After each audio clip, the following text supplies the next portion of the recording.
Yo, yo, yo, bro. I had a total crash. Hold up. Oh, whoops. Hold up.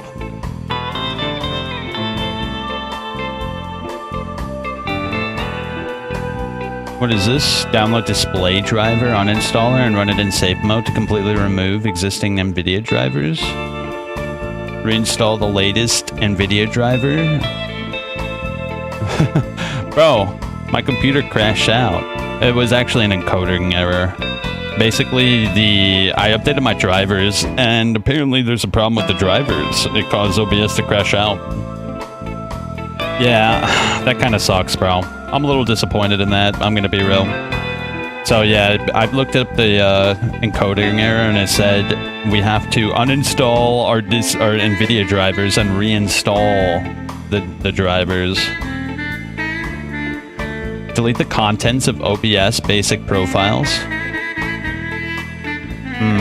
Wait, if the driver fails to resolve the issue, the alternative cause could be corrupted OBS profiles.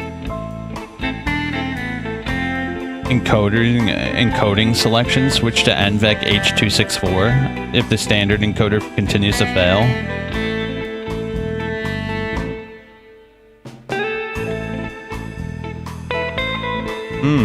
Interesting. That's kind of annoying. I wonder if it's because I'm using...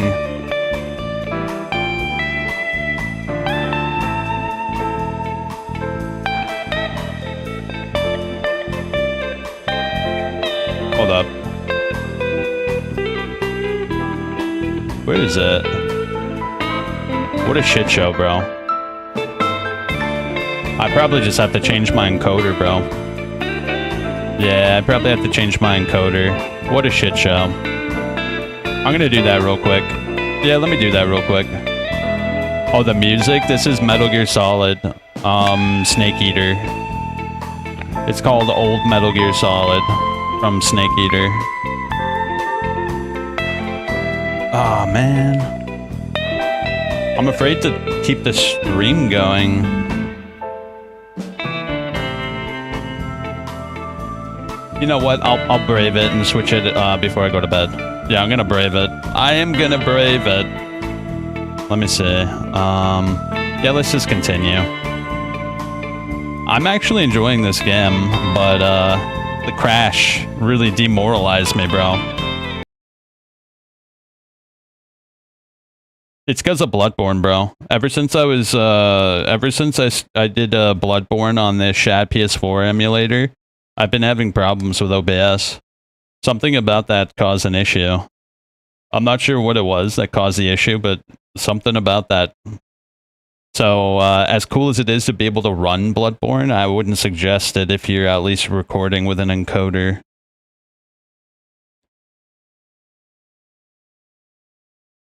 Oh, luckily I just saved, so we're good. Oh wait, there's no sound. Why is there no sound? Huh? Wait, why is there no sound? Oh god, what happened now? Hold up. Oh, I probably changed my internal sound. Let me go to my internal audio. Yeah, it did. It totally changed it, bro. Alright. Golly, what a shit show. Oh, let me turn up the voiceover volume, by the way. I didn't know I could do that. Alright. We good. I'm gonna continue. What an absolute shit show. The scruffy-haired little boy kicks a stone. He can't be more than 5 years old. The other one looks indistinguishable from him. He watches his brother kick the stone with his tongue lolling out of his mouth. Okay. Is Lily your little sister? Yes. Okay. Yes. You guys look identical. The stone-kicking one becomes frantic all of a sudden, as if that's something to be scared of. The obvious fact that you just stated. He looks just like me. Yeah. The boy doesn't answer. His brother throws another rock. Both of their hair is covered in some kind of dirt. The rock kicker was just being shy, but now he's enthusiastic again. You're bad with kids. Yeah, I am. Don't worry, everyone is. How about we do some police work now? We're not... Yeah. Talking to kids ain't gonna do us no favors. Oh, look, there's something in the box here. What is this? Oh, nice. More morale medicine. Morale medicine is good. So wait, can I look at the map? Oh, okay. Yeah, we do have a map. So we have the fisherman's shacks right over here. So that means there's like some sort of like... Okay, so we're over here in that general area. So there's a way over to the left side of the area. Let's see if we can find the zoologist, bro.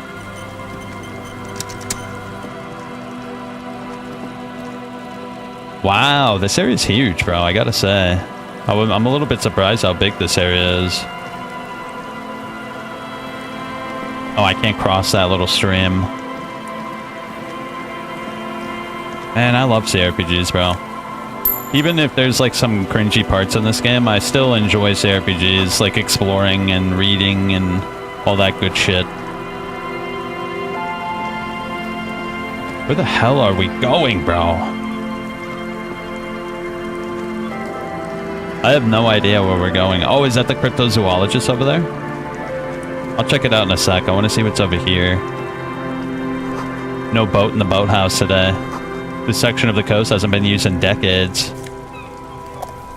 Ooh, aww. That could have been good. Blue and yellow are my main stats. A shoddily constructed boathouse.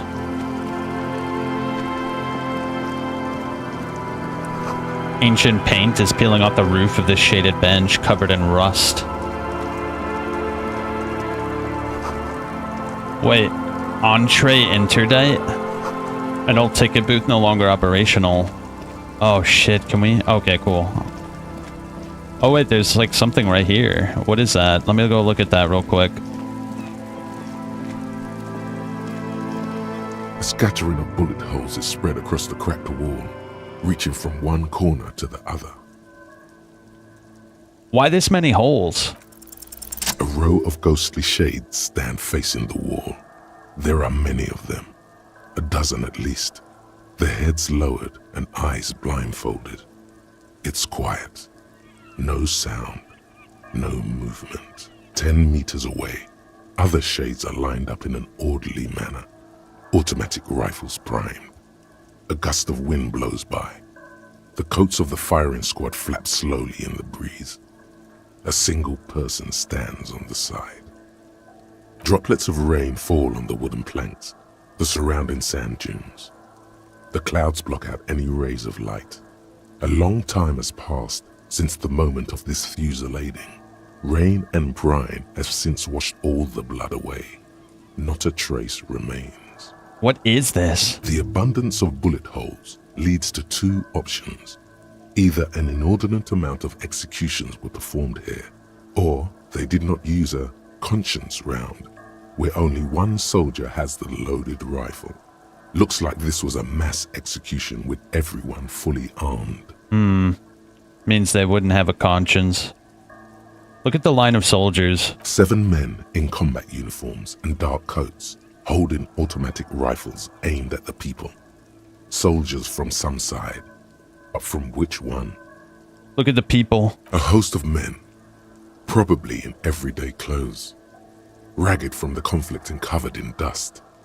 They were not sitting, a common practice for executions in some nations. As demonstrated by the height level of the bullet holes, they stand, facing the wall. It's impossible to discern any details about their personality or background. Look at the person on the side. The commandant, the one who gives the order. Machine gun fire crackling through the air. The lights of the muzzle flashes dancing on his face. Kim, who's in this execution? I don't know. I don't know who died here, lined up beside that horrible wall. It could have been any of the parties involved in the revolution. Perhaps the ones executed here were the loyalist conservatives, killed by the communists at the start of the Civil War. Or it could have been the communists, put to death during the last stretch of the conflict by the coalition forces. It could even have been the employees of the failed R&D center down the coast, as their building was taken over by the revolutionaries. Or maybe... You mentioned the coalition forces? Could it have been them against the wall? Yeah, it's very unlikely the coalition forces were the ones who died here. They were always the last ones against the wall. To be honest, if a coalition member was anyone in this situation, it was a commandant, the superior giving the orders. Alright. A cold sea wind blows away the figures. Interesting. Intriguing. Our character has some strange power to see the past. Or that was all like Sherlock Holmes shit where we kind of just visualize what might have happened. Probably the latter. Wow, we're really amassing a little bit of money here, aren't we? The door is not only barred shut, it's inaccessible. The Found Peepo Peepo. It does look, it could be good, but not right now. It reduces our perception, which I think is a really handy stat, so I'm gonna not wear it. Oh, a little box. I missed that. More money. Ooh, oh, I think all yellow items are things our perception finds, so this is like a hidden item. Yeah, I think these are the cryptozoologists over here, which is good. We can finish another quest. A buoy bobs in the water. The number on it says 11. There's heavy military blockades, riddled with bullet holes and crumbling. These soggy logs smell of ignition fluid. Still, they won't light up. Tiny cages. Alright, here we go. Let's talk to him. Hello, I'm Gary. How do you do, officer? Yellow man. I mean, officer. The lieutenant raises his eyebrows slightly and takes out his notebook. Yellow man. Interesting. This is something to ask him about. After a little probing first. I'm just waiting for my friend Morel to finish up with his insect traps so we can return to civilization. Yeah, I'm more of a city boy too. I like nature, just not this bloody coast. It's mostly drunks and degenerates that come here. Degenerates? This man respects authority too much. To see the truth inscribed upon thine own visage. Pretend thou art a paragon of virtue. I might be drunk or degenerate, maybe both.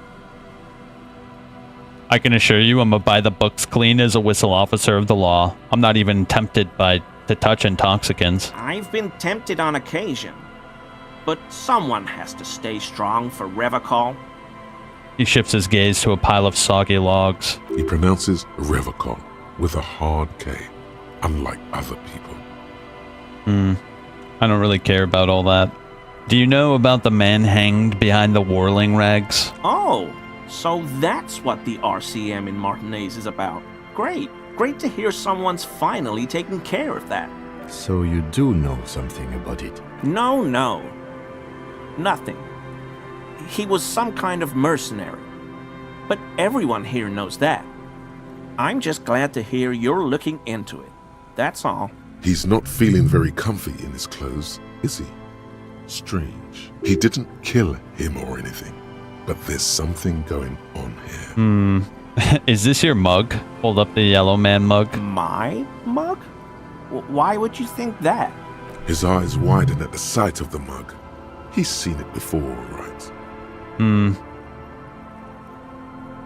You look like the kind of guy who would have a collection of mugs like this.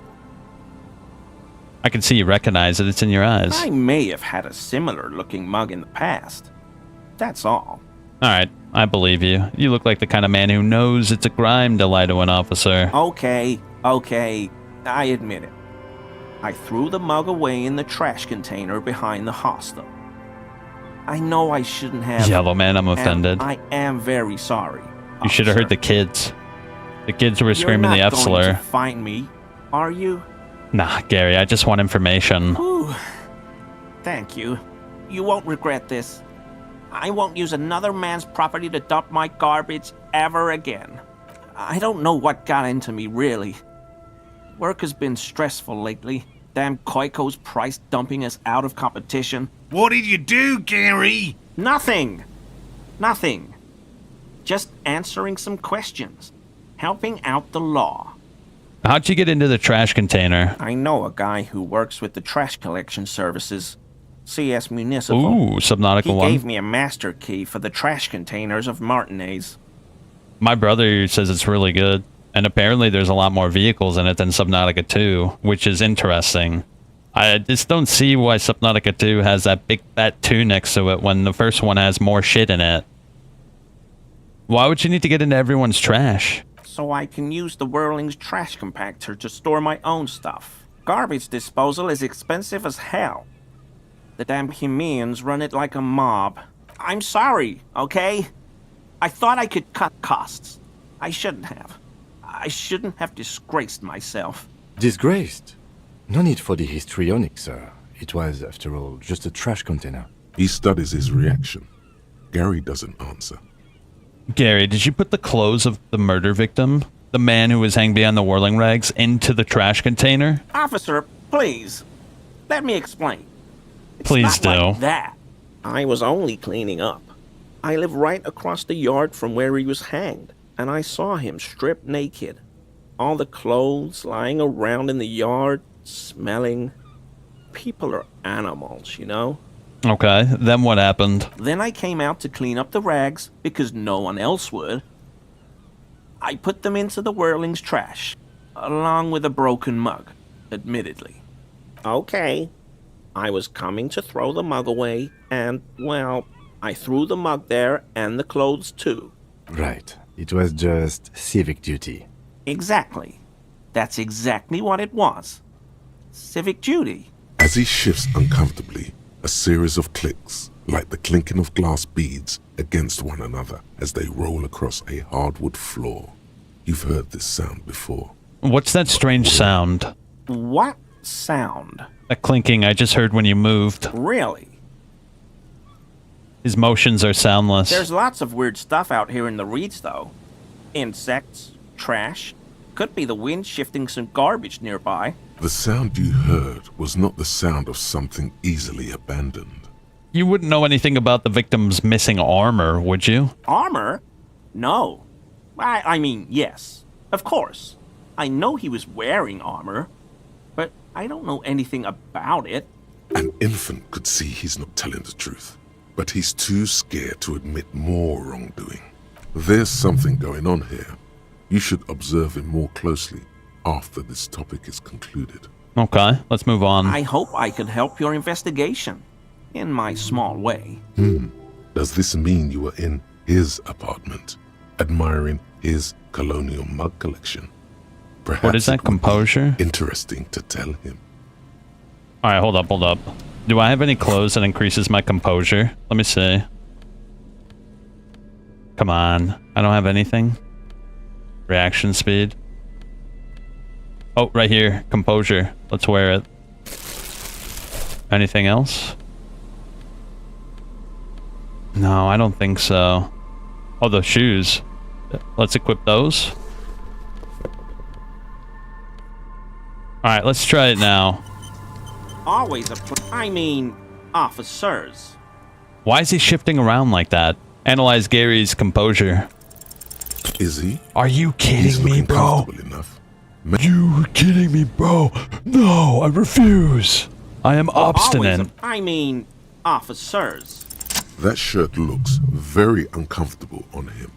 Look at the buttons, barely keeping that thing together, as if something is ready to rip out from underneath. Something worn underneath it. Yes, like a piece of ceramic armor, for example. One that makes a clicking sound when the plates meet each other, resembling pearls or marbles, stolen from the corpse in the yard near where he lives. I see you're a connoisseur of high-quality combat gear. I knew you'd figure it out, officer. I'm sorry I didn't tell you at once. I was ashamed of what I did. and I didn't want you to know. Okay, he has the armor. We're not detecting falsehood, sire. He's gearing up to admit the truth. Gary, what's going on? Later, Morale. I've got apologizing to do. No, you've got explaining to do. Why did you really put those clothes in the trash? Everyone was picking those pieces off him, and I was watching them do it. And they'd scattered his clothes all over the yard. Everything was smelling. He looks at his feet. So I went there to take out the trash and started cleaning up. All those rags on the ground, him swinging up there, and I had a lapse of honor, sir. I thought, he's a foreigner. They all say he wasn't from here. Only the cuirass was left. So I stripped it off him. It was early in the morning. No one saw me. I took it with me. It was a mistake. Had I known it'd give you guys trouble, I wouldn't have... Fuck. We're detecting sincere contrition here, sire. He's not trying to flatter anyone. It's okay. It was a loose end, and you are tying it up now. I'm so fucking sorry I called you Yellow Man. CLI officers commanded the suzerain's navy. Most of them sided with the king when... They were thoroughly conservative men, he realizes suddenly.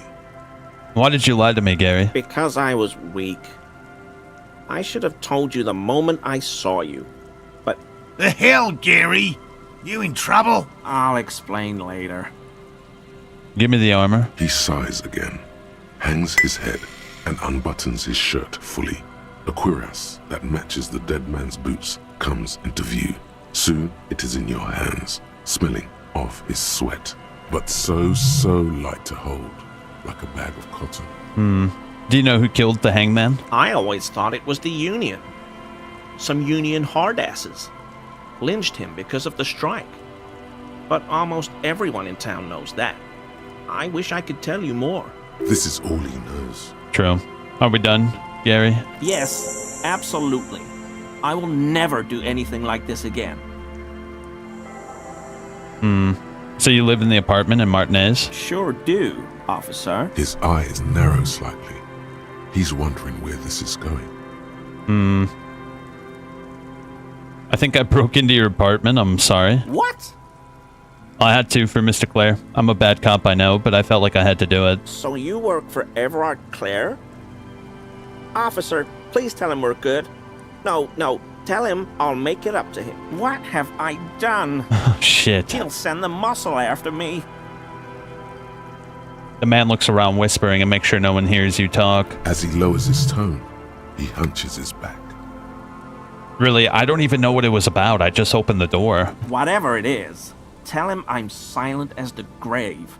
I was probably talking too loud in the whirling the other night about some theories. I won't do it again. If there's anything I can do to assist you, or the Union, just ask, okay? I'll try to help if I can. The weather vane has turned. He cannot be unturned. Yeah. Alright, that's enough. It's almost impossible to get a fire going near the ocean. Here we go. Nice and easy. No way out, little guys. Not out of this gem. There's a cylinder on the ground in which the man is arranging some netting. It looks like some kind of trap. He notices you. Who's there? Oh, the police. Hello, officers. His self-conscious enthusiasm renders his movements ungainly. He looks like your understanding of a scientist. You must be Morel, the cryptozoologist. To what do I owe the pleasure? That's sarcasm. He takes no pleasure from your appearance. Man to man, you shouldn't leave your woman unattended in a cafeteria surrounded by communists. The lieutenant sighs at your flagrant misogyny. Oh, yeah. The cryptozoologist's companion says nothing, but nods approvingly I in got your direction. the crypto-fascist nod approval. I mean, seriously, though, those guys are disgusting. We should not leave anybody near them. So that's what this is. Lane sent you. Can't say I blame her. We've been here for days. That damn waterlock is broken. And we can't go under the 881. The 881 is a raised motorway that separates Martinez from Jamrock. The labyrinth of streets underneath it makes it difficult to pass, not like walking over a nice waterlock. Yeah, that was me. I broke the water lock with my motor carriage, but it's fixed now and you can go back. You broke the waterlock with a motor carriage? But there was a billboard in the canal. Not a vehicle. It said Samaran Butter. No, it was all me. I caused you delay and I'm sorry, but you can return now. Did he say we can go back now? Yes, Gary. We can go soon. If you see Lena, tell her I won't be long. Sir, your wife is waiting for you. I just have to do one more round. See if the phasmid has taken the bait. Then we're going. Okay, that's fine. I'm not going to intrude much more than that. Let me see. Let me put my shirt back on. This shirt is a little too flagrant. Actually, no, the other one's better, actually. Where was it? This one? Alright, cool. I think that's everything here. We got a lot of goodies. Oh, wait, did I get that armor, by the way? Yo, I got the Fairweather T500 Cuirass, bro. Oh, it's a shirt. Yo, that's huge. That increases our pain threshold and volition. I guess that's good, right? Why not? Why not? Let's wear it. We did do a lot of effort to get it. Alright, cool. What's up this way?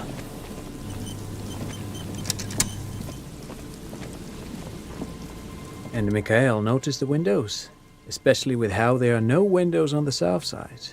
This was to deal with. A blond man stands next to his son, pointing to the weather-worn ruins. He sees you approaching and smiles. You officers, come to investigate the historic subtext of West Martinez? I'm Tran Heilostam. You must be Kim Kituragi, right? I was just telling my son about this building. Not a lot of people realize the historic significance here. Very rich in hypertext. Nice to meet you. You and Kim know each other. No, I can't say that we've met before, but I've heard of Kim, of course. Mikhail, say hi to the officers. He rests his hands on the boy's shoulder, and the child stays hidden behind the hem of his father's coat, clutching to the worm-themed coloring book. Mikhail's a little tired today. We spent all night trying to run Orbis on his radio computer. Have you heard of it? It's a programming language used in Grad. Quite tricky, but he wanted to play this Grad-made adventure program. We've been getting really into Worms lately. The man speaks in the artificial cadence of a professor, or someone who's been on too many radio shows. But I assume you're not here for giant worms when there are so many real things to see. Just as I was telling Mikhail before, this is where the Coalition landed in 08. We could be standing on what is the most interesting landmark in Revachol West. He points to the building. Wow, get a load of this guy. He really enjoys his trivia. So do The I. Orbis programming language was named after its inventor, Victor Orbis, a cybernetician from Grad. They run Vox in the Occidental countries. You look like someone who has money. Is there nothing else? Aha! But it's not just any empty old building. Okay. What not a lot of people know is this used to be the R&D department of Felt Electrical. And Ooh. Felt, which now sells ink cartridges mostly, was once a top dog in the turn-of-the-century cybernetics boom. Isn't this the place where that weird and creepy recording was? Look at the building. I don't think I've ever heard of this Field Electrical. That's not surprising. Only a vestigial ink cartridge and ferrotape manufacturer remains. They started out as a midway electronics outfit in Königstein 2 centuries ago. After an aggressive move to Revachol, Feld became a global player in the emerging personal electronics market of the pre-revolutionary era. Okay. Still, Tricentennial was beating them in business machines. But Feld had an ace up their sleeve, or should I say they were developing an ace up their sleeve. I'm mixing my metaphors here. Interesting. Let's get back to this It was here later. in Martinez, possibly in this very building. That's fine. Pick your Wait, what's brain. this? If anything, this was rather one-sided. He did the talking. Oh, you said nice to pick your brain. I'm sure we'll talk to them later. You see, a once bright mural towering above you. The signage has peeled off over the years, but you can still make out Feld Electrical R&D. A slogan used to intertwine with the loops a long time ago. Now, only a shadow of peeled letters remains. It Tomorrow? says, tomorrow is just a whisper away. Looks like tomorrow never came. The lieutenant raises the collar of his bomber jacket. Oh, more money. Another power box. It charges nothing, and it's empty.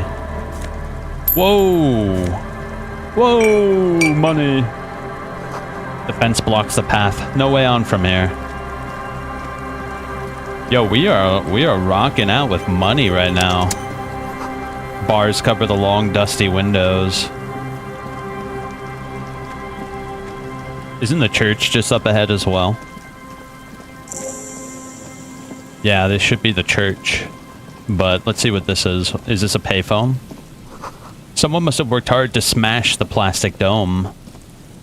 A metal payphone under a yellow plastic dome.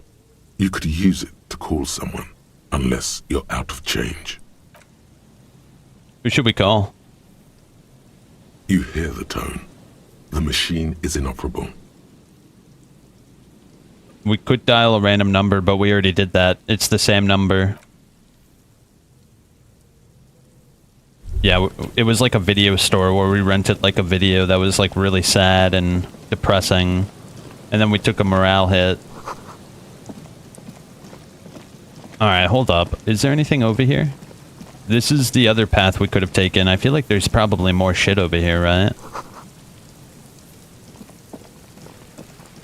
Okay, this is where we came from. Rust-eaten letters say Mazout. Can I get over there? What is that? Looking back at you from the rust-colored water is you. Too bad our portrait is still... Actually, no. I want my character to never know what he looks like, bro. Oh, is this the fishing village? Can I not look in through the window? Wasn't there like a thing that we could have looked through the window? But I guess it's not there anymore. Alright, that's everything. Let's go check the church. A little black swallow circles above you and you hear it chirp. The water runs from the west. The source is upstream. A broken pipe? Wait, what's this? That's a Nolan Vint Sink, an unsuccessful model. Alright, what's up here? I don't think we looked over here, did we? Wow, a lot of shit. Someone has left an unidentifiable article of clothing on this railing. It smells really bad. Take a closer look. It's streaked with dried seagull shit and tangled with pieces of seaweed. A dangling arm suggests that there might be a jacket beneath the crust of filth. It seems likely that it was left in the surf until someone laid it out on this fence to dry out. Unfortunately, that just seems to have stiffened it into a shapeless mass. Please tell me you're not taking that with you. Why not? It's a guano-encrusted jacket, and you're already carrying around enough as it is. Okay. Yeah, we don't need a shit-covered jacket. Oh, we do need more money, though. A makeshift roof. Vagrants have tried to make the boardwalk habitable. The tarp will keep out neither rain nor snow nor wind. What's this blue thing? Oh, another postcard. A coin-operated weighing machine. It hasn't been used for a decade. Oh, come on. Why couldn't that be like another stat? That would be really good. What's this? More trash we can throw away later when we're in town. Can I cut through the back here?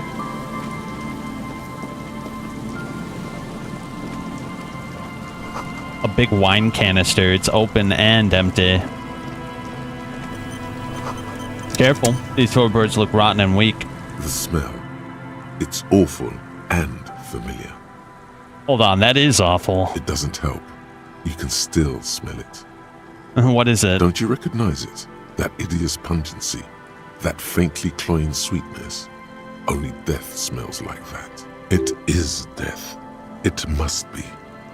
Heads up, Lieutenant. Something's not right here. The lieutenant has already brought a handkerchief to his nose. There's some tear, an empty cigarette package, and a crumpled kebab wrapper in the trash bin. Examine the tear. 2 empty bottles of Tallulah vodka and a can of black potent porter is all you find. No, there's more in there. Livis strawberry liquor, plus some Pilsner bottles Damn. too. Better not pick them up. They seem unhygienic. A tragedy. He looks at the can, eyes watering from the smell. Whoever tossed it here was a heavy smoker. The brand name reads Red Astra. Red Astra is the black market version of Astra cigarettes, known for their high tar content. Examine the kebab. You see traces of mayonnaise and ketchup on it, as well as a tomato wedge. The wrapper reads Shish Kebab Revachol. Damn, that sounds It's good. no older than a day or two. No mold yet. It's hard to concentrate in the smell.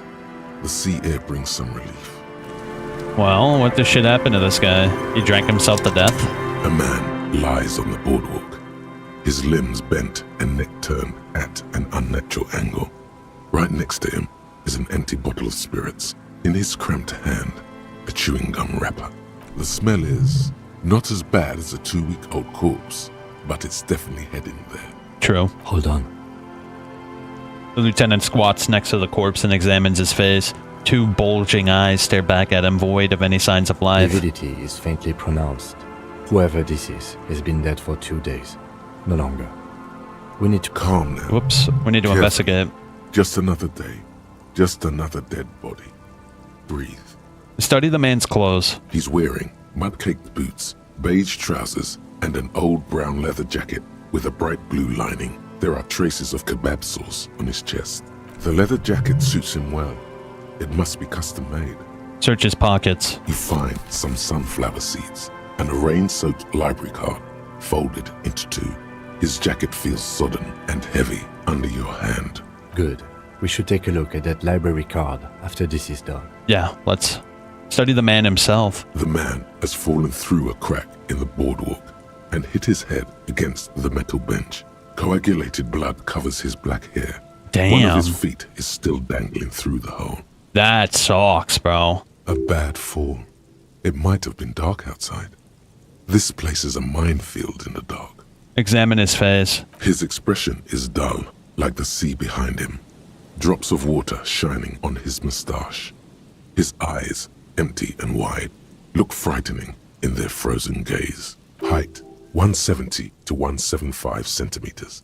Curly hair, stout build. Age, approximately 50 to 60 years. Study the surroundings. There's some dried blood on the metal bench, right where the corpse's head rests. The floorboards are rotten and slippery wet around the hole. An empty bottle lies nearby. A chewing gum wrapper is clutched in his fist. Examine the head. A dried chunk of blood covers the hair at the back of his head. An open wound. It's sticky and cold to your touch. This is what killed him. I don't see any other major wounds, do you? It's hard to say. Seems like the head wound was fatal. It's exactly the shape of the bench. Step on the floorboards. They screech under your feet ominously. It's hard to say whether the dead man's weight was the cause of the boardwalk to break. It definitely looks fragile. You see waves churning below. Something cracks beneath your feet. He could have easily disappeared into the sea through that hole, and you would have never found him. Examine the bottle. A .75 liter Tallulah vodka with its cap missing. There's hardly anything left inside. Tear all around us. He looks at the other 2 bottles near the coin-operated viewer. Then at your yellow plastic bag. I'd prefer if you didn't collect them this time. It's not proper. Examine the chewing gum. Grabowski spearmint chewing gum. Green leaves on the cover. The man's mouth is half agape from the terror of the fall. Look in. The blackness of death. Stench. You think you see white chewing gum too. Confirmed. Nearly the whole pack is there. Solidified on his lower rear teeth. He ate the whole pack, right? It's to cover the smell of alcohol before going home. The worst thing is, I've seen it before. Almost the same scenario. Even the chewing gum. It's always the same. Damn. The entire boardwalk creaks in the wind as you take a step back. Who is this man? Looks like one of the locals. He'd have to know this spot to come here. You don't just walk over here. But that's just a lazy assumption. What do you think? I think labeling him as an alcoholic is a bit premature. We don't know anything yet. We do know that he was married. But you're right. Let's not run ahead. For now, all we know is that he's an unidentified middle-aged man found dead on the Martinez boardwalk. And what do you think happened? Death by misadventure. He slipped and fell through the boardwalk. A truly unfortunate accident. If it wouldn't have been for that bench, he'd be alive. What about the kebab? What about it? The deceased ate some kebab. It's probably from a nearby place, maybe in the Pox. Sometimes a kebab is just a kebab. Do you think he was a drunk? Oh yes. What about alcohol poisoning and liver failure? Some symptoms of acute alcohol poisoning could have definitely played a role here. Severe confusion, respiratory depression, unpredictable behavior. But I think that death arrived through head trauma, not liver failure. Could it be related to the lynching? No, I don't see anything that points in that direction.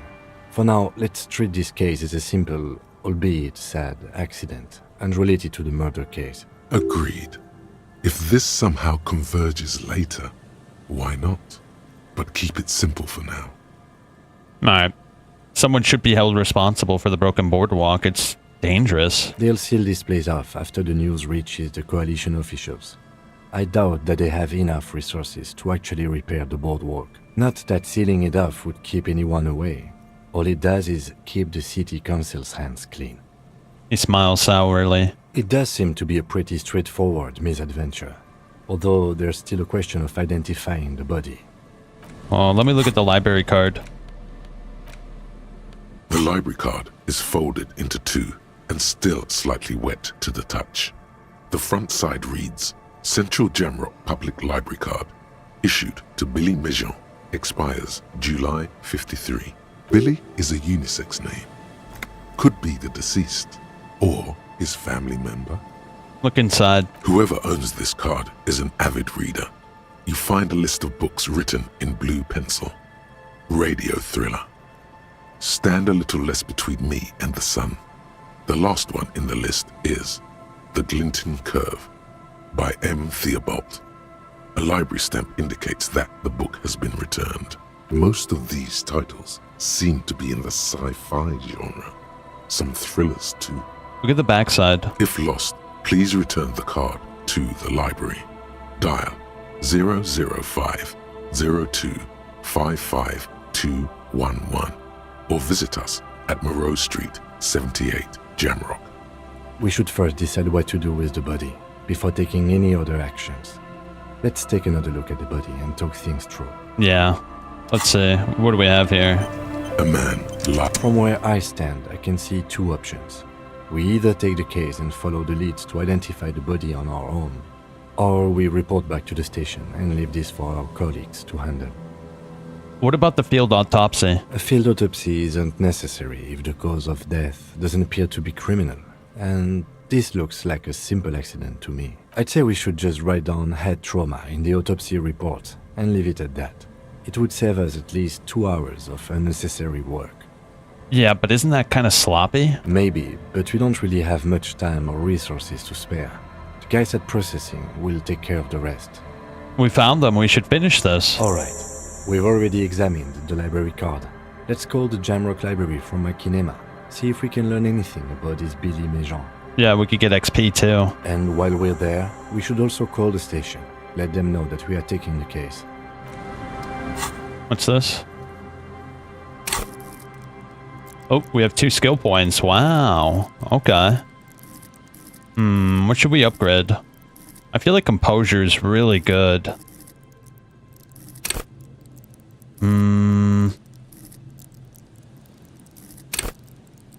Master machines, pick locks. Perception. Ready, aim, fire. Oh, skill cap is reached at 9. Okay. But this can go up. Wow, that can go past 10. Okay. Shit, what do we do? Practice the art of persuasion and enjoy rigorous intellectual discourse. Straighten your back and keep your poker face. The quickest to react. Let's level up reaction speed.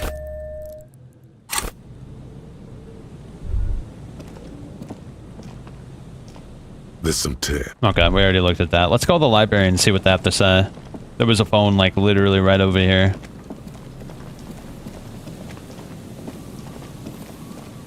Was there anything else? No, it doesn't look like it. Wait, could this jacket be related? No, I'm not picking that up. That's disgusting. You pick up the handset. There's a tone. The machine is operable. Wait, I can't call the library? Why can't I call the library? Isn't this... Oh, we probably have to do it at the car, huh? Let me see. The library. Billy is a unisex. Whoever owned most of these titles. If lost, please return the card. 005 55211. You pick up the handset. There's a tone. The machine is operable. No, that's not the same number. I guess we have to do it at another phone. Whatever, let's go. It's not like that body's going anywhere, is it? Oh, it's the church. A kick drum pulse. The music is coming from somewhere on the ice. St. Brune, 1147. Dusty pews in the shadows. Many seem to be missing. An altar shrouded in dark. It's too dark to tell. Well, I should probably equip my flashlight then.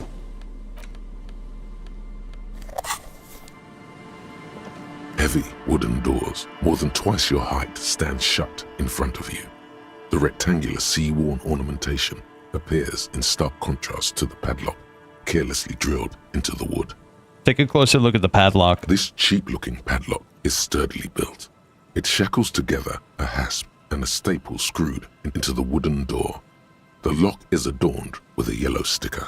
It'll be easier to break the staple than the lock. Also, that sticker is interesting, somehow. Look at the sticker. You see a yellow circle with 2 X's and a big curve below them that looks like a mouth. You're pretty sure you haven't seen it before, but what the symbol depicts is clear enough. A smiling dead guy. The curve makes it smile, and the X's make it dead. There is something blindingly modern about this symbol. Its modernness puts to shame everything you've seen before. Have you seen this before, Kim? He takes off his glasses and uses a blue handkerchief to thoroughly wipe them clean before inspecting the sticker. No. What does it look like? Looks like a dead man smiling. Suggests junior delinquency. Okay. For Revachol ZOC, the moral intern defined junior delinquents as minors between the ages of 10 and 16 who have committed an act in violation of the law. These acts aren't called crimes as they would be for adults. I haven't seen that sticker before, and I'm not a youth. Does the cheery guy not know he's dead? Or does the dead guy not care that he is? What's the source of the irony here? Padlock. This cheap-looking padlock is sturdily built. It shackles together a hasp and a staple screwed into the wooden door. It'll be easier to break the staple than the lock. Also, that sticker is interesting. Ooh. Somehow. Try to peel off the sticker without ripping it. There's nothing like the sound of a sticker unpeeling. Now it's stuck to your thumb. Shake it off your thumb and throw it to the wind. Put the sticker on your ledger, right on the cover. Voila. Looks very modern. You're part of the future brigade now. And so is your formerly humdrum ledger. Neon, baby. Rattle the doors. Nothing happens. Only the sound of the padlock. I don't think that's going to work. Inspect the carpentry. The carving on the door is block-like and angular. like the church itself. 2 large beams shoot downwards, sinking into the wood before they reach the threshold. Run your hands over the beam. The surface is smooth from the wind, but moist to the touch. Inspect the staple. The padlock passes through a staple that's been hastily attached to the wood. Should you want to get through, it might be easier to just pry the whole thing off. Okay. It'll be easy. Let me get the If you pry bar really out. think we should get in there, we need to find some other way. Yes. Let me get the pry bar out. Heavy wooden doors, more than twice your height, stand shut. The padlock, should you want to... Maybe we should circle the building first and look for another way. Okay, let's listen to Kim. He's probably right. I'm actually curious what's in there. Oh look, more beach. What is this? A hidden rock? Ooh. Oh look, there's a bunker. What's this? The barrel's been recently discarded and smells of fuel and oil. The chain trails off into the ocean to who knows where. Rusty gears. They turn the whole machine. An old door, worn by elements, guards the depot. The wind has blown a sand dune in front of it. The door hasn't been opened in a long while. You see a handle. Oh, I want to go in there. Interfacing. Open the door. 3%. What is this? It's military. A service depot of some sort. To service what? Probably something that is no longer there. It may have been used to service an aerostatic battleship in the atmosphere, or a fortification, like a sea fort in the bay. Hold up. Do I have anything that increases interfacing?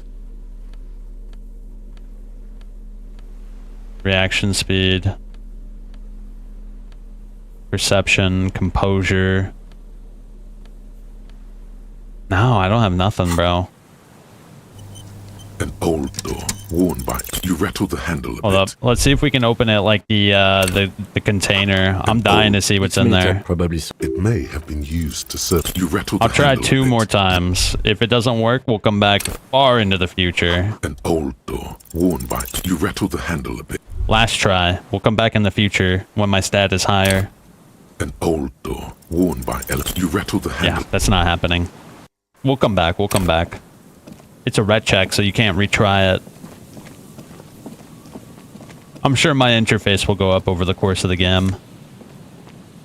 Rhetoric. There we go. Now there's a shirt. Where is it? Let's equip it, yeah. It's a nice, normal, white shirt. I really need better gloves, though. Oh, can I not? Oh, we can go over here. What is over here, anyway? Does this lead somewhere? Someone made a campfire a long time ago. Rusted, broken control box for the radio relay. It's too rusted to climb. This relay tower coordinates boat traffic in the bay. Barely.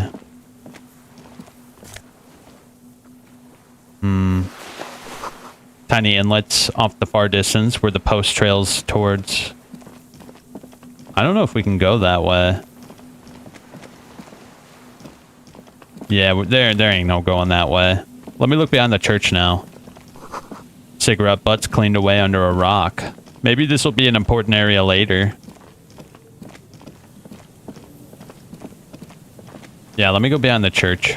I want to go in there and see if there's maybe something interesting.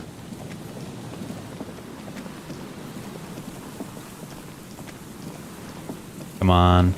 Oh, maybe the other side? Yeah, let me check the other side. No?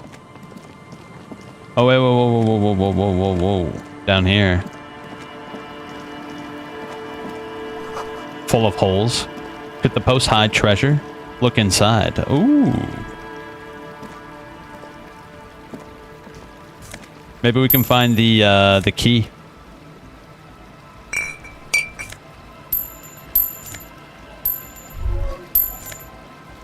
Morale medicine, that's good. Wait, there's something over there. What is that?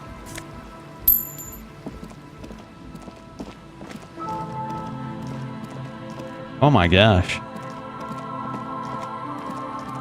Is there anything back here? Nah, it doesn't look like it. Kim made it sound like there would be an entrance in the back, but I'm not seeing nothing, dude. Yeah, I'm not seeing shit, bro. What's this? Oh, there's a guy here. They must have taken a lot of patience to do this. Let's not mess it up.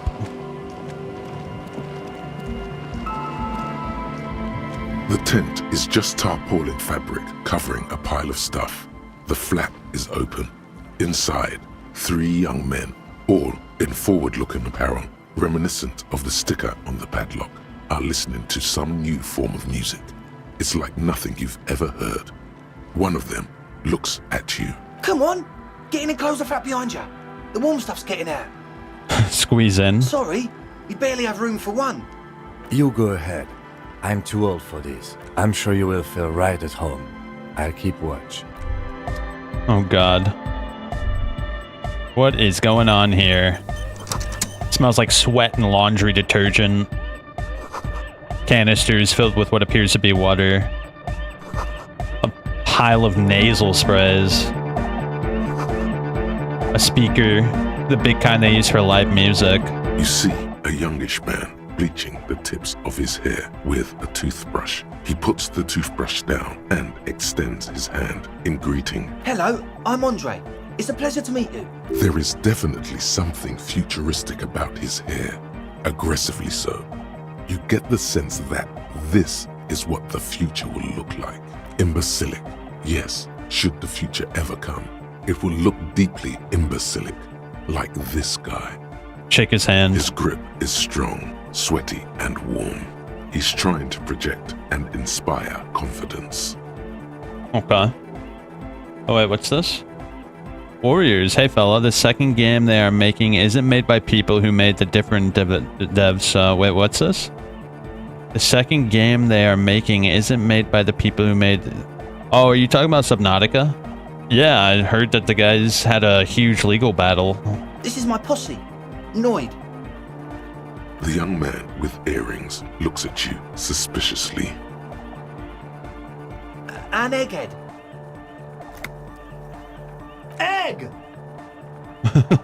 Together with a Settle Burger, who's out there right now, doing some seriously progressive sonic experimentation, we like to think of ourselves as music venue organisers. Why are you here? You see, we've been all over Jamrock North, prospecting for real estate to establish a new venue in. Also for talent. Yeah, thank you, Egghead. And while there is no shortage of raw, unfettered talent spinning tapes in Jamrock, we've had rotten luck with the real estate part. Place is a shithole. Oh my god, look at Noid. Looks like a bundle of trouble. I apologise for my friend Noid's potty mouth. I realise this is not how you speak to a police officer. He has authority issues.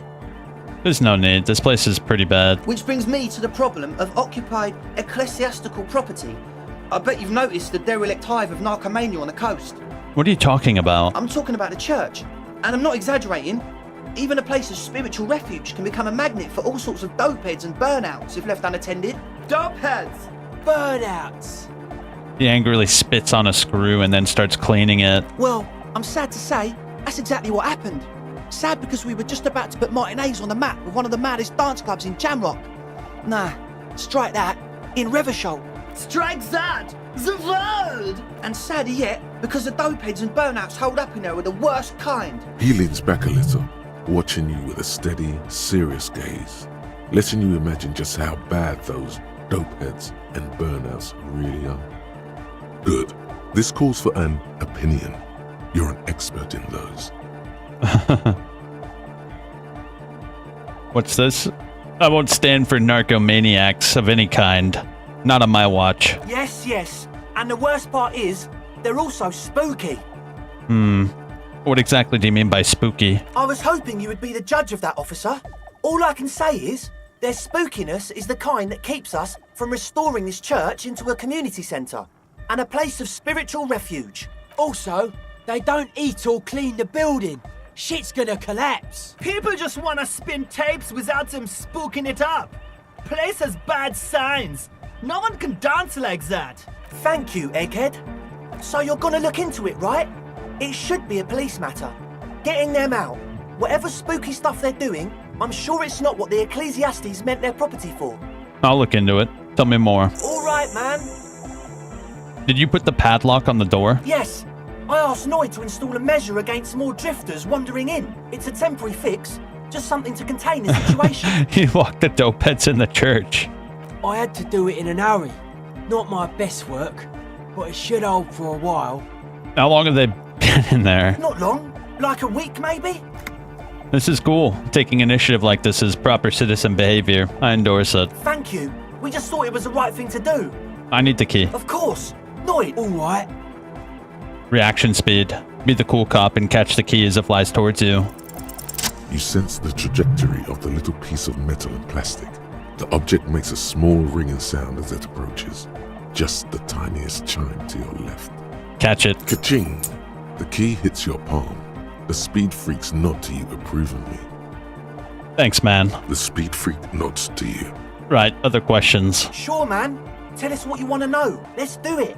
Who exactly are those people in the church? Truth is, I don't really know. None of us do. I don't even know how many there are. All we've seen are glimpses. Better safe than sorry. Anything more you can tell me? Yes. There's also the machinery. When I first scouted the place, back in February, it was abandoned, empty. Took some time getting the crew together. So about 2 weeks ago, we came here hoping to set the stuff up. Suddenly, there are all these strange machines lying around in there. Okay. One of them has wires running into bowls of water. Wires into water. Never seen anything like it. Andre, tell him about the feeling. Oh, and it felt like there was something in there with us, watching us from the dark. No, the other one. Which other one? I'm not as in tune with my emotions as you are, Egg. Felt like silence. Awful silence. But you haven't physically seen anyone. Not exactly. We've just seen someone who we think is a woman go in and out of the church. A couple of times. And we felt someone, or something, eyeing us inside. But that's kinda it. What was that about something watching you? Like you aren't alone, you know? It wasn't quite human, if you know what I mean. Not human, as in a ghost. Do you know what he means? It was this dark shape climbing upside down along the ceiling, like some kind of crab man. A crab man. Yeah, you know, the way it was climbing up and around the ceiling, like a crab. It was stalking a cell, exhibiting ambush behavior. Odd. Crabs are usually marine creatures and not known for climbing walls. Ambush behavior. Crab man. Crab man! Yeah, totally. I mean, I didn't personally see it. Estelle was alone that time, but I believe her. If she comes out running and says there's a crab in there, there's a crab in there. So he hasn't even been in there lately. Is he afraid? You should ask her about it, but be nice. Don't tell her you don't believe in the crab. There probably is no crab man. Don't let them draw you in with this nonsense. Alright, let's talk about something Sure. else. What? I wanted to ask you about this tent full of equipment. Yes. What?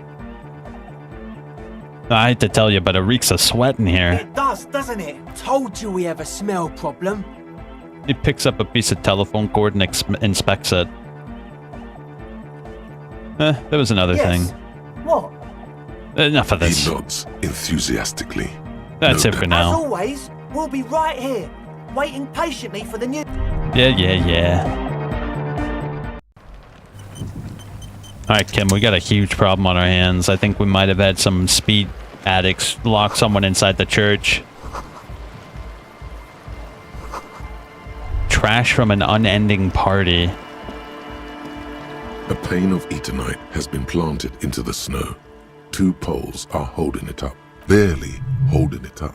It could fall over. The pane falls into the icy snow with a soft thunk. Alright, we got a little shortcut. Let's talk to this person.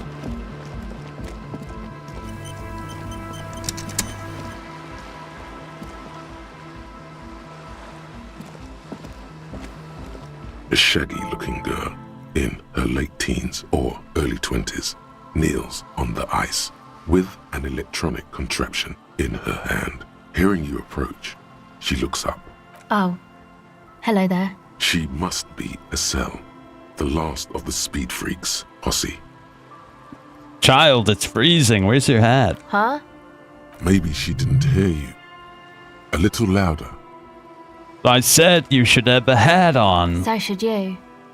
I don't have to do anything. I'm the law. I shouldn't. I do. Point at your hat. Oh. I didn't notice that. No, that's all cleared up. I have some questions. Sorry, man. My mind was elsewhere. Shoot. The others told me you went inside the church. What'd you see? Oh, that. You're not going to believe me. There's no point in me telling you. She's less prone to blurt it out, crab man, than the others. We'll see. Go ahead and tell me. Okay. I went in and I saw a woman next to one of those machines there. Noid calls it a mainframe. She was dressed like someone who's been raised by their grandmother, you know, strange old clothes. Had this absent expression, didn't say anything, just stood still. Go on. And then, you know, right behind her, a man crawled down the wall. Upside down like a crab, down the church wall. I think the woman didn't even know he was there. He was completely silent. He stopped right before he got to the floor, then just hung there like that, looking at me. Right at me. I fucking turned around and walked out. End of story. Like a crab, you say? What did this crab man look like? It was too dark. I couldn't tell exactly. Come on. She obviously could. She already went into detail. Come on, quit stalling. What did he look like? He looked like a banger, okay? He was all muscular and stuff. Had a mesh tank top. I know it sounds ridiculous, but that only made it scary. Yeah, that's terrifying. A crab and a banger? Yes, a banger. As in a mess gang member. I know what it sounds like, but that's what I saw. You were wrong. I believe you. Why? What would you stand again? Nothing. Anyway, what else? What are you doing out here in the cold? Recording, I guess. What are you recording? I think I'm recording cracks in the ice. But there's no way to tell. Not without headphones. I think I just recorded your footsteps too. Not sure how that will sound. What happened to the old headphones? What happened to the old headphones? My boyfriend sold them. What for? I don't know, man. Things. Just stuff you need for life. A lie. They were probably pawned off for something suspicious. And what are the recordings for? The musicians in the Palaceum used them for making music. They looped the stuff, cutting the tapes together. They make music out of cracks in the ice and keys jangling. Crazy sounds like that. It's hard to explain. Just not. Anyway, I thought I'd make some too. It's supposed to be, like, a music place anyway. I don't really know what I'm doing. They use synthesizers too. I don't have a synthesizer. The sharp drop in endorphins is almost visible, like a warm blanket has fallen off her shoulders. The wave of chill, the quivering jaw, indications of a drug high. Take this, you're cold. He takes off his jacket. No, man, fuck that, I'm cool. I'm sorry I said that. I'm sorry about the fuck. It's okay.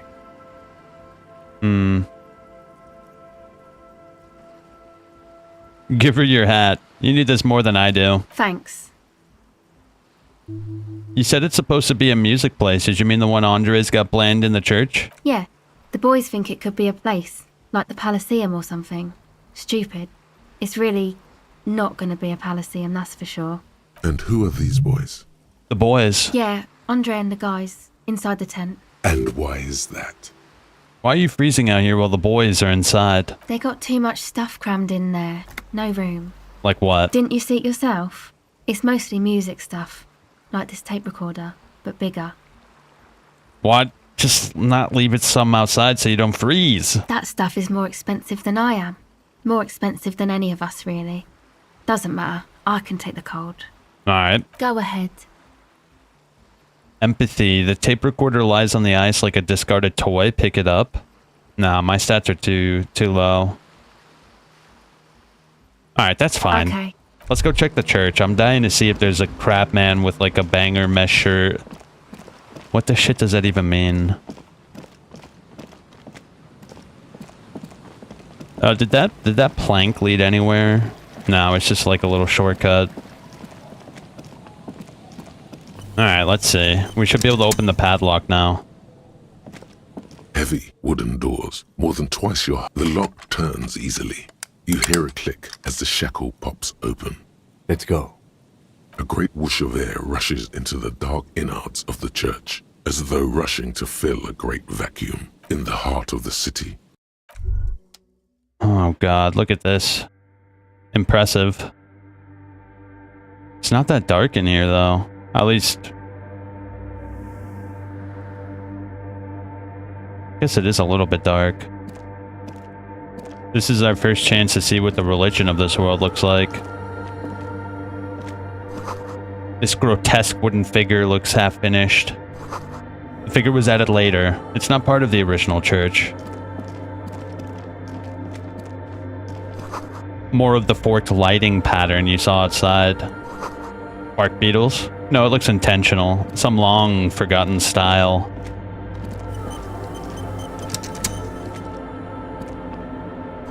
The blackboard is filled with complex equations. Something to do with radio frequencies. The bowl is filled with water, and a live wire runs directly into it. The silence in this part of the church, it's almost palpable. All the shifting matter and shuffling of living things is gone. Nothing seems to exist beyond the church anymore. Maybe if you were to stand in just the right spot, even your footsteps would be completely silent. Wait, I think I hear something. And then it's gone. Almost all of it. But for the faintest of hums, it seems the sound here is detached from its source somehow, if not blotted out outright. Truly unusual. You can hardly hear your own breathing. Stomp your feet. You produce a few muffled thumps, after which the silence feels even more total, somehow. Yell. Your voice is barely audible. Not a howl, but the softest of whimpers. Turn to Kim, what's happening? The lieutenant points to his ears and shakes his head. Then he leans closer. Can you hear anything? Nothing. It's extraordinary. I've never experienced anything like this. I wonder why the church was built with such strange acoustics. Maybe the church was designed this way to prevent boisterous activity, singing and dancing, on its premises. Maybe they wanted to discourage singing and dancing. Could be. He doesn't seem entirely convinced, though. Look up into the bell tower. The orderly rows of ceiling panels become barely visible, then disappear completely in the darkness of the tower overhead.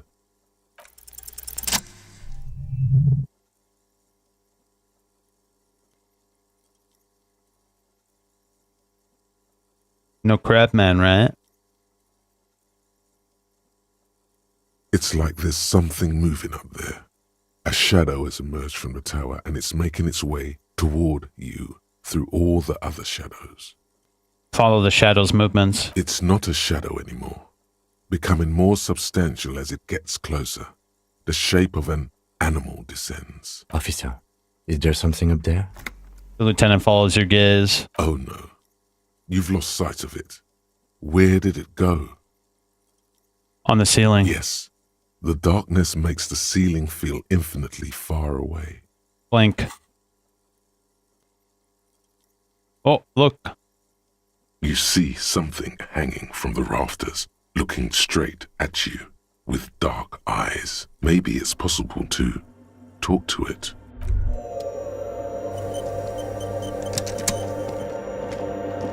I'll talk to it, but I'm gonna look around first. Frost has drawn flowers on the glass. Oh, a scarf. A figure drawn in the frost of the window depicting a deer.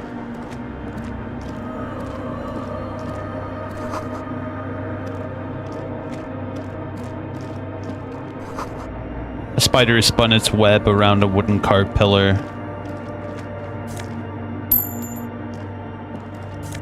Wow, shoes. I'm gonna put them on.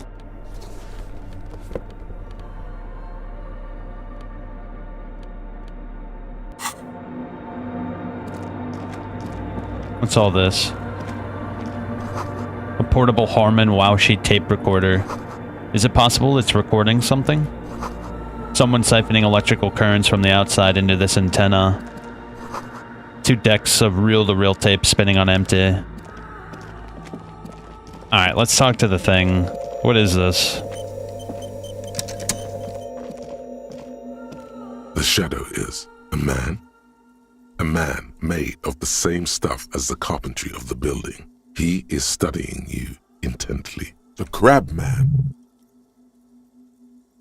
Say nothing. Be quiet. The man leaned forward a little, fixing you with a steady, unreadable gaze, then speaks. Habitual alcohol use has made you into a scared little pussy, Holmes. But don't worry. Everything's gonna be alright. You come to the right place. That accent is Villalobos, a peninsula in Mesk and a district in Jamrock. There's a sizable contingent of Villalobos-speaking Mesks in Rivershoal.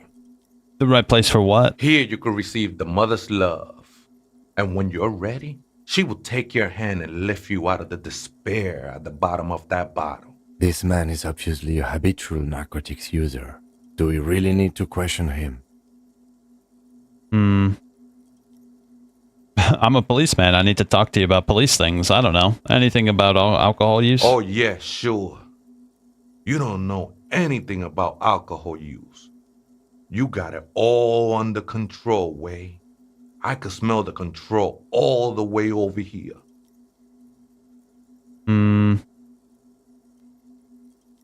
I'm struggling, but you don't need to lecture me. I know what I need to do. Not all of it. I was like you once. You don't know all the havoc Albino is wrecking on your mind and your spirit. Necesita parar, homie. You know, actually, since we're here, you may want to pay attention to what the ceiling climber is saying. For some reason, I feel like you have a point. Don't trust me. Trust the mother. I'm only the messenger, Holmes. This is the Church of the Mother of Silence. You are welcome here. You have no idea what the fuck he's talking about. Is he just trying to throw you off your game? Whatever it is, he's quite confident about it. Just look how gracefully he sways. 'Tis not an act, my liege. Save him perchance, he hath deceived his very self. This man is a zealot. Some ravers want to turn this place into a nightclub. The ones in the tent outside, right? I see them. Think they scared of me. So what do you think about the nightclub that is? Why not? They wouldn't bother me none. I'm usually way up there, imbibing. Ain't no music on earth that can reach where I go. Might even be nice to have some company. Do you know where the other spooker is? Other spooker? Oh, esa viejita es muy estudiosa. Don't know, Holmes. Viejita is grandma?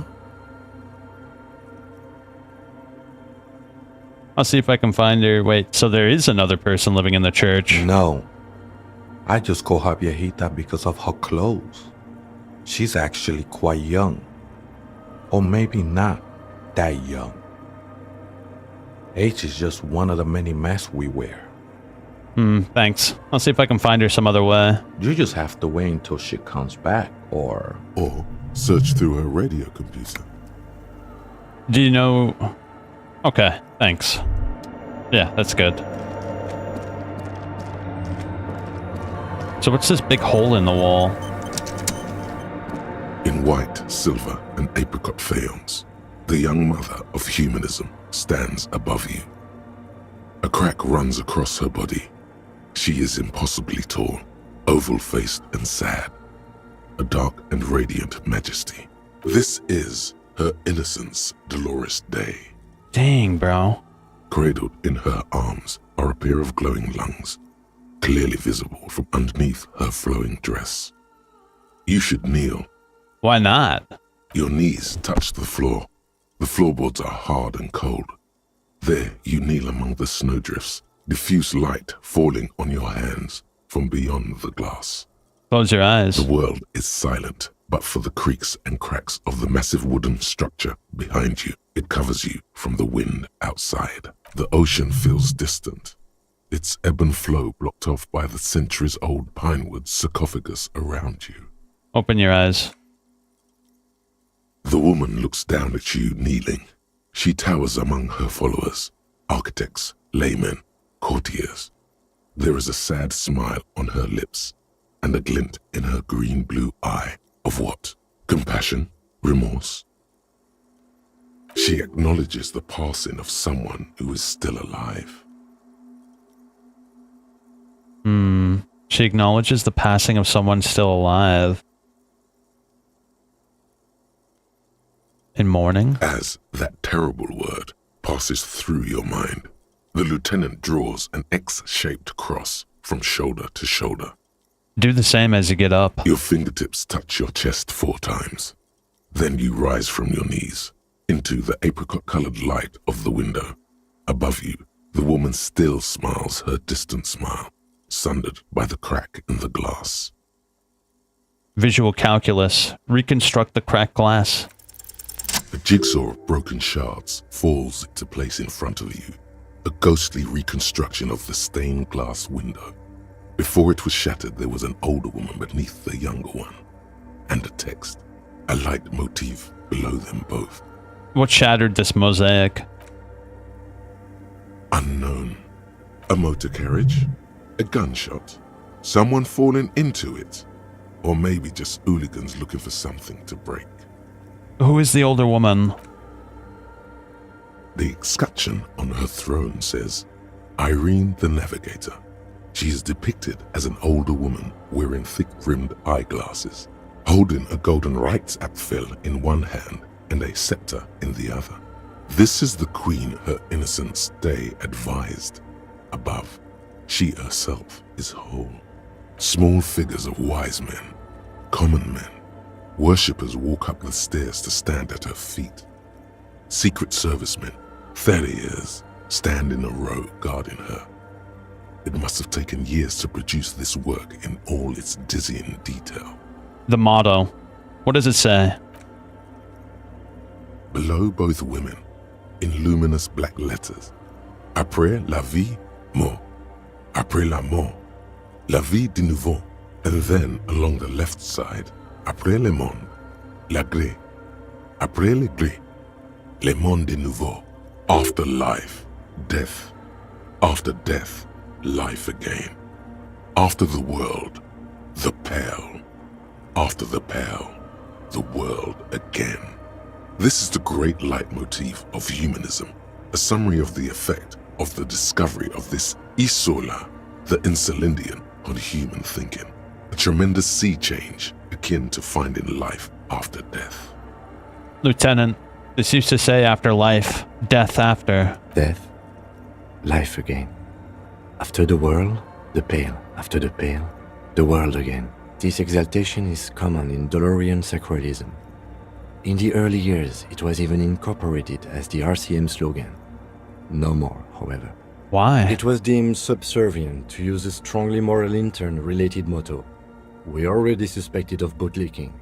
The sentence was also seen as too feminine. It was a macho thing. What is the RCM motto now? Justice, union, prudence, and force. Not very feminine. Not at all. Step back. The mother of humanism towers above you, a wax painting on a cracked pane of glass. Nothing has changed in her expression. How did I know this is the mother of humanism?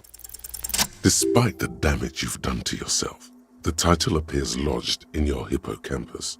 This is her innocence, Dolores Day, the innocence of humanism, internationalism, and the welfare state. Perhaps the most famous human being ever to have lived. No amount of Commodore Red can wipe her sad smile from your brain thing. It has survived the deluge and haunts you still, and will haunt you forever, as it haunts all men.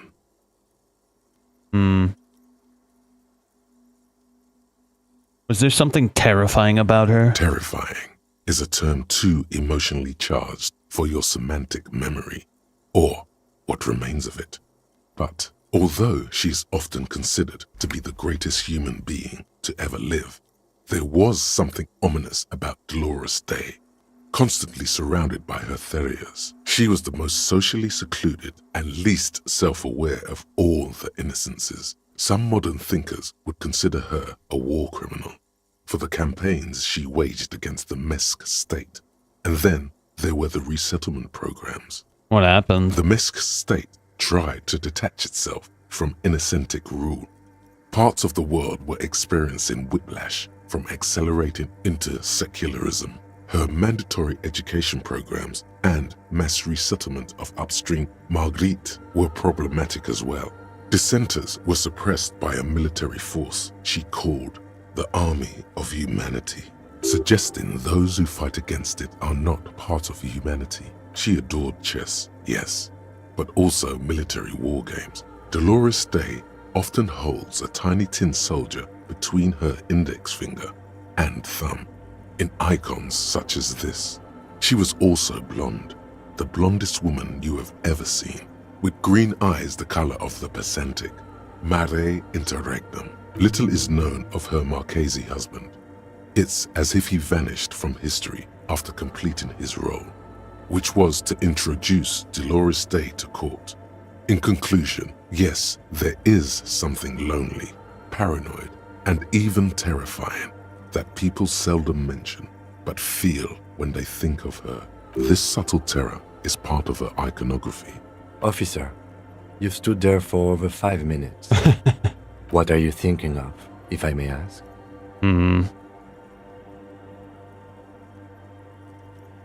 War criminal. She's beautiful. Is she somehow connected to the case? She's been dead for 300 years. I am almost 1,000% certain she isn't connected to the case. None of this is, in fact. This church, the coast, this isn't a good place to get lost in. Turn away. The mother of human. Alright, there you go. Huge lore dump The there. machine stands in the corner, watched over by the figures on the stained glass window.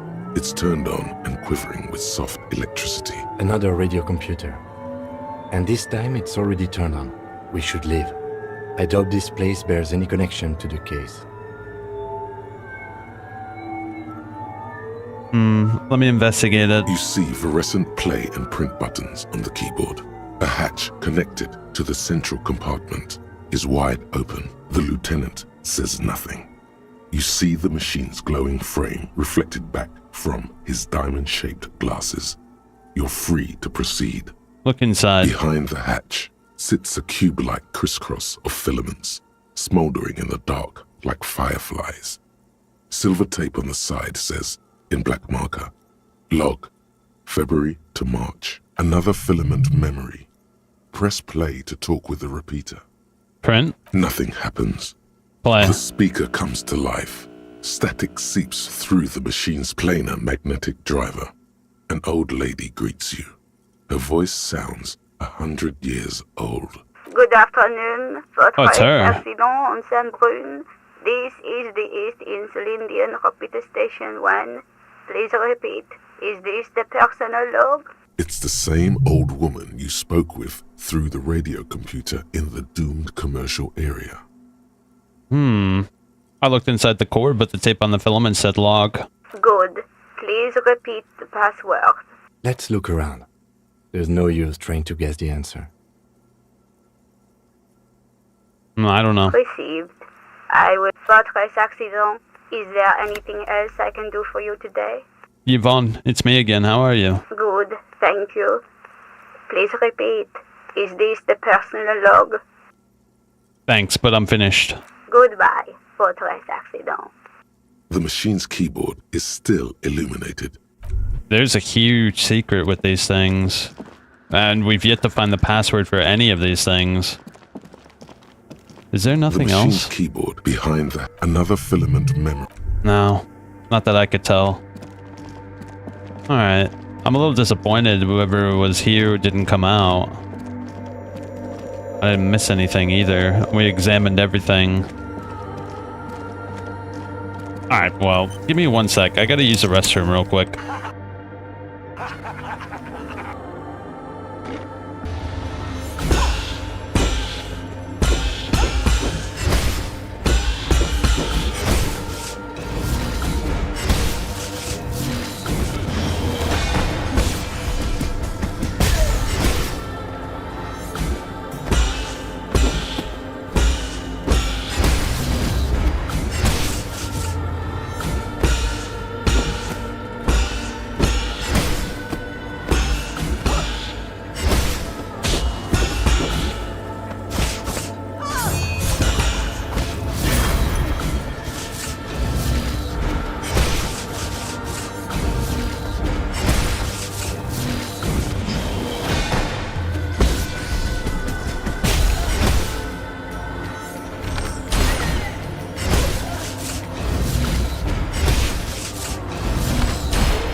Here we are. Let's continue.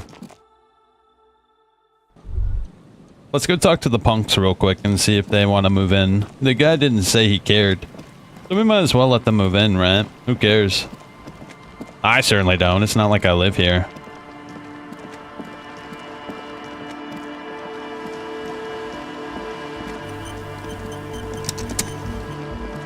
I can hear their techno. Hi again. So, how are things going? Yeah, I checked it out. And? What happened? I talked to the crab man. Oh man! Who is he? What did you think? Seemed okay, to be honest. Very spiritual. Really? Huh. Interesting. What's he doing in the church? Just preaching and praying from the looks of it. No matter. Is it? Yeah. Noid is right. Let's get back to the point. What are we going to do about him? These guys will never catch him. You will never catch him. There's nothing to do.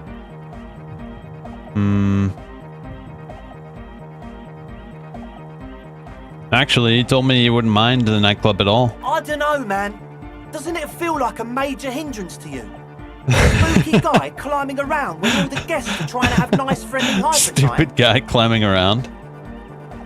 Don't worry. I don't think he really gives a damn about you or anyone else. I guess it's not a massive problem, now that I think of it. Everyone is welcome to dance till the morning light.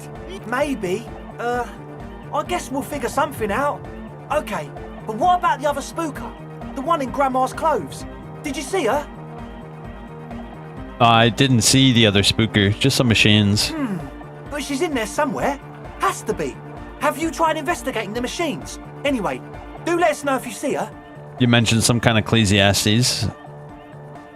Nah. I'll just like... If he does know what the founding party is, there might be a way to mask it with minor demagoguery.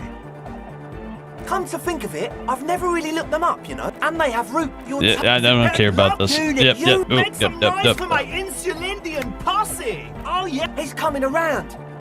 You're getting it. What is going on? Yeah, do it for... I didn't... The one, you feel like you... As always. Alright, yeah. I think they're talking about the old woman, right? I guess we have to use the password in order for it to work. To your right, a white-bellied cormorant eyes you suspiciously.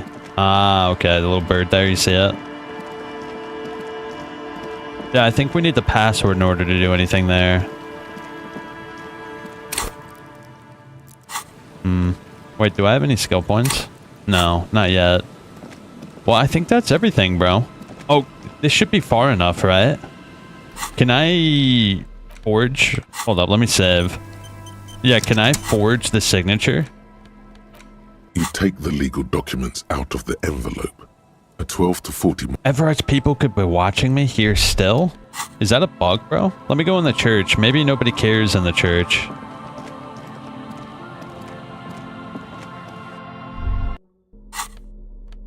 You take the legal documents out of the envelope. A 12 to 40 month construction period. Alright, I'm looking this shit up, bro. Where the shit could I possibly go?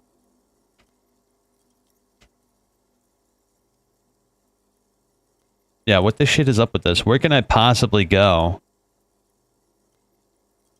I feel like the church, the fence on the ice, or the shack with the red chairs should all work, but they don't. You just need to go into your own shack in the middle of the village. Oh, okay. That actually does make a little bit of sense. Yeah, I feel like the church should work too, but it is what it is. Let's go to our shack. That's a bit strange though, right? How would anybody be watching me in the church? It was locked up and there's like only like a crackhead in there. Oh yeah, let me take this flashlight off. Enough of the flashlight shit.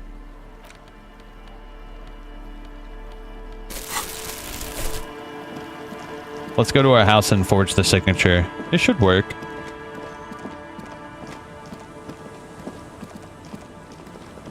Oh, does she have anything new to say? We talked to her kids. Do you think it matters at all?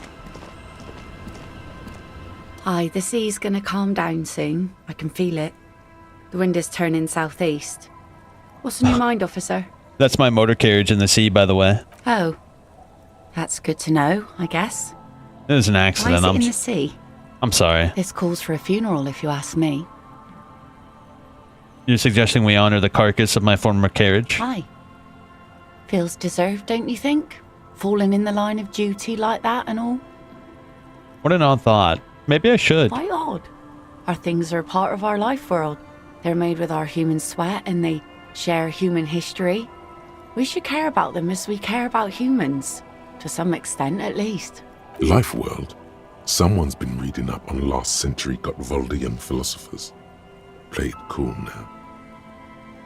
Alright, I'm in. But organizing a funeral takes a lot of time and effort, doesn't it? Oh, yeah. You won't even be able to get it out of the water before early June. And where are you going to bury it? Who to invite? What music to play at the wake? Take it from someone who's been through a few funerals. It's easiest to just leave them there and let nature take care of it. That's all we have time for right now anyway. Come back here in June and see how you feel about it then. It's not like it's going anywhere. Okay. Let's focus on the things we can do, right? Absolutely. Things like what, for example? That's fine, that's fine. Let me go see if I can forge the signature. I really don't want to give her the envelope to that shitty union guy. I feel like that would cause issues. She seems very nice. I don't wanna screw her. Right? She's too nice to let some sleazy, sweaty, nasty asshole do something to her, right? You take the legal documents out of the envelope. A 12 to 40 to the pen is shaking in your... Nope. We're passing this. That's my main stat. Anything involving my main stat, I am passing. You take the legal documents out. With a confident flourish, you complete your forgery. What do you see on the signature line? 2 names. Isabel Sadie and Lillian Carter. Indeed. They look distinctly different and very convincing. These might as well be their actual signatures, but they're not. And the document will be nullified if they dispute it. That means Everett will have to start over. All you need to do now is mail the signatures to Everett's accountant in La Delta. There was a mail delivery box in the plaza. Yep. I'm not messing with them. Sorry, but not sorry. Maybe if he looked a little less sleazy, I might be a little more down to help him, but he's just so sleazy, bro. Oh, we got my badge now, too. And we should be able to get a beat on my gun now that we've done this envelope business. Sounds of life in the north. A washboard scrubs filth from fabric.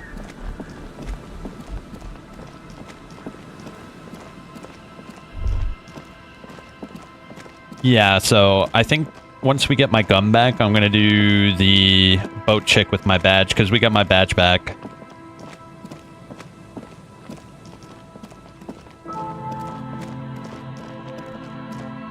Oh, how do we fast travel, by the way? They said we could fast travel, right? How does fast travel work? Oh, maybe I drive the car, right? That would make sense, at least.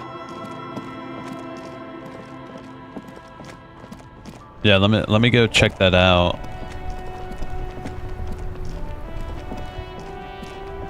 Let me deliver the mail first. Come whatever may. The dented yellow mailbox greets you with Drop its the white graffiti. envelope. You drop the white envelope in the darkness. It lands with a soft thud on what sounds like a couple of letters. About a week's worth of mail as collected in there. They'll empty this very soon. Probably did the right thing. You can't trust that slug, Everard. You know he's going to play you somehow. See, even logic, my inner logic is telling me I did the right thing. All right, let's go back to Everard. If we don't mention anything to him, he won't know before it's too late. True.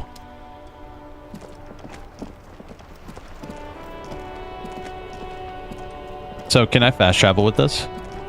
Inside, you see a set of steering levers, a radio microphone, a pull-out toolbox, and as you tap... Now, that's enough fun with the foldable headlights. I know they are mesmerizing. This is Precinct 57. How may I assist you? Alice, connect me to the 41st again. Just a moment. 10-4, come in, officer. Over. I'm happy to report that I found my badge jewels. 10-4, sir, glad to hear that. I'll write down that there is no need to issue a new one to you then. Over. Alright, and call. Roger that. 10-10, over and out. This is Precinct 57. How may I assist you? I need you to connect me to a civilian, a Sylvie. She may have reported a murder. Of course. What is her number, officer? Kim, didn't Gart give you Sylvie's number? Oh wait, no. Officer? Forget that. You connect me to Jamrock Public Library. Hold on, officer. I've got Central Jamrock Public Library on the line, and I've already introduced you to the librarian. Connecting the call in 2, 1. Yes, this is Central Jamrock Public Library here. How can I help you, officer? I'm looking for any information that you can provide on Billy Majan, a reader. Billy Majan, you said. Give me a moment, I'll have to check our database. Yes, hello, are you still there? I found Billy Majan's home address, is that alright? No phone number, unfortunately. They're too poor to have a phone line. Yes, that's fine. Here we go, sir. Rue de Saint-Ghislain, 33B, apartment number 20. It's in Martinez, I believe. Cape Side Apartments, it says. That's all. That's where the smoker on the balcony lives, isn't it? Do you have any other information on him? It says here that they returned their last book just a few days ago, but I wasn't at work that day. Do you know someone who has? Marie? Marie? Do you remember a reader named Billy Majan? They returned a Tybalt book the other day. Maurice, what? A woman yells. Then, yes, okay. If it was the police, she starts explaining something. Yes, it was my colleague Marie. She said that it was Billy's husband who returned the book. He also asked for this new sci-fi release, Lowe's Radio City 87, but we don't have it yet. Good. You have a name now.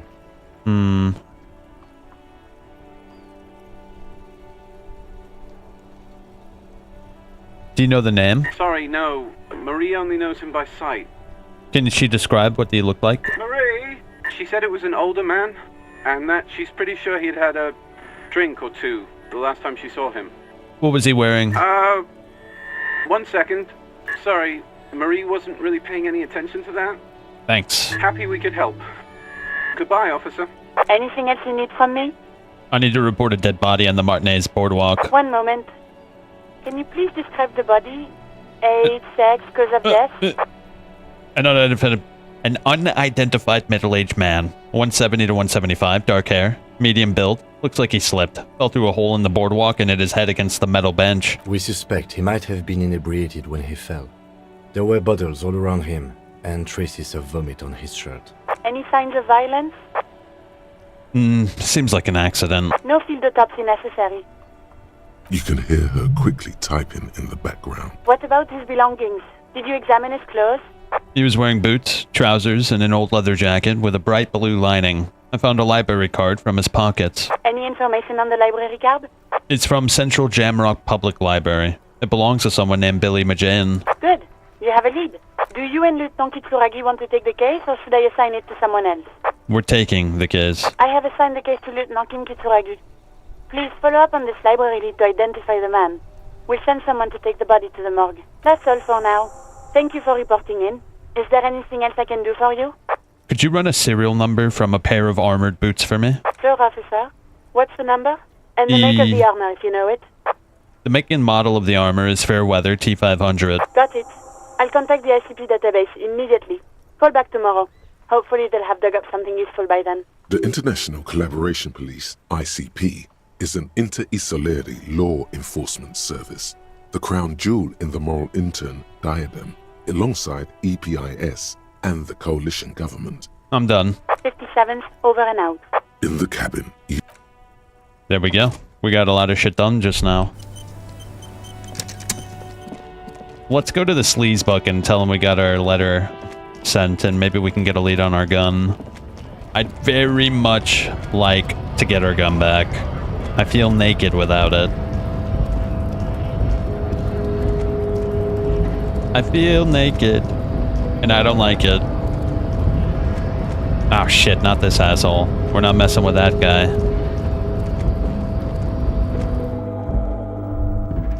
Yeah, let's go. Take the best way over. Dude, I'm not looking forward to dealing with this guy again. Hopefully this time we can actually get a little bit of juice out of him. My composure is a lot higher too, so maybe our composure will help.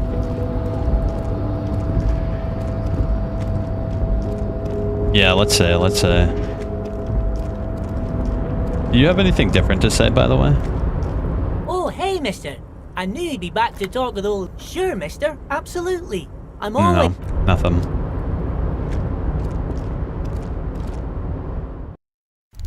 Alright. This asshole again. I really don't like this guy. Mr. Dubois, I hear the meeting with Titus was a glowing success. That's such a relief. Titus can be a handful sometimes. Now, what can Everard Clare do for you today? It's done. I mailed the signatures you asked me to mail. The Golden Boy returns once more. Wonderful. Simply wonderful, Harry. My friend, the mailman, confirms the letter is on its way. You've done a great thing today. You've given the children of Martinez a future and proven to be a true man of the left. I can finally trust you now. You're in my inner circle. You too, Mr. Kitsuragi. We can talk about anything. The strike, the murder, your lost gun, nothing is off the table. See? Forging that signature really paid off. Damn straight. Well done, sire. By guile and deceit, you're in. You don't know his full plan. Perhaps he expected trickery. Oh. Perhaps the signatures weren't important. The point is, do not think you're ahead of him. Thanks, Logic. I needed that. Can I get my gun now? Harry, I've got to be honest with you. Your gun was found 2 days ago. Withholding this information weighed heavily on me, but it had to be done. What a slimy bastard. Where is it? An old woman has it, and let me tell you, Harry, word on the street is she's a character, so watch out. This must be the woman who bought the gun from Roy, the one he described as terrifying. So the gun's still with the woman who bought it? Yes, the same one. I see you've done your research. The pawn shop made the gun easy to track. Crazy stuff, Harry. Selling your gun like that? The neighbors of this old woman contacted my men because they trust me and the Debarders Union. Apparently, she was waving it around at the entrance to her building. Can you set up a meeting? I already have. Tonight, starting 10 o'clock, near the old fish market on the coast. The one on the boardwalk, a little past the fishing village. Be careful, Harry. I would never set you up for anything dangerous, but you did ask for this. Now, back to the fun stuff. More fun stuff. Seems like we already have fun stuff to do. Did you order the hangman killed? I did not, Harry. Although I am very, very glad he's dead. What do you gain from him being dead? Why, a war, of course. And what do you have to gain from a war? Victory, Mr. Kitsuragi. I have victory to gain. We are going to start a war with the Wild Pines group and win before they even realize there is a war. They're trained military people. Aren't you afraid for your men? Harry, we outnumber them 1,500 to 1. And that's just Martinez. With all the unions in Revachol, and with public opinion on our side, we can hold off 2 men, or 15 men, or even 50 men. The more they send, the worse it's going to look for them. They made a huge mistake hiring those guys. No one likes foreign mercenaries. The leftists hate them, the fascists hate them, even the moralists think they're in bad taste. How is this connected to the strike? Harry, there is no strike, only war. Class war. Or, in business terms, a dawn raid. Or wait. Is that when you still pay them something? Because we won't do that. We're not going to give nothing. We're going to take Terminal B away from them. The roads, the gates, the containers, that big crane, even the damn coffee maker. We're going to take all of it for the people, and fuck Wild Pines. The word fuck rings like a gunshot from his mouth. He doesn't swear often. So that's why you haven't let Joyce in? Yes. It's also why I let that midget Gaumont go. He's too nice. I can't put him through this. Plus, he knows how to get in here. That woman can't tell her tits from her arsehole. She has no chance. Why are you telling me your plans? Because we're friends, Harry. Besides, it doesn't matter now. You can go tell her if you want. It won't change the course of events. We have a significant head start. It's already happening. He looks at the swordfish clock and nods.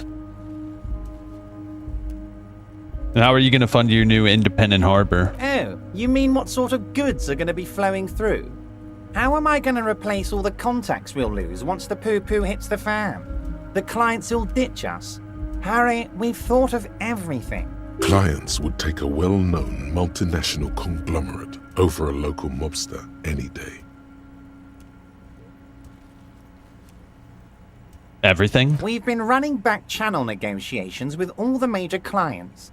I think the company will be unpleasantly surprised to see how many of them stay loyal to Martinez and to the new competitive contracts we can offer. With renewed zeal sparked by communal ownership, the men will be shipping those containers double time. You'll be surprised to see how fast things go without parasites latching on. We'll have our hands free to pursue bold, exotic new revenue streams. But aren't you a parasite? That's drugs. Drug trafficking. Drug trafficking? Don't be stupid, Mr. Kitsuragi. There are perfectly legal, 100% ethical chemical factories on the Samaran Isola. You don't need to be colonialist about it. All they do is produce components to keep the pharmaceutical industry running. That's people's health we're talking about. Old grannies, little babes, people with disabilities. God, that sounds shady. The company thinks transporting these chemicals in bulk looks bad, has bad optics, may be illegal in some countries. The Debarders Union, however, we're all about the large volume column. In bulk shipping, large volume column is a major buyer, a shark. We're gonna transport the living daylights out of those materials, Harry. So your sick kid can get his Benefed and your wacky uncle doesn't have to come off Risperazole. Benefed is a children's cold medicine, usually apricot flavored, and Risperazole is used to treat severe psychosis. And the kids on the street can get speed and Pyrrolidon. I'm an old-fashioned guy, Mr. Kitsuragi. I sometimes grab a beer with the boys, but I have no idea about the things you just mentioned. But if I were to supply ingredients for some sort of rainbow party, I would make sure the Union took a fantastic share. And I'd keep that stuff far away from Martinez. Yeah, okay. He's basically admitting to it. Interesting stuff. I just want to solve the murder, okay? You know why you're such a good detective, Harry? You don't get sidetracked. You care about the people you're supposed to protect, not some systems that may or may not be unethical. Anyway, let's not focus on the sensationalism of the drug trade. This hypothetical drug trade is all anyone ever seems to be interested in. It would only be a small part of the harbour's turnover, just like the harbour is, but a small part of Martinez. Go on. Let's look at the big picture. Martinez as a whole. There are little girls out there with dreams of making music. Young mothers who want to start businesses. Models who want to walk catwalks and steel welders who want to weld steel. I'm going to unite them all into one economic body. We're going to incorporate this place to Kingdom Come. Everyone's going to be in on the wealth, and everyone's going to pull their weight. This can be like a nice big corporation. Honestly, it's not my place to judge or express an opinion. Yeah, because, like, what am I going to do? He's not going to listen to anything. Who cares? Harry, the length you're willing to go to keep your nose clean is remarkable. You will always have a warm bed in Mr. Clare's household, my friend, and a special place in the future of Martinez. How many of you guys are in the union? 2,372. Plus yours truly, of course. 2,373 is a sizable contingent for a labor organization in Revachol.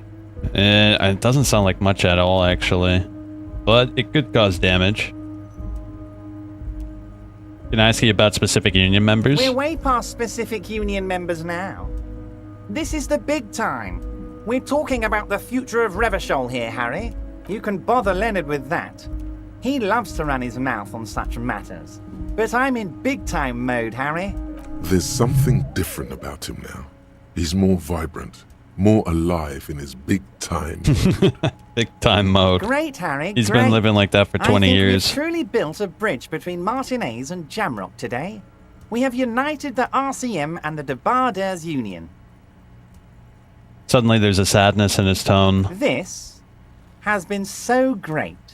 I'm sorry we don't have more fun things to do together, but most certainly, Harry. Nothing brightens my day like brainstorming these things with you. There was a bullet in the hangman's head. So they shot him. He sounds pleasantly surprised. He was shot in the head before he was hanged. How odd. I don't know what to say, Lieutenant. They told me they hanged him.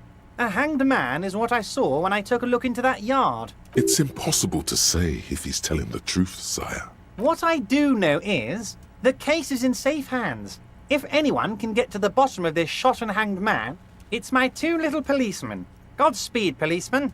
By all means, Harry, what's on your mind? That's it. I don't want to talk to this guy any longer. What an absolute sludge bucket. At the very least, we have an appointment to get our gun back. That's primarily my biggest worry, because I have a feeling things are going to get a little interesting soon. And now that we have our badge, we can talk to the girl, the one who works at Wild Pines. She's their enemy, and I'm definitely going to tip her off about it because that sounds interesting. Doesn't that sound interesting? Shit, I took the wrong way. I always, whenever I'm in an RPG like this, I always like to pit all the factions against each other, if possible. I like playing both sides. I think it's most interesting to play both sides.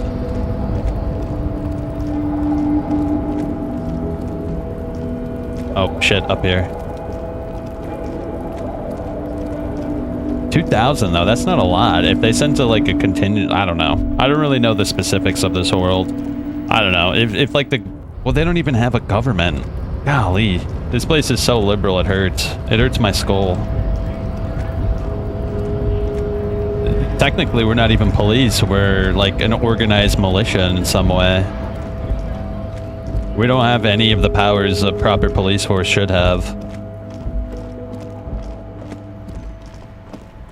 Yeah, we certainly don't have any power to influence this in any way unless we can get to the bottom of the murder, and then once that happens, maybe then we can start taking heads. But unless we've solved the murder, there's nothing we can do about it.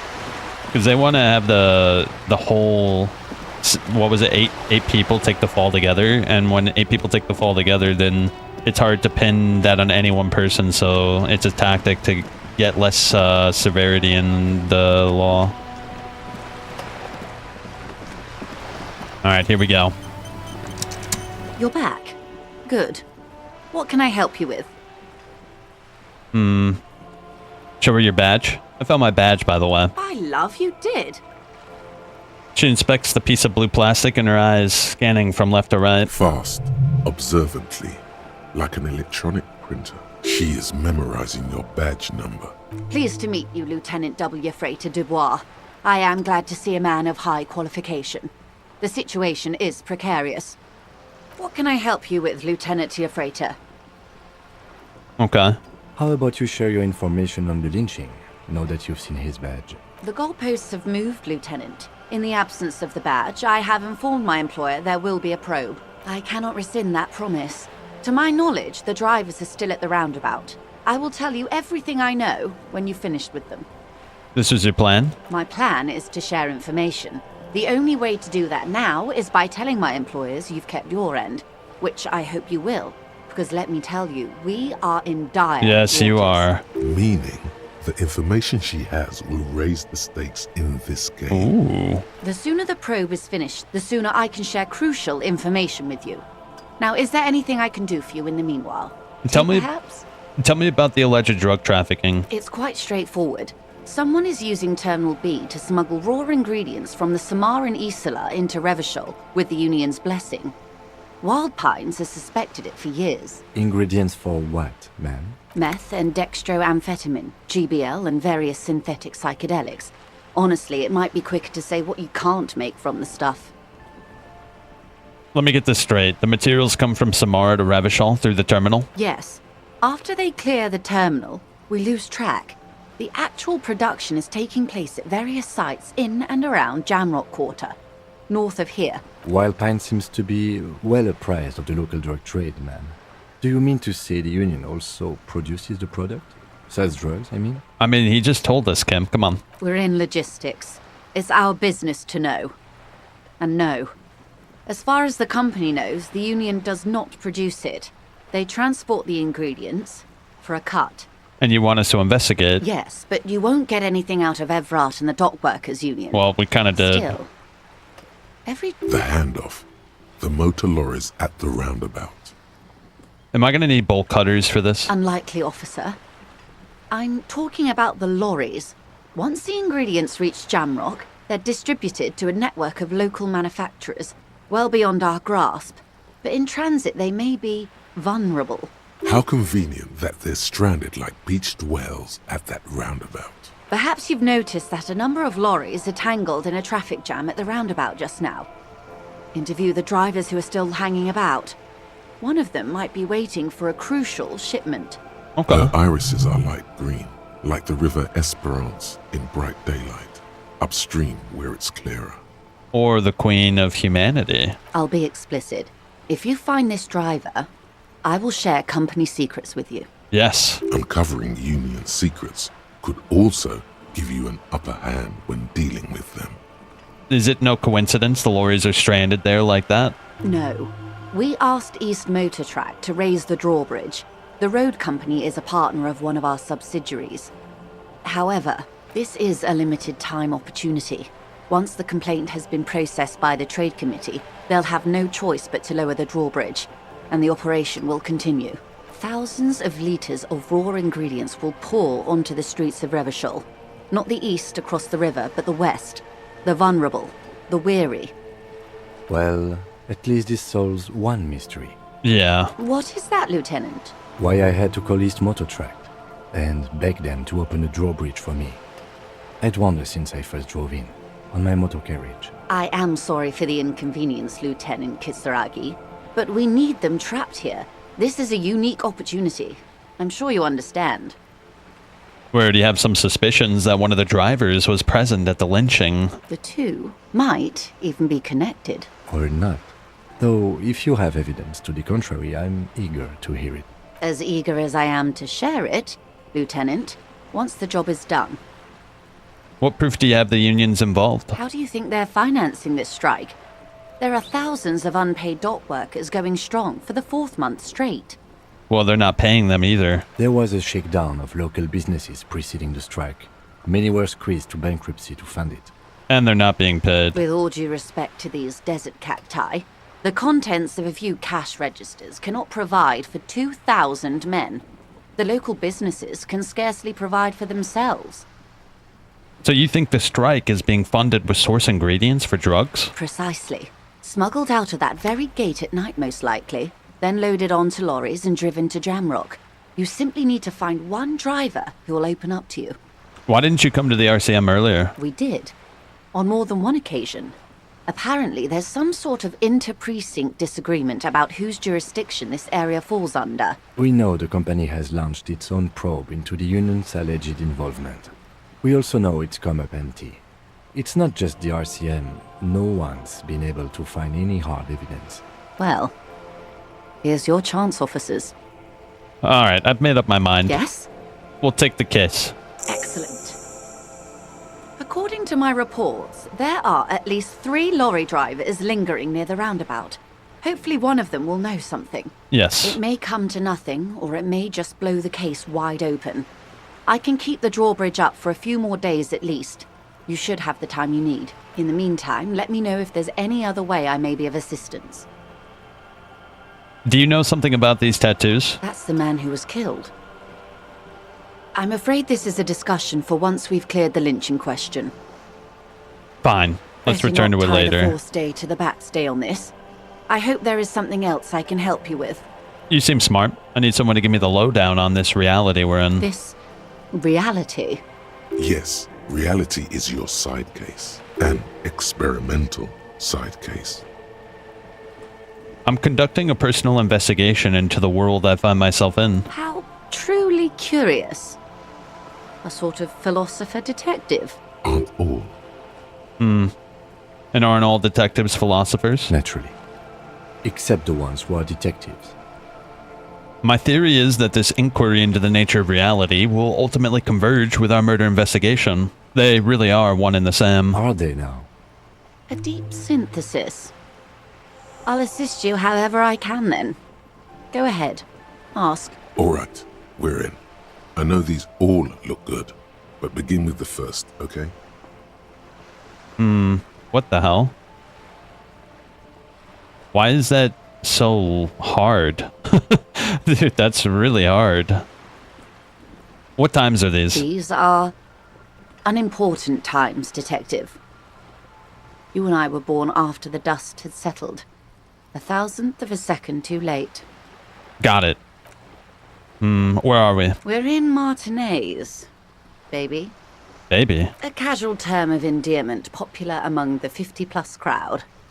It's a disco holdover, pay it no heed. Okay, I'm a disco holdover myself. Aren't we all? She refers to your corresponding ages. And what is Martinez? Martinez is a district of Revachol. A very small district tucked away near the industrial harbour. North of the 881 and Jamrock. You would be excused for not knowing about it.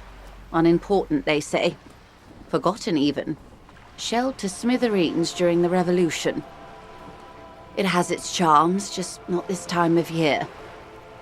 You mentioned a sea. What sea is it? It's not really a sea, it's the Bay of Revachol. And the bay feeds into the ocean. Are we near the ocean? Yes. We're on an island in an ocean. The world's largest body of water.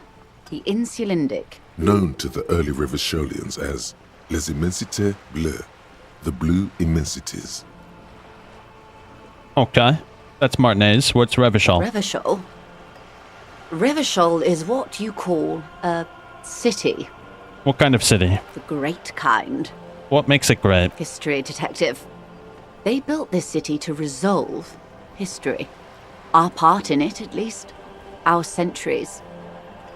And why will it resolve history? They say it's where the terrible questions of our time will be answered. The tensions are highest, the fault lines deepest. By that I mean conflicts. Ideological conflicts. The stuff of men. And why here? We are standing on a fertile, self-sufficient island able to sustain up to 200 million people in the middle of the Insulindic Ocean, the world's connective tissue. It's where the money is. So we're on the periphery, basically nobody is. Speak for yourself, officer. I'm well known in certain parts. As to the place, you're right. We are. She points across the water where there are skyscrapers. A collection of tall ghosts behind the water vapor. Light reflecting off their glass windows. 22 kilometers from the center of the world. That soldering iron is the Bank of the World building. The bottom floors are INSIACOM. Coalition government, Insulindian Mission Command. Look to the sea. Silence. She lowers her hand. The water, the light. It's as though you're seeing it for the first time. Say nothing and observe the large body of water swelling. She observes your eyes scanning the horizon, then breaks the silence, slowly. Was there something else you wanted to know? I remember something about a lowdown. This has been informative. Thank you, ma'am. I'm sure my memory-impaired partner has many more questions to ask, about even more fundamental aspects of reality. Might I suggest not asking them all right now? Ma'am, Messier will be here later too, and tomorrow. Isn't that true, ma'am? Absolutely. My commitment here is long-term. You're right. I'll continue later. It's better not to eat all your candy at once. Indeed. I'm always at your service. What is this? A bird? She tilts her head. Sphenicid? A flightless bird of the polar regions? Keep guessing. Some sort of krill hunter? No, wait. You're an ancient ruin. A symbol of hubris and decay. Half submerged in some salty sea. Are you saying I'm ruined? Of course you're not, my dear. I'm just terrible at guessing games. Okay, good one. Of course. And what are Asking you? What I am not is a basic term of reality. There may be a way to get her speaking about herself at some later juncture. Yes, we'll come back later. That's all for now. Glad to have been of assistance. The little that I know. Anything else? What can you tell me about the strike? Everything. Right up to, but not including, trade secrets. Alright, we'll ask that stuff when we finish the task. Yeah, we'll ask her some of those other more interesting questions after the investigation, because she won't tell us anything important. Looks like there was more construction here once, decades ago. Oh, speaking of the devil, we should go visit that apartment building, right? Hold up, let me look at my journal real quick. So, another dead body. Go to Bill Majayan's apartment to deliver the bad news. It's in the apartment buildings in North Martinez. Apartment 20. Alright, apartment 20. You hear someone walking around in... No, that's not it. That's 10. Apartment 20. What was this? That isn't just a five-pointed star. It's an inverted white pentagram cradled in a wreath of antlers. The iconography of communism, in other words. Look out, Kim. There's communists around here. I'll keep my armistice handy, detective. Good one. He doesn't actually reach for his gun. Oh, come on, bro. You gotta be careful. You saw what they did to that man out back. They hung him. But they shot him first. And then they hung him. And then they took his clothes off and left him naked. Okay, it's probably outside, right? Apartment 20. Oh, I think it's up there. Yeah, I think it's up here. Let me see. This door is made of metal. No, that's 28. It might be in the other balcony then. Oh, what about this door? A weathered brown Here door. it is. The number reads 20. Something smells good. Soup alongio. The lieutenant motions to you to go ahead and knock. Hold on, Kim. We should discuss before we move on. What should we expect? You're right. Let's talk this through. He looks at the apartment door and lowers his voice a bit. You hear light footsteps passing by the door and some folk music playing on the radio. We have our first preliminary identification. In all likelihood, the deceased is the husband of Billy Méjean. We need to confirm these, as well as deliver the death notification to Billy herself. Oh, this is gonna suck. Now, delivering a death notification is never an easy task. There's a reason why it's often called the most stressful part of our job. This is why it's usually done in pairs. You got this. I'll be monitoring reactions, ready to act if necessary. Do you have any advice on how to tell her? Dad, just don't say that you know how they feel. You don't. Alright, I think I'm ready. The lieutenant motions towards the door. Hello? Who is it? And someone turns down the radio. Is this Billy Majayan's home? This is the police. Please open the door. The police? A moment, please give us a moment. Tidying up. Nervously. Come in, the door is open. Oh, jeez. This is gonna be depressing.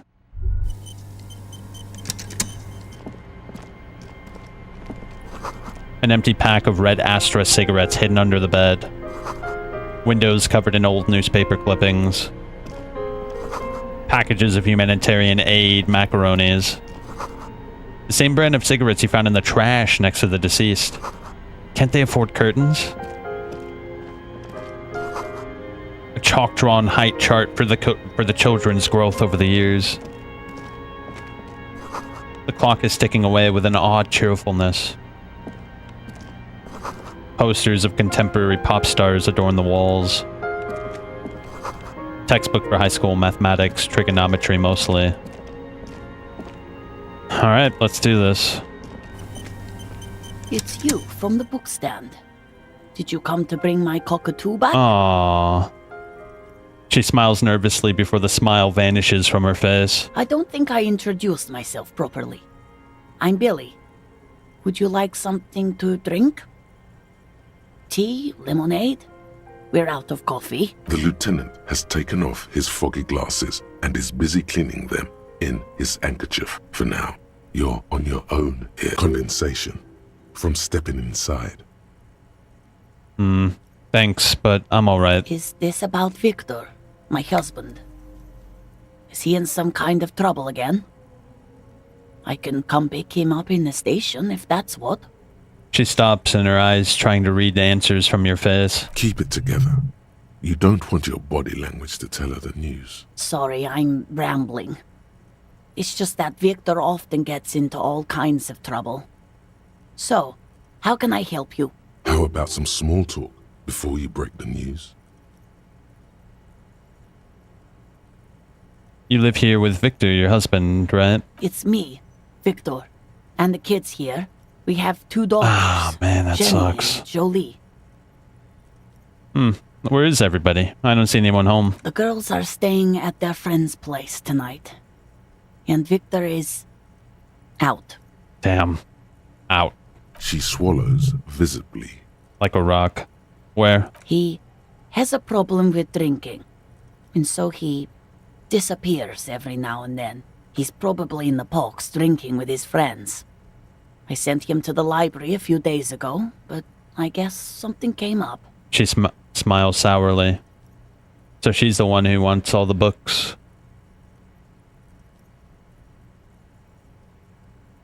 Do you remember what he was wearing when you last saw him? His old leather jacket. Can you describe it? It's just your average brown leather jacket, but he bought it as a teenager, so... No distinctive features? No, well, the lining is hand-sewn. It's blue. I tried to make the thing more weatherproof since he's running around with it in the middle of winter. What was he supposed to do in the library? Just to return a book of mine. Why? Why all those questions, Detective? Did he... Was it the Glinting Curve by M. Tybalt? Yes. She becomes unsettled as she says that, her forehead scrunching up into a worried expression. There's something I have to tell you. She folds her hands across her chest. Tell her about the dead body. I don't want to. But I have to. I don't want to do this. Slap your cheeks. No. It seems like there's a part of me that refuses to do this. Do what? Officer. Too late. You ruined it. Just say it now. Your husband's dead. Excuse me, what?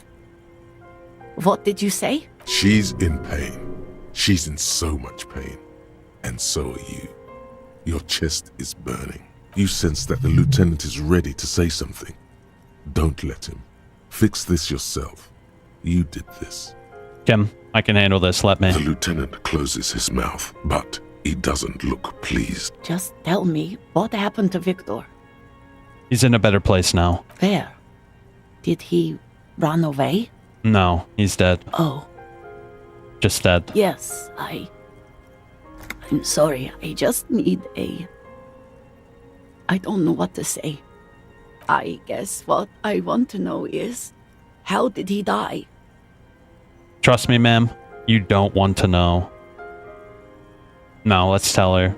He fell and smashed his head against the bench. And you just found him there? Lying in the cold?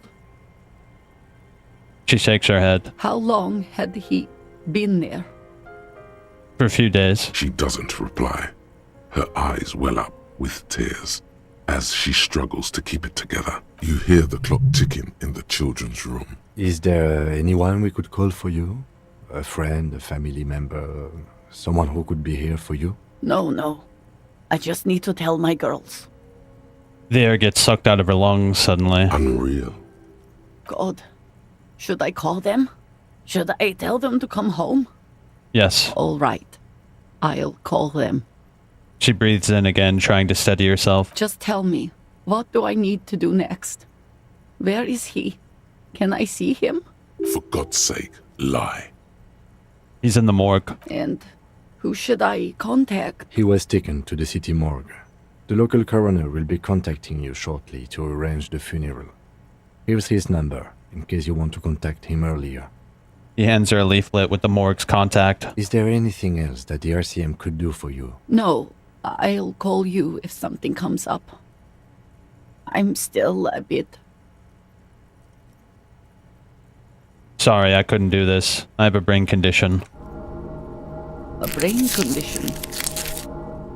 You know what? It doesn't matter. I'll just leave. Again, if there's anything we could do for you, then don't hesitate to call the RCM, ma'am. She just nods, distant and inconsolable. The bed springs rattle beneath her as she begins to shake. I'll take it from here. Thank you. She points at the front door, breathing fast now, holding herself back. We should step outside and talk. Set the library card by her and leave the room. Well, that sucked.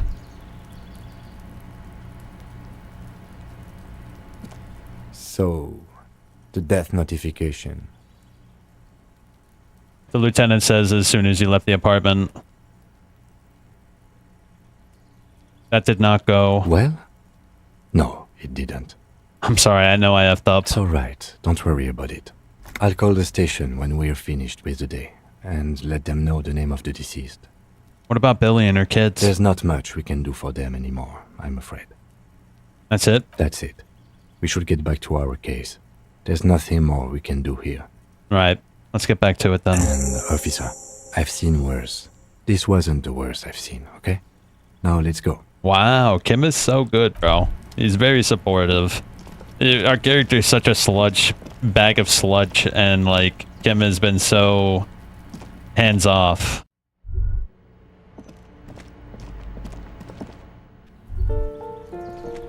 Alright, well, we have a lot of work to do, and apparently I've leveled up. Oh, we have some new thought cabinets. What do we have here?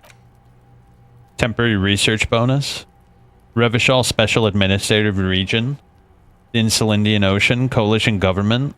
Name after name, and none of them is familiar. They seem real, but something is wrong. You feel like a kid looking at stickers on a fridge. Alright, let me pull up that list again and see what it does. So this is James Vu.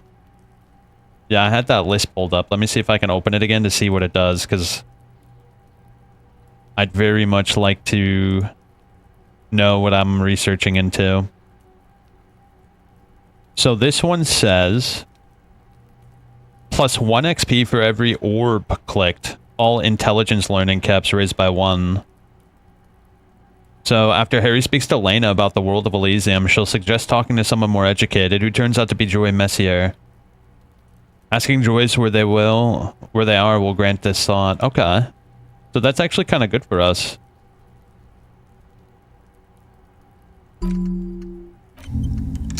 We'll get an XP for every orb we click. That's really good, actually. That's actually insane, bro. Yeah. Plus 1 XP for every orb clicked, dude. I wish we got that earlier, dude. We missed out on at least 100 XP, which is another full level. Ah, damn. I didn't realize, bro. That sucks. At least we can start now. Just an ordinary wall. Nothing to see here. No, I can't do that. Not yet. Maybe eventually. Alright, let's see if we can get wiggle this information out of the roadblock. Apparently one of them smuggling drugs, and we have to figure out who. And then at 2200, we have to go to the meetup with our gun.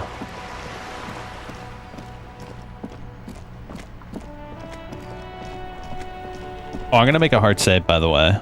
And then a quick save.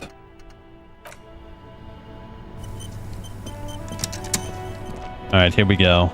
Let's give him a talking. Still here. Stuck in this damn jam, my man. What's up? You seem like a man who knows about drugs. Ah, man. Me and narcotics go way back. Had some good times surfing the psychic waves of my own consciousness, you know? But those days are behind me. There are other addictions in my life now. Why the inquiry, my man? Let me be straight with you. I'm trying to figure out who's smuggling drugs out of Terminal B. We have a credible lead, sir. Someone on this roundabout is waiting for a bulk shipment from the harbor to load it on their lorry and drive it to Jamrock. Not me, man. No way. I don't need any trouble. Shit's bad enough anyway. This jam's got folks up in arms, and I'm afraid it's headed toward a conflagration. Who do you think could be conducting the drug trade, then? Look, man, I try to stay away from the criminal underbelly of Revachol. I'm a guest here. You really need to find another man to probe with those questions. We wouldn't say he's lying, sire. Yeah, our drama is really high, and it detected that he wasn't lying. Yeah, that's good. It's definitely not him. Why would my drama lie to me, bro? Look at how good our drama is. It's our highest stat.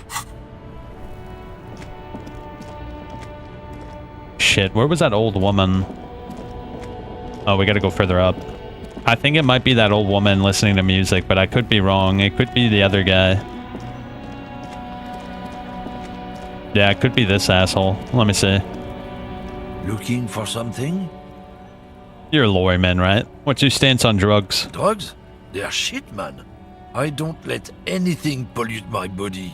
He takes a long drag on his cigarette. Why not? You know where that shit comes from? Sarah Miriza, Safre, Ilmara. They take the money from our local junkies here and then use it to outcompete us in the manufacturing sector. They know they can't beat us in a fair fight, so they have to get us to weaken ourselves somehow. It's racial sabotage, racial economic sabotage. Perhaps it's good to agree to get him talking. Yeah, that's true. We should agree, and then it'll open up. Let's bring up the mug again, too. It's our responsibility to keep this poison off the streets of Revachol, right? He eyes you warily, unsure how to respond. This goes on for about 2 seconds. Wait, why, though? Damn, it didn't work. You should have signaled you're a nationalist before. I don't know shit. And if I did, I wouldn't tell you. So why are you still hanging out here? Most of the other lorrymen have left. What do you think? I can't leave the lorry unguarded. Stuff's been getting looted lately. It's those little kips sneaking around at night. If they touch my stuff, the bosses will be on my ass like ass cancer. There was a bunch of spilled boxes in the back of a big lorry nearby. I did see one lorry with the trailer doors open on my way here. Do you know what happened? The man pulls on his cigarette furiously, probably still thinking about mosquitoes and ass cancer. If it's not you, then who's running drugs? Isn't it obvious? Fucking Sealang, that beady-eyed South Samaran. His little side business is a scam. I wouldn't be surprised if he was peddling drugs as well. Wait, the street vendor south of here? That guy's a lorry driver? Of course he's a lorry driver. What? He tell you he's just some simple businessman or some shit? He's selling his employer's stuff after he broke the seals on his Humanux lorry. His tribe are natural liars. It's in their blood. He's your man, all right? 100%. I wouldn't be so sure about it.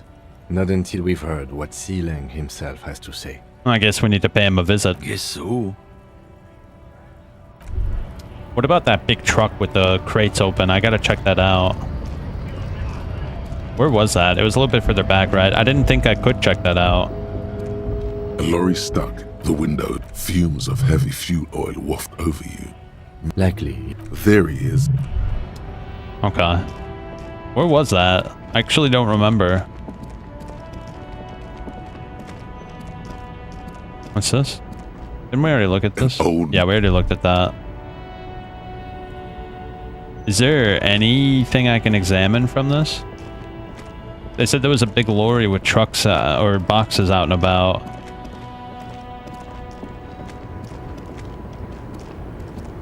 And what about you? The woman still has her eyes fixed on the photograph in her hands, in the background. Snap your fingers. If you want her attention, you may need to be more forceful. Snap your fingers twice. Where am I? Who are you? Are you alright? Never mind. I remember now. I'm still stuck in that traffic jam in the 50s. Where else would you be then? Back in Mecca, during the time of the revolution. The sidewalks and cafes are filled with young people. I was on my way to see a new Boyadero picture starring Gabriel Buenguerro. Until you came along, that is. Who's Gabriel? This is Gabriel Buenguerro. Just always see the photograph in a lavish amber frame. A strikingly handsome man looks straight at you, his head crowned with a wide brim hat. His hair is dark as an oil slick, and his jaw the most perfectly chiseled thing you've ever seen. He was the biggest star of his day. Girls used to faint in the aisles of cinema whenever he came on the screen.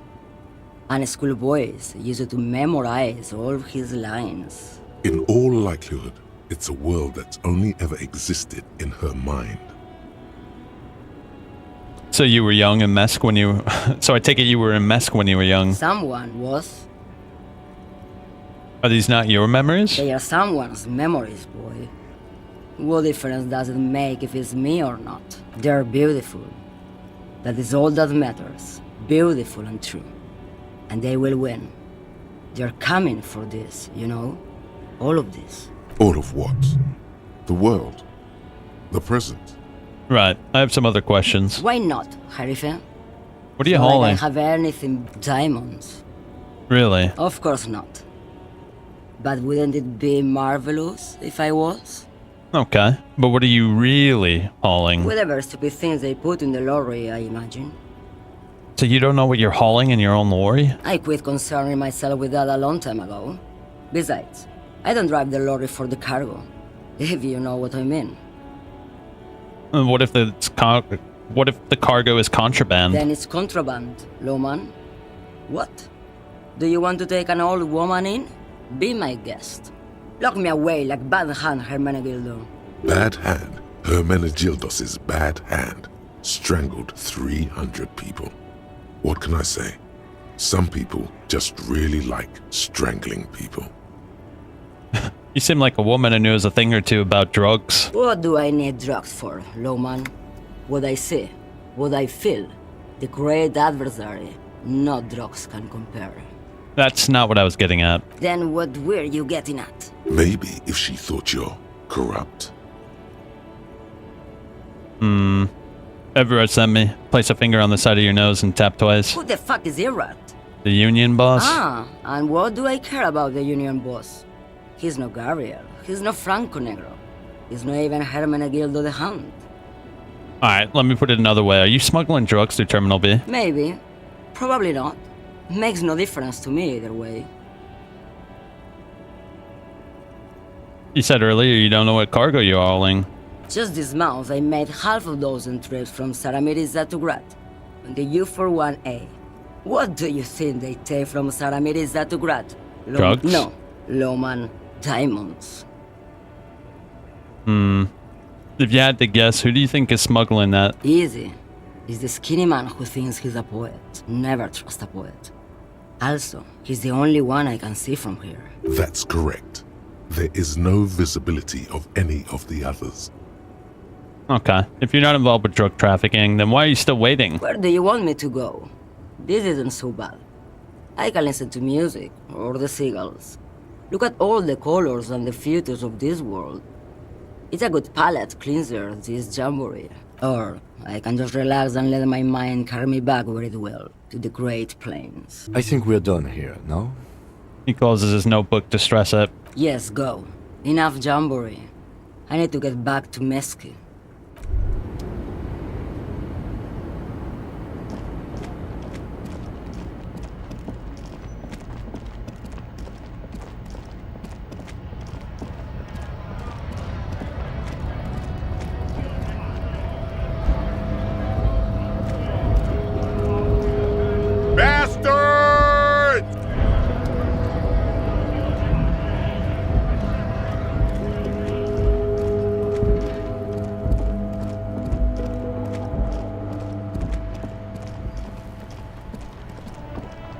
Still here. Stuck in this damn jam, my man.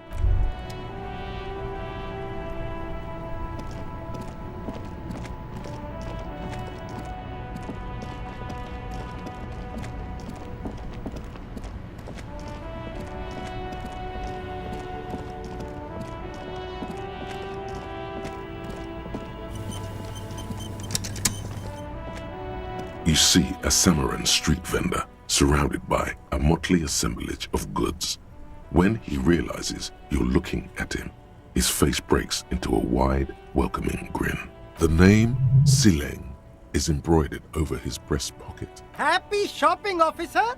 Everything's cool here. What's so cool? Everything's cool. The goods are cool, the customers are cool, the place is cool. And one more thing, officer, you're very cool. Bang, bang, bang. All right. Index fingers. There's a finger shootout brewing. Whip him out. Don't shoot, officer. Have we got an arrest here or just a shakedown? Just a shakedown. Good one, officer. You're a funny guy. Now, what can I do for you? Just kidding. I'm really here to shake you down for some answers to official police questions. Then fire away, officer. Persuade him to give you some money? Start with a little compliment, then work your way up from there. We succeeded. This is about business, remember. Hey, you seem like a really successful entrepreneur. Would you like to support a member of the local police force? Oh, okay. But why, officer? Think of it as an investment. An investment? What kind of investment? I'm a policeman. It's an investment in the good relations with RCM. I hear you, officer. What kind of a sum are we talking about here? 5. What? Only a $5? You can't even buy a pack of Royal Extras with that. Let's make this one stick, my friend. Ooh, nice. 10. Sounds like a fair deal all around. Corruption. Corruption. Where are you from, Ceiling? Me? It's a boring story, officer. Who cares about the past? I'm all business now. All Revachol. This man probably comes from Seaguy, sometimes known as the Apricot Suzerainty, an archipelago in the Samaran Isola. You're from Apricot Suzerainty, right? Apricot Suzerainty calls to mind an era when the Seaguy archipelago was colonized by Revachol. It's a bit of a slur, in other words. Don't fret, let him answer. That's right, officer. But it's a bad scene for business there. Too many regulations. Extremely bad for an independent local entrepreneur.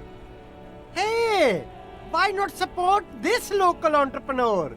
You can start by buying a pair of sexy pants or cool sunglasses. Maybe some macaroni? Ooh, only if you got Kabasi. So, Ceiling, what's your stance on drugs? Drugs? I don't go in for that, officer. Drugs ruin lives. Unless you're into drugs, of course. In which case, drugs are excellent. Mwah! Tasty, tasty drugs. I'm super into drugs. That's very cool. A lot of the coolest detectives do drugs. Sadly, I don't have any drugs on sale, or at my home, or on my person. Sir, it appears to be true. No drugs in sight. Not in the box of sunglasses or under the speakers. Alright, we're looking for a lorry driver who's transporting drugs out of the harbor. He or she is in this traffic jam. That's even cooler. You investigating that and all. But, I am not a lorry driver. I'm just a street vendor. I don't know anything about that. A blatant lie, sire. Yet he tells it with such conviction. We'd believe him if we didn't know better. But you are a lorry man. Another driver has identified you and your lorry. Who said that? It's the fat racist, right? I bet it's him. He has an agenda against me because I'm an immigrant who works harder than he does. He's a hater. So you admit you're a lorry driver? No, I just said I work harder and he's an asshole. He stops to think. Realizing he can't get out of it. Smart man. Okay, maybe I'm a lorry driver too. A little. But that's not the most important thing about me. That's my day job. This is my dream. Ceiling, my source tells me you're the one transporting drugs. No! That's insane. It's the fat hater. He's been eyeing me for a week and he sent you here. Maybe he's the one, huh? Have you thought about that? What do you know about the drug operation? Nothing. I told you. I'm not a dumb guy. I don't get involved with that crowd. And what crowd is that? Crowd? You know, the drug crowd? Yes, the drug crowd. No, he wasn't talking about an abstract crowd. It was that crowd. Let me see. If you don't know, then tell your employer we've been... If you don't know, then I'll tell your employer you've been selling his stuff. There wasn't some drug crowd. You know who they are. Shush, please. There's bad people doing bad things here. That's all I know. Please, don't get me into this mess. I spent 15 years working my way up. Here we go. There's a tiny bit of truth on the table. Zoom in on it. If you don't want to get into this mess, you have to give me a reason to move on. It's a she, okay? The other drivers call her the lady driver. You're better off staying away from her. The way they talk about her, she's no lady. Interesting. Could this driver be connected to the Hardy Boys? Is it the lady driver, the old woman back there? I don't know. Maybe. If she is, I haven't gone near her. I don't get involved. I told you. He's not ruling her out. Who are the other drivers who talk? All of them. I don't know. I told you all I know. Are we cool now? I really want us to be cool now. Who exactly is talking about this lady driver of yours? The racist or the other one with the tattoos? All of them. Even the ones who've left. I don't hang out with them. I don't remember who has tattoos. Could she be associated with the Hardy Boys? I don't know. I'm not local. I don't know anything about that. Alright, we're cool. All right. I scored. Let's cap this off with a purchase. You can walk away from here with funky sunglasses, detectives. Both of you. You deserve it. You know what? Let me look around. Is there anything I actually want? I'll buy something from her. Why not? You keep coming back. That's Nah, good, that sucks. officer. Keep browsing. No. You gotta have something good if I'm gonna purchase anything, buddy.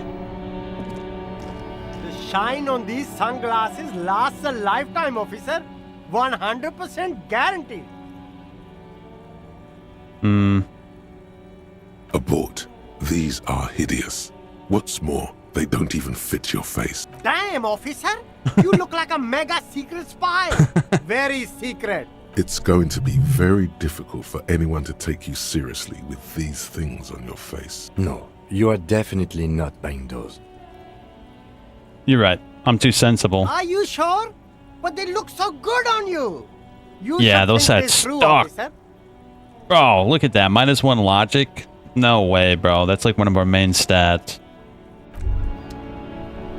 Is that everything? Oh, what about this here? Come on, give me something good, bro. The speakers below are banged up and worthless. Oh, The those are speakers good. triumph over them. But they're the star 50, of the show bro. here. Nah, I ain't spending 50 on that. Hell no. $50? Yeah, right, though. Let's get out of here. Now we have a new line of questions. Let's see if we can get anything out of these other bozos. This could be a good start. Still here. Stuck in this damn jam, my man. What's up?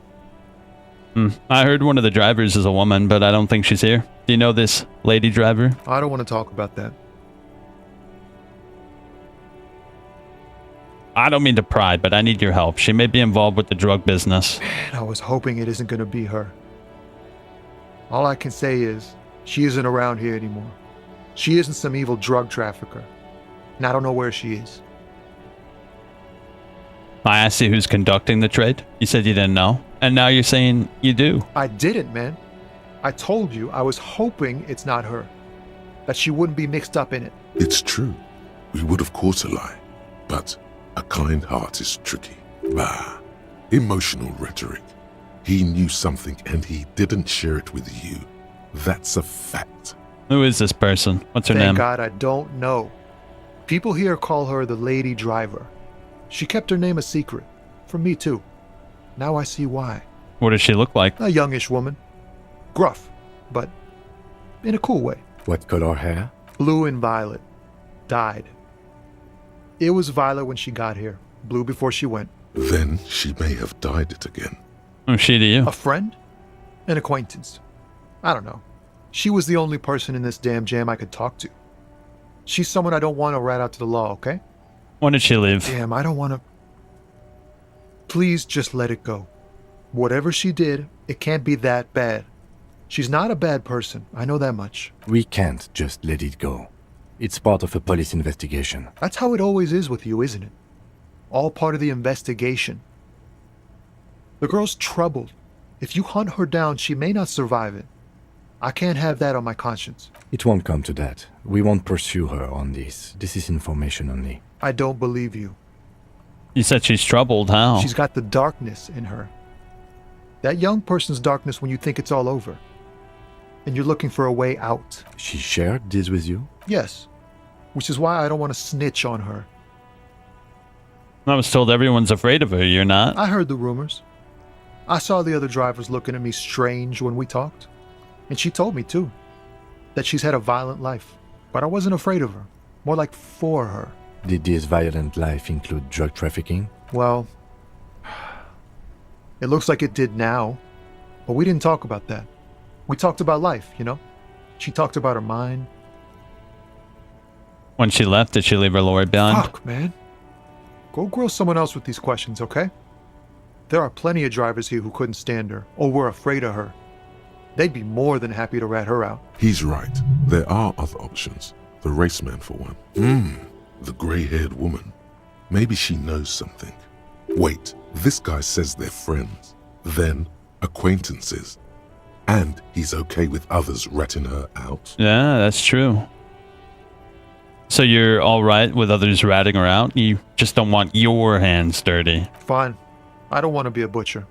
And I don't want to be a knight either. I just want to be a person who can sleep at night. A little fame wouldn't hurt too. Fine, I'll drop the matter for now. Thank you, friend. Yeah, we do have other options. Let's exhaust our options first. We don't have to push them. Let's talk to the special guy over here. Looking for something?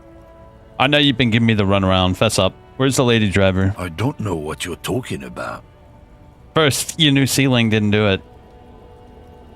Just tell me which one's her lorry. Listen up, fuckwits. You don't scare me. You cops don't run Revachol West. You don't run Martinez. You don't run anything. So who does? The lady driver? No. He means La Puta Madre. A legendary, and not in a good way, crime boss from Jamrock. Controls what is probably the most powerful organized crime outfit in Revachol West. Yeah, him. Cross your arms and nod. Then I presume you are familiar with his peonies. Yeah, they're his little bitches. He's got them all over the unions. Not just the unions. He has peonies everywhere. Some say he even has them in the RCM. Dirty fucking pianists who'd do anything for him. Multi-ethnic drug addicts. The lieutenant adopts a rodentine quality. Be cool, sire. He's getting into this. Yep, let him do it. Say nothing. You're not peonies. You wouldn't be investigating a drug thing if you were. No, of course not. We are not peonies. But if we were, and one of Madre's drivers were to be stealing from him, then it's a good peonist job to find out who that is. He's surprisingly good at this. Not bad at all. Look at him lurching. Yeah. It's not a hard job. It won't take a long time. It won't make Madre angry. But a stupid fucking racist is standing in the way, protecting this fucking thief. I'm not scared of you or the mob. I'm under the protection of the Lorrymen and Carters Guild. You've seen that corpse in the ceramic armor there. Did his shitty little guild protect him? Nah, you wouldn't just leave him out there if you... He tries to light a fresh cigarette, but his hands are shaking now. The sentence simply ends. The lieutenant turns and gives you a barely perceptible nod. Be careful. This man's still got some fight in him, by the looks of it. Shit. It would be easy to break him. The main thing is to not overdo it, even when you're trying to scare someone. And, of course, what social sensibilities you're bringing to the table. Remain sensitive. People are watching. Look, I'm sorry. Can you just tell me what you know? Make me rent. Let's just go and ask Tommy, alright? We are wasting our time here. Damn, that sucks. I don't like those skill checks, bro.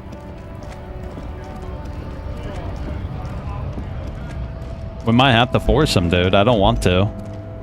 Well, let me ask the old woman. That's our last hope.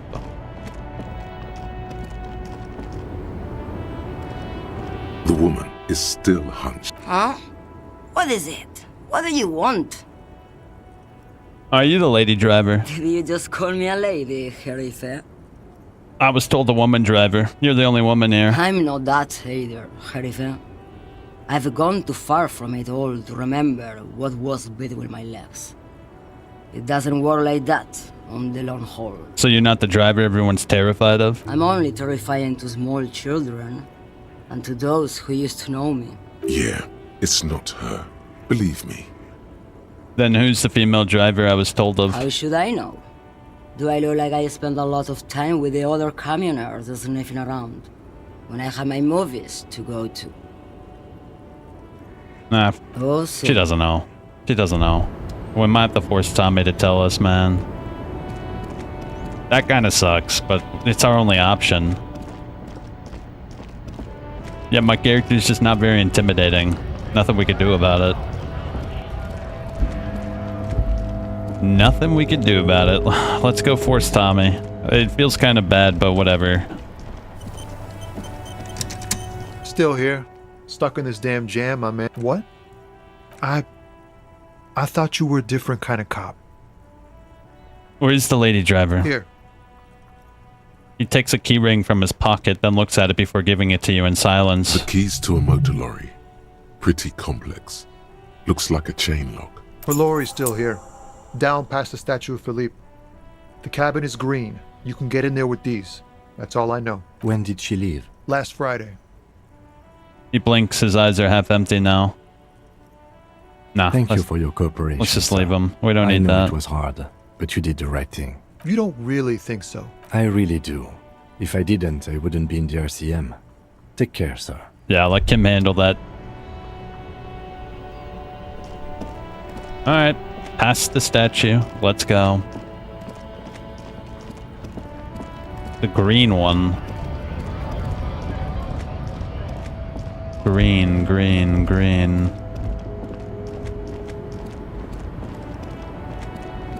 Oh, there it is. Found it.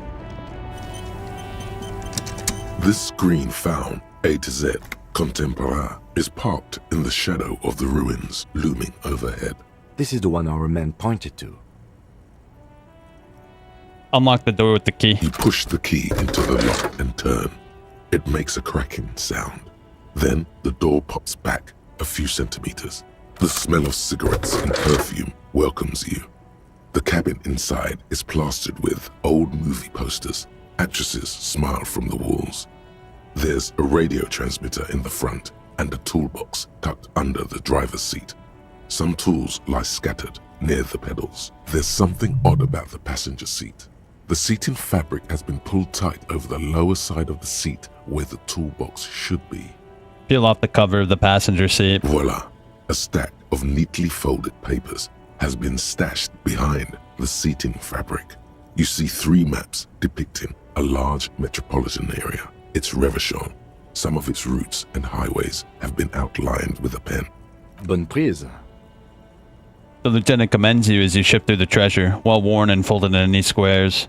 Fold open the topmost map. This large map displays the elevated motorway called 881.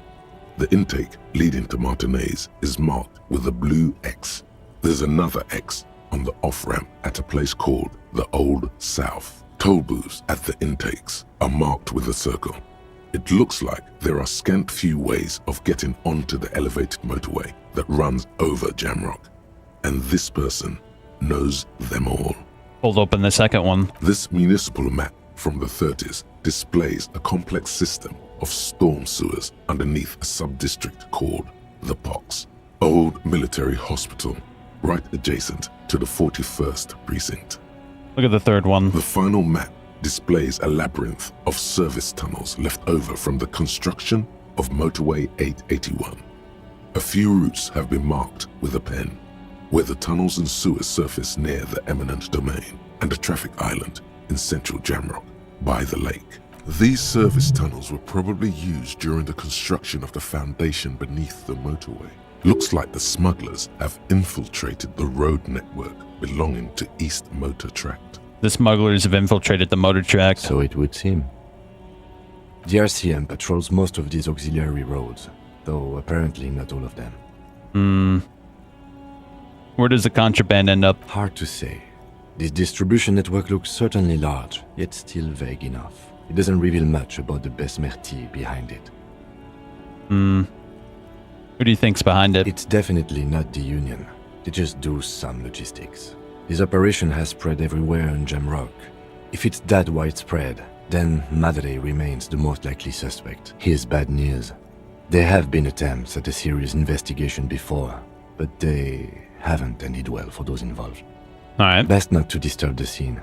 I'll have forensics go over the lorry and pick this up later. The stack of maps looks just like before. You wedge yourself under the steering wheel to get a better look. Seems like the few tools lying around here, a hammer, a pair of pliers, a rusty wrench, but one odd detail does catch your eye. A piece of sandpaper has been glued to the throttle. Sandpaper adds extra grip. Looks like they glued sandpaper to the throttle. Sandpaper? A novel technique? The sandpaper would also rub off on the pattern from the driver's right boot sole. Yes? He likes where this is going. One of the footprints at the crime scene had an aberration. One sole was smoother than the other. Which means that the missing lady driver was present at the lynching. His eyes light up behind the prescription lens. The missing 8th Hardy here? And she's also the one running the drug trade. What a handful. Now we know for certain who's the missing 8th person at the lynching. Do you think that Hardy and his boys could also be involved in the drug operation?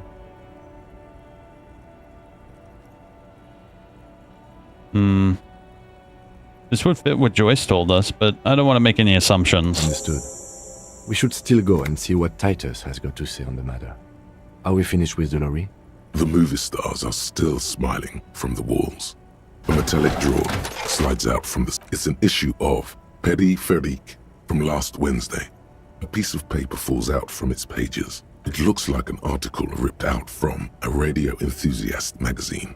Complex mathematical equations explain the basics of something called the ELYSIUM frequency system. The ELYSIUM frequency system? I've never heard of that before. I know of FM, AM, UKV, but... A pull-out toolbox slides back into its nest. Could have something to do with those is computers. As it was. Posters. It looks like the frequency dial is absent. It requires a key to work, but the key has been removed. Likely by the missing lady driver. Strange. There are so many radio stations saved here. Must be over 100 at least. It has to be an advanced model to fit so many frequencies next to each other without blending them together. Is there anything we can do with the radio? Doesn't look like it. It's completely inoperable without a dial key. Why would anyone need so many radio stations? For contacting an entire fleet of lorrymen, for example. This is all shortwave, UW and UKV. Looks like we are dealing with an impressive organizational tool. The nerve center of a huge operation. With quite a range too. A 20-kilometer radius at least. Perhaps extended by an attachable antenna that's not here right now. What else is here? The ghostly actresses. And these are movie posters featuring starlets from long-forgotten films from the 20s, the teens, even the 90s of the last century. One of them particularly catches your eye. A centerfold of an ingenue attached right above the back seat. There's definitely perfume in the air. It's spicy, with a hint of amberette, wafting through the bitter air of the cabin. What's that smell? The remnants of a sweet juniper-scented perfume. Probably grenade number 5.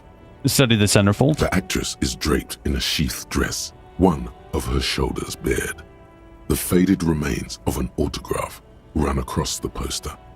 She's looking past the camera. This is Tip Tijon, a starlet from the dawn of cinematography, less known for her talent than her tragic, untimely death. What happened to her? She wasted away in a drug den called The Door to the River, not far from here, on Boogie Street, a mixture of cocaine and morphine. She was afraid of the world, and the camera, too. Enough. The actress closed the rusty old lorry door. Great. I think we got everything. A word, detective? Before we return to Joyce? Yes. Oh, we have a new thought. Finger pistols. What's this? -2 savoir-faire. Snapping doesn't help. Let me look that up real quick. Finger pistols 9mm. What is this one? Finger pistols 9mm +1 reaction speed. Empty hand slots give suggestion +1. If Harry has 5 composure when first talking to Ceiling and chooses to produce fingers with guns, he'll gain this thought. Nah, -2 savoir-faire is probably not good. Let's not do it. Alright, Kim, what you got for me? Alright, we've finished here. Let's quickly debrief and go over what we found, so we don't do it in front of the company rep. Seems like something police would do. What do you think of all this, Kim? Honestly, I'm quite worried by what we've seen so far. The evidence seems to point to a rather extensive and well-organized operation. Yes. I'm especially intrigued by that radio transmitter, particularly the sheer number of stations it can connect. Looks like this alleged drug trade casts a wide net. This means it's well-funded. Technology like that, a major player must be financing it. I'm not sure what the ELYSIUM frequencies are all about, but they may hold some significance. Perhaps it's a better way to connect between fleets while avoiding frequency bleed. Or maybe it's used to tap into RCM networks. That's probably it. Oh, and the maps we found. They reveal the geographical extent of the operation. Looks like they've used abandoned tunnels and access roads to stay hidden. This is useful info. Very. And last but not least, it looks like the Hardy Boys knew this driver, as we know that she was present at the lynching. This may be the Union connection we've been searching for. What about the movie posters? As elegant as they are, I don't think they are relevant to the drug trade. Maybe the trade is some sort of cinephile? Yes, well... So it turns out this is connected to the Union. Like Joyce told us, yes, logistically. But don't expect to bust this open during our stay here. At best, this is an angle we can use against them, to other ends, as extra ammunition. Yeah. Meaning, someone as slippery as Everard won't be caught by a couple of cops and some stuff they found in some cabin. Will the RCM open an investigation? We should return to the murder case. See what Joyce tells us about the lynching. When we are done for the day, I call my station and suggest our narcotics department look into it. Okay. There are more than enough grounds to start an official investigation, sometime later when we are done here. We do not want to get caught in that. Yeah. What are you thinking? The fact that one hasn't started already gives me pause. An investigation, I mean. especially if the Madrid grouping is involved, and I can't imagine they aren't. It's certainly worrisome. Corruption. All the same, I don't like the idea of internal affairs descending on the matter. That won't help anyone either. Alright, debrief over? Debrief over. After you. Wow, we make a pretty good team, I'd say. I feel like we could make an awful partner, though. Like, if you choose to make your character like a dumb retard who just have brute strength, we're probably like a really shitty partner. I feel like we're both similar stats. Alright, let's talk to the Hardy Boys real quick. We have new ammunition. What about her? I've got nothing to say to you. No. Let's talk to the Hardy Boys. Looks like the circus left town, but the clowns are still here.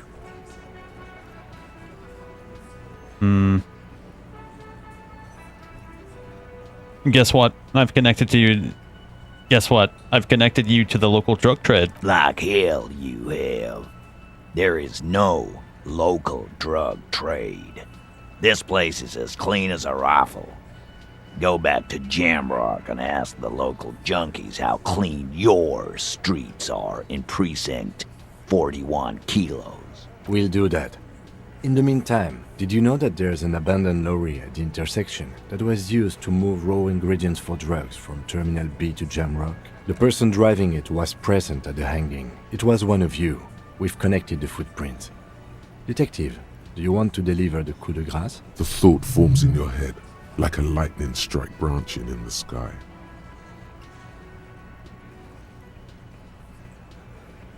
You're right.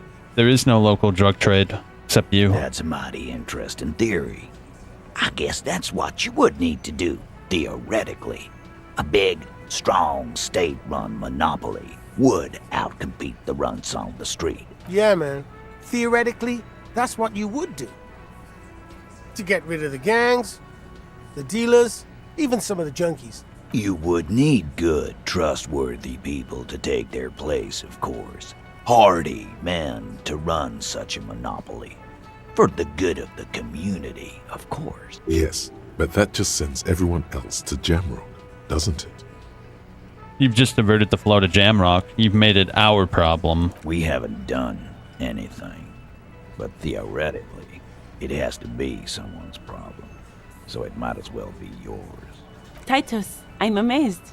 Where is the same professionalism when it comes to other topics? You're doing great. I hardly have to interfere at all. I don't know, Lizzie. I guess theoretical things don't make me emotional. Now, was there anything else? Not quite yet, Mr. Hardy. There were 8 sets of prints on the crime scene. There are only 7 Hardy Boys here. The 8th Hardy, the one who's missing. She runs the thing, right? My answer is fuck off. Mind your own business. There is no 8th Hardy.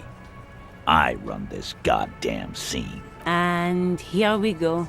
Back to the usual. I know! Fatty walked on all 4s. He's so fucking fat he left 2 sets of footprints. Despite everything, the little man is quick on his feet. Go fuck your mom, Dennis. That's more like it, boys. You heard him. It was Angus on all 4s. Anything else you need to know? Still not enough authority. I don't think I have anything that boosts my authority stat, do I? Let me see. Anything? I don't think I have nothing, bro.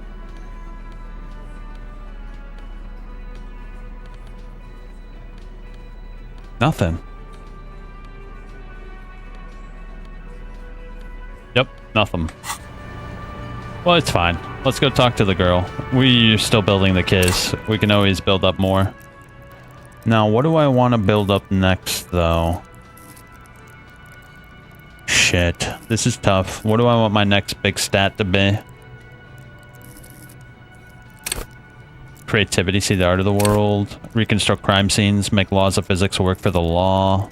Rhetoric. Practice the art of persuasion.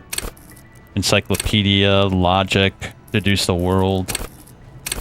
See and hear, smell everything, let no detail go unnoticed. The quickest to react, an untouchable man. I don't know, I kind of like reaction speed, but let's just boost... Oh, the skill cap's been reached, but it should go up after we're done with that research. Maybe we should get our rhetoric up so we can persuade people.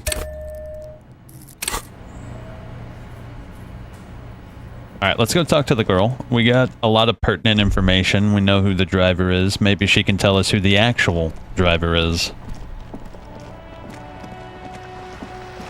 Do you think it's that girl on the balcony? I don't know. She didn't really seem like the type, but we could talk to her real quick, just briefly. She's in the same area.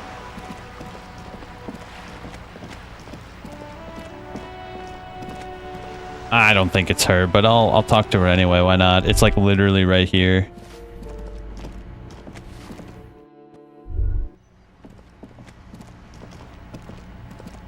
Hello again, officers. Have you come to admire my mural? Has that been the coal room years? Ooh. Not only have you found my address, you've discovered my biggest secret. I'm a coal miner. She does have eyes that seem to be smeared with coal. Really? You're a miner? Yes. I keep hoping a shaft will collapse on me, but somehow it never happens. It's not the nicest place, but I guess it'll have to do. It doesn't have to do anything at all. Nothing does. Like me. Right now, I'm doing nothing at all. The inspiration will come to her once hell is set loose on the streets. It's too calm right now. Don't you have a real home? Does anyone in a city like this? Shoot, Piggy. That's fine. There's nothing else there.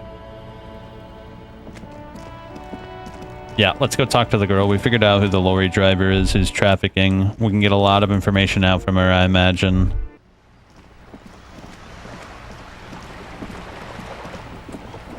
Let me see. You're back. Good. What can I help you with? I spoke with the lorryman at the roundabout. Yes, my eyes on the harbour have sent word to that effect. What have you discovered? We've discovered enough to conclude for now. Yes. And will you start an official investigation? If there is an investigation, it will be part of an ongoing operation, subject to confidentiality. I'm sure you understand. Of course, detectives. In any case, you've held up your end of our arrangement. I trust you with the rest. Now it's my turn. I wouldn't normally break protocol like this, but the situation demands it. If you don't solve this murder, I'm afraid we may have a bloodbath on our hands. I've already heard about the connection between the lynching and the strike, but I need your testimony. I have an indirect role to play, I'm sad to say. My employer experienced a momentary lapse of faith in me. In that moment, they elected to deploy a private military contractor as an insurance measure. They called it my security detail. Do you need a security detail? Absolutely not. These mercenaries are muscle, pure and simple. They're meant to intimidate the Union into surrendering. Who are they, exactly? Crenel, an Oranese military company. As far as I know, 3 arrived in Martinez. They report to me sporadically, but they do not answer to me. To be frank, our relationship is deteriorating. They wear ceramic armor, have semi-automatic weapons, and years of combat experience. They also have trauma and stressor disorder, and no idea how to conduct themselves in an urban civilian environment. Very smart. So, what happened? The story is, one of them, the Colonel, I don't know his real name, sexually assaulted a local woman while he was drunk and separated from his unit. This allowed some of the more militant Union members to subdue him. Yes. He was taken out behind the whirling in rags and lynched last Sunday night. Then? Nothing. Mr. Clare refuses to let me into the harbour. I have not been able to discuss this matter with anyone there. The remaining 2 Crenel contractors carry out their orders, for now. For now? It's a smokescreen. In secret, they are conducting an independent military tribunal into the lynching. Once this investigation is concluded, executions will follow. What is the nature of this so-called investigation? Whether to execute one, some, or all of the Union militants. Maybe the investigations can team up, share resources and intelligence. Surely you're joking. These people are killers. My only hope is that yours provides a single, concrete suspect before they indiscriminately pick theirs. Simply put, if you don't pin this on someone good and do it fast, they will identify and execute everyone present at the lynching. This in turn will force the Union to respond. The débardeurs have over 2,000 men. It will be 1,000 to 1. Have you ever seen a hornet invade a beehive, Lieutenant? It's not pretty. Yeah. The Serai's giant hornet, the world's second largest insect, can kill 40 honeybees a minute, while a group of 30 can decimate an entire hive of 20,000 bees in less than 4 hours. Fascinating. These men work in tandem using semi and fully automatic firearms. Their armor is virtually impenetrable to muzzle-loaded weapons, even yours. Most Union workers don't have guns at all. The muzzle loaders need to be reloaded after every 1 or 2 shots. The automatics every 1 or 2 minutes. Quite the disparity. As I said, a bloodbath.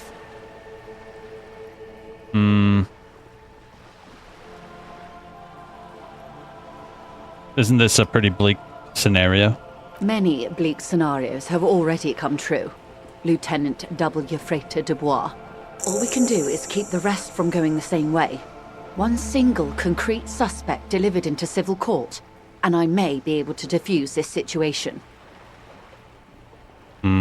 What can you tell me about Krenel? Not much.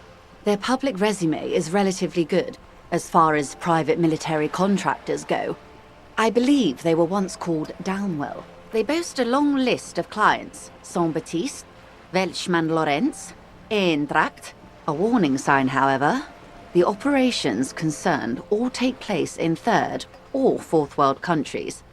Guarding facilities, escort missions and such. Meaning they're used to operating in war zones. Yes. All the good conflict corridors, Supramundi, Yesut, the Seminese Islands, countries that don't have a good record reporting atrocious military conduct on their soil. Anything else you got on them? Sadly, no. Before this happened, I had little interest in them. Now that I do, I don't have the resources. If you still have access to the ICP's database, you could run a better background check than I ever could. It may take some time, though. Do you know a lot about the inner workings of the RCM and the ICP, ma'am? In my line of work, it pays to do your research.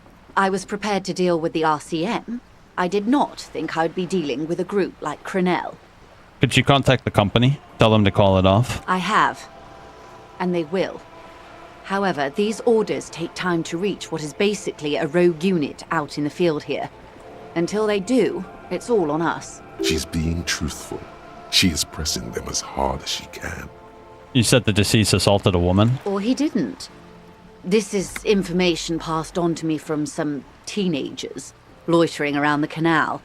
I cannot testify by it. What do the teenagers by the canal say? That the man was killed because he assaulted a local woman. I've asked around a bit. This seems to be the accepted story around Martinez. The lieutenant consults his notebook, his eyebrows knitted in concentration. Odd.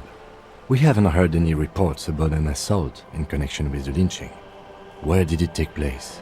And when? Oh yeah, he wasn't with us when we heard about that from the Hardy Boys. It happened at the Whirling Rags. Last Sunday night, at the Whirling in Rags, the hostel by the gates. Supposedly, the colonel was drunk, maybe on narcotics too. Either way, he's alleged to have sexually assaulted a woman. Sometime later, a group of dock workers got their hands on him. Who was the woman? That's a good question, officer. I don't have the slightest idea. As I said, it's a rumor. About a rumor. In any case, it's what the colonel's remaining colleagues believe. This colonel, the one who was hanged, did you know him? If you mean did I see him alive? Yes. But I did not know him. His name was? Lely. His service name. A nom de guerre, most likely. He wouldn't divulge his full name. Only one of them did. A bad sign if there ever was one. Tell me about the others. One is a man. Corty, they call him. A nickname as well. The other a woman. Phyllis DePaul. Corty is the gunner. I believe. De Paul is a radio operator. What would you say was his eye color, the deceased's? She closes her eyes, trying to picture the man's face, then shakes her head. I can't remember. There's a pang of regret. The lieutenant was testing her, asking a small detail first to see if she knew him better than she let on. She passed. That's all right, man. Anything else? Nationality? What would you say was his age? He was 40. Or 50. It's hard to say which. He had a combat injury on his lower jaw. It made it difficult to estimate his age, or gauge his facial expressions. Indeed. This matches the dental reconstruction we saw on the body. What else? Nationality? Accent? He was, Occidental, I think. Light brown hair, a mixed accent, Oranese, or Messinian, maybe. His injury gave him an accent all his own. And that seems to corroborate the ethnicity we gave. The lieutenant is pedantically happy about like it. a crossword puzzle solver, or a master at the guessing game, bang. What was that about a bloodbath? Yes. I'm afraid this strike may descend into a small-scale civil war, with possible consequences for all of Rivershoal West. Since you are sharing, man, this is also the RCM's worst-case scenario. Then we're on the same page, as grim as it may be. Where are the two mercs now? They've gone to ground, as it were. I don't recommend seeking them out. For one, they're almost certainly armed to the teeth. They don't have the same respect for the Revershoal citizens' militia as I do. To put it bluntly, they think you're vigilantes. Ghetto savages. It will not be a fruitful meeting. We still need to know where they are. You're likely to run into them eventually. When that happens, I'll be in a better position to mediate if I don't appear involved. Where are they? One must be at the harbor gates, causing trouble, directing strike breakers, perhaps. You can hear the sounds of the ruckus coming from there all the time. The other has a vantage point in a building south of the roundabout. They were keeping tabs on you while you were canvassing the lorry drivers. I'm thinking the company put one of the leading strike bearers at the gates. What do you think? That may be so. I still hope you heed my advice. There's no need to kick the hornet's nest. For all your talk of averting this catastrophe, the situation at the gate is a powder keg. Does this not bother you? Of course it bothers me, Lieutenant. But my hands are tied. How would my employer react if it appeared I were intervening on behalf of the Union? Your concern may be appearances. Ours is keeping the peace. One is probably in a building overlooking the roundabout. Would afford a good vantage point. In any case, it's practically inaccessible. Where is your radio for contacting them, if I may ask? Do you have an earpiece? Heavens no. I'm not an undercover agent. There's a short wave at the ship's wheel. I hope I can answer it better. How much time do we have? Until the executions start? Truthfully, I don't know. It depends on their progress identifying the members of the lynch mob, and their impatience. They don't report their progress to you? Not on this matter. I'm afraid they consider this a personal initiative. Seagull squawk over the bay. It's a matter of days, not weeks. I am sorry to have been the bearer of bad news. If there is anything else I can help you with, please ask. Now, can you tell me about the tattoos? Of course. Excuse my hesitation before. For about half a minute, in silence, she wears fingerless gloves. Her fingernails are cut short and fractured, like those of a working woman. It was taken with a trigette not long ago. This is the man's upper body. There were no more markings on his hands or legs. Her mouth is relaxed.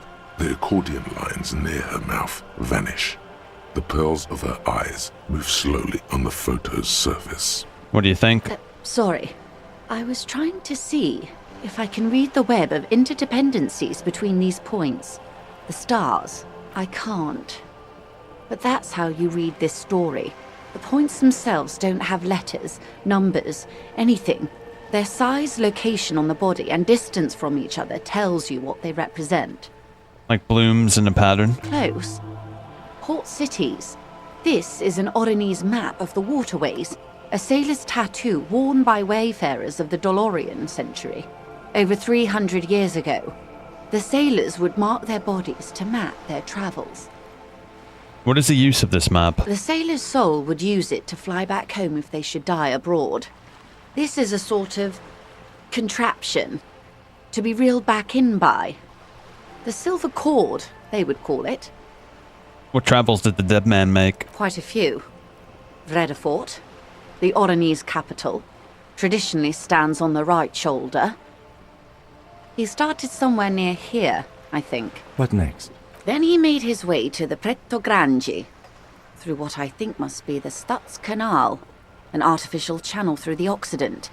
From the Pretto, he sailed to the Insulindic Ocean, first the Semines Islands, then this. What is it? Revachol. Those are the two constants. Vredefort on the shoulder, and Revachol in the heart. They started the tradition of these maps right after the discovery of Insulinde, at the dawn of the Inter-Easlary Age. The old world passing by, and the new world already here. You said you can't read it. I can't. This man was no sailor, and these are no ports. I can understand geographic fragments, but not their meaning. Vredefort? Vredefort has a military academy. The Semines Islands saw a recent conflict. In Revachol, he was executed. Maybe it's a record of his military career. That makes sense to me. We have no more use for a map of the waterways, just like we don't need sailors the way we used to. This is what the custom would morph into on the Occident. Mercenary tattoos. For all the boys looking for adventure, a blood spatter on the seas. Who could tell me more? His platoon members? The other contractors. Though I do not suggest you go and show them that picture. This man was their friend and comrade. Surely there are other people to ask about the tattoo. This is not necessary to complete the task, officer. It's a dangerous side task. Search elsewhere. Mark it down. Do what you have to do, Detective Dubois.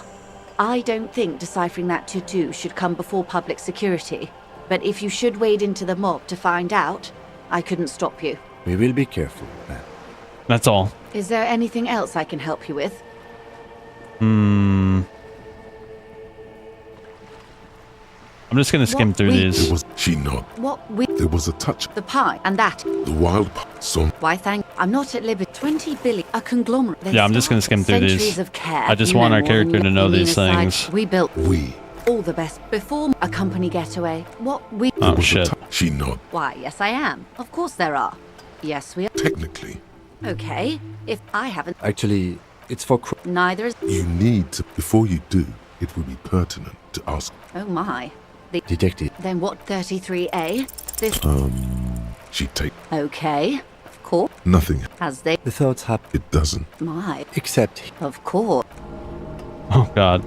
Lieutenant. I told you. Your marble. It was quite a while ago. Officer. The crown. Her nonchalance. The boat. It's a pleasure. My sloop. I'm enjoying this. Good. More lessons in basic reality. Oh, what's all this? My favorite part of the day. Go ahead. Ask me anything. Man, that's still so high, bro. Glad to have been of assistance. We're not gonna be able to do that for a long while. Hey. Look around. Hey, yes, you. Word on the street is you're ready to start building communism again. Again? Yes, you're ready to start building communism again. You've built it before. They've built it before. Hasn't really worked out yet. But neither has love. Should we just stop building love, too? It's worked out really well for me. Good. We need tender men like you building. How come there's word on the street? Saying things like, down with the bourgeoisie, eat the rich, sodomize the landowners, impale all people who have more than 25 real in their pockets, literally murder all human beings regardless of their political beliefs. I haven't said anything like that. Okay, not in so many words, but don't deny it. You're about to rip off that mask of social democracy and reveal the monstrous seven-eyed lamb of global communism that will devour and masticate mankind. Everyone can see that. So tell me, do you have any questions before we fire up the big communism builder? Or do we get right down to it? Nah. Very well. No objections. It's mathematically impossible. Let not failure ensnare you any further, beautiful pixie girl. Anyone? Anyone else? There's no one. Okay then. Lie down and let the water carry you downstream. So that should have been a thought cabinet, right? Let me see. Where is it? I want to see what it does. Where is it? Opioid receptor antagonist? Where is it?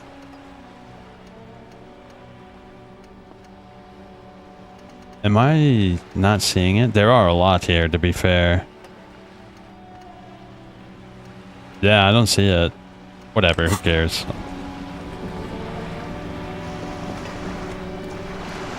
I'm not internalizing any of those things. Race theory or communism.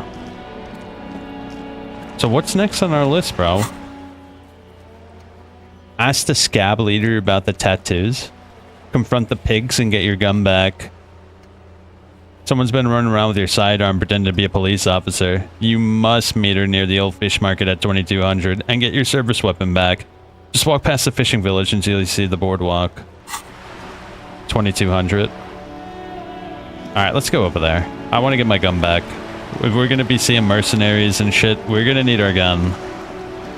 Ain't no way we're doing this shit without our gun, bro.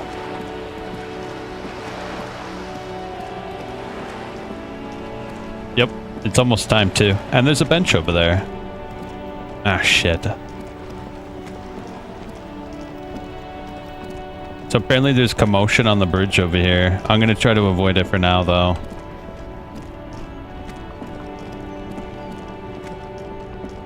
Wait, what's this? Huh? Oh, did I internalize that thought yet? 5 minutes. We shouldn't examine anything until we get that, because that gives us 1 XP per dot, which is pretty big. That's a huge amount of XP.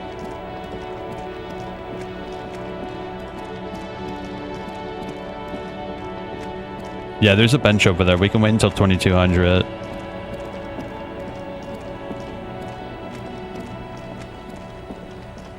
Oh god, if I can walk there. The movement in this game stinks. I don't like moving around in this game. It's very stinky.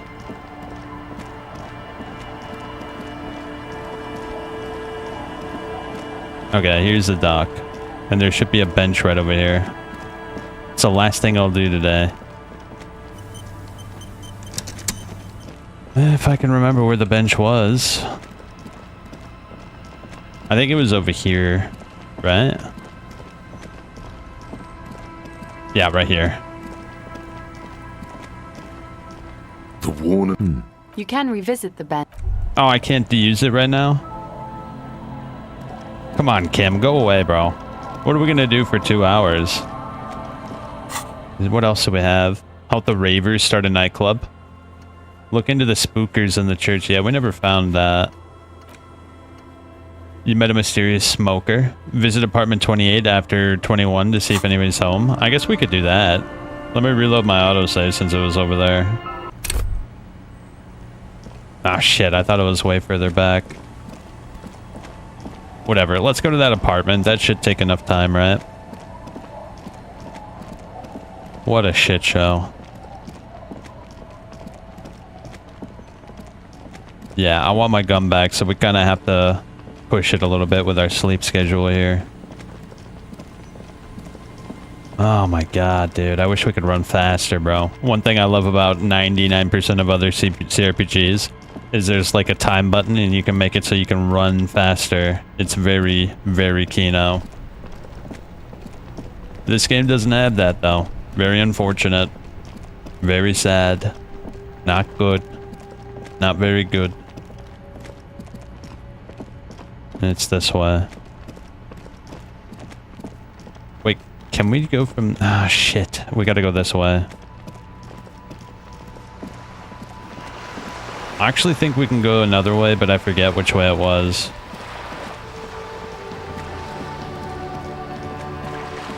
Wait, what time did it say it was? Sometime after 2020. Damn it, bro. Ask Kuno what he knows. I never did ask him, did I? Call Alice back in a day for info about the armor. You know what? We can tell her that her husband's gonna be alright. We should tell her that her husband will be alright, seeing as it's not 2100 yet. Bro, time goes by so slowly, bro. Come on. Stupid Kim is here with us, bro.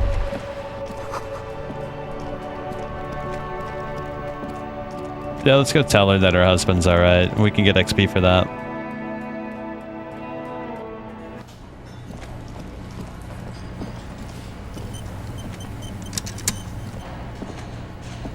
Oh, hello, dear. I didn't notice you at first. I ran into your husband on the coast. Goodness, how is he? Did he say why he hasn't returned yet? He's fine, ma'am. He couldn't get back earlier because the water lock in the canal was broken. Now he's just finishing up some work. Oh, yes. That's my Morel. He's bound to catch a cold staying out there for so long, but I am so relieved to hear that he's okay. Thank you for putting an old woman's heart at ease, if even a little. Oh, it's a... That's... She's... My apologies. It's not searching... The quality of research at REPTILLIAN universities has been on the... You're an We don't have time. Oh, sweetie. The lieutenant. Well... Oh, yeah. Where... Hence... I knew it. It's not... It's simply... Well, some... Of course... Enthused. I suppose I have... Well, of course... Oh, dear. I suppose I have... Oh, I doubt... Yes. That's not special. Oh, dear. Morel can explain it. Alright. Wait, what's this? Is this our thought? Jamais vu. Derealization. Yes, this one's good. Jamais vu. The opposite of déjà vu. Not already seen, but never seen. Everything that should be familiar appears strange and new, like some half-forgotten day in your childhood. Only now. That's the feeling you've been having. And for who knows how long. You should go and ask Joyce Messier about this. What world are we in? This is a fundamental question. We should ask her that. 1 XP for every orb clicked. All intellect learning caps raised by 1. Very good. Let me see. I think we should get rhetoric up again. I want to be able to persuade people. Can I help you? I found a new bird from the whirling. What is this thing? The man takes a stuffed bird. It's no biggie. I just thought it would look nice on the wall. I'm that kind of cop. What, the interior decorating kind? You know, I'm sorry. This is actually a nice bird. A competent piece of taxidermy. I can fix it to the plaque and have a new bird in the establishment, I guess? So, I don't know. Thank you. I'm gonna go with thank you. I feel good about our work here today. It's all about the little things, like bringing people random stuffed animals. Yes. It's not actually about that, but he liked it. Guard, I need to sing karaoke. No, you don't. It's not happened. He tries not to look at you. It's dangerous to acknowledge the karaoke man. You need to approach this situation logically. Ask him why he has the PA system installed if you can't use it.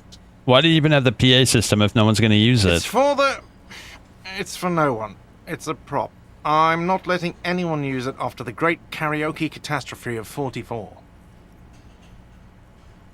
What happened in 40? No, it's a prop. It's for your clients. I know it's used. Okay, yes. It's for some clients. I'm a real client. I paid my bills and I have the right to use the karaoke machine. Ha!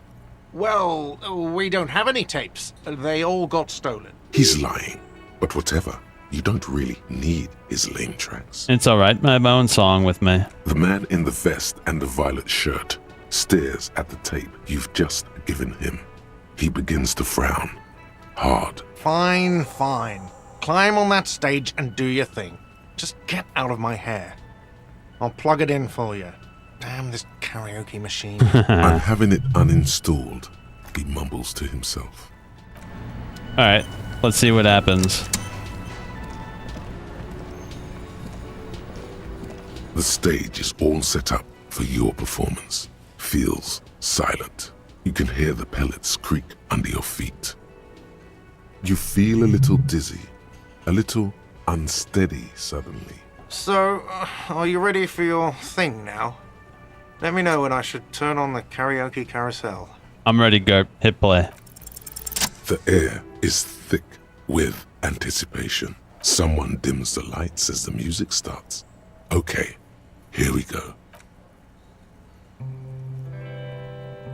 Oh boy, here we go.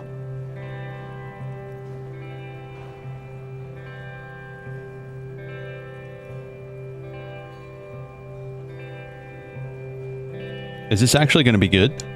I would often go there. To the tiny church there. The smallest church in Saint-Saëns. Though it once was larger. How the realm may rest there. Down through the mist there. Toward the Seven Sisters. Toward those pale cliffs there. I would often stay there. In that tiny yard there. I have been so glad here. Looking forward to the past here. But now, you are all alone. None of this matters. No, none of this matters at all.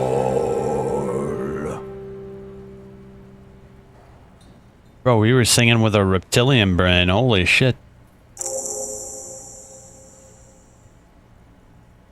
It really was our ancient reptilian brain.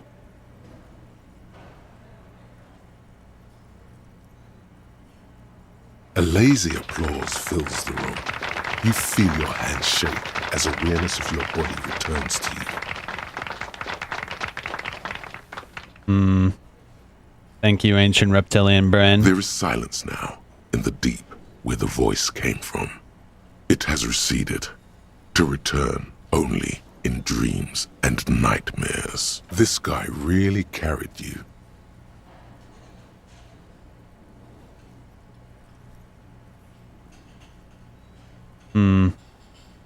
I'd like to dedicate this song to my partner, Kim. The lieutenant doesn't say anything, but gives you a quick smile before turning away. He's incapable of blushing, but if he weren't, he'd blush. Good, good. Are we ready? I want to unplug the microphone now. Last words? Say nothing and leave enigmatically. Well, we did it. We sang karaoke, damn it. Keep asking Joyce questions about reality or return later. She'll be here whenever you need info. But we have to kill time, bro. All that shit happens at 21 and then 22, so we have to go ask her questions in the meantime. We have to kill time, bro. I can't sit on the bench because of Kim. What a prick, bro. The warning. We can sit on benches. You can revisit the... Yeah. What a bitch. What an absolute bitch, Kim. We got shit to do, but at a specific time, bro. Wasn't there a way to pass time? Let me see. Let me look it up. I'm deadly curious now. Disco Elysium. How to pass time with Kim. To pass time while Kim is present, you could read case entries from your journal, or read books purchased from the bookstore, as each interaction advances the game clock by approximately 30 minutes. Interesting. So reading a full book grants experience. I didn't know that. So there you go. We could pass time. I have plenty of books. But let's talk to Joyce first.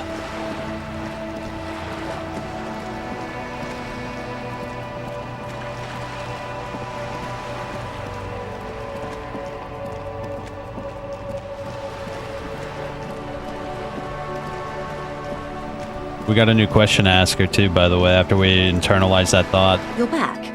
Good. What can I help you with? More lessons in basic reality? My favorite part of the day. Go ahead, ask me anything. Oh, look at this. What is all of this? The scent, the sound, the air. What world is this? What world? The only one, I suppose. The world of matter.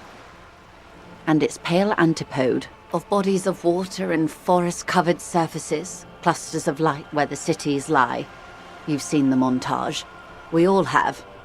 This world is enough. There is a term of endearment they coined for it in the DeLorean century, when humanity was high on this world, discovering more and more of it, these archipelagos included. What is it? ELYSIUM. ELYSIUM. The world needs a term of endearment. It does. There are those who would call it hell. What is hell? A term of hatred that originates, like many such things, with the Mesk petro-fascists. I don't feel like I have the whole picture yet. Oh, you want a picture of the world? There is no complete set yet, dear. They're having some trouble reaching orbit. How come? Great things are difficult to achieve. For now, we're viewing the world from the inside, sideways. Inside sideways? What shape is the world? We used to think it was a sphere, but that is beginning to look less and less likely by the day. You wouldn't know it from the tabloids, but the ORG nations have been launching weather balloons into the lower ionosphere since the 30s. ORG, Occident Revischolgrad. There's a steadily increasing trickle of images. Between the big three scientific contributors, they're piecing together a dark grey corona. A dark grey corona? Yes. Pale covers 72% of the surface. There are grey flares and prominences, even arcs above entire isolas. The images are blurry, but if there was a sphere in there, it certainly looks like it fractured a long time ago. The pale.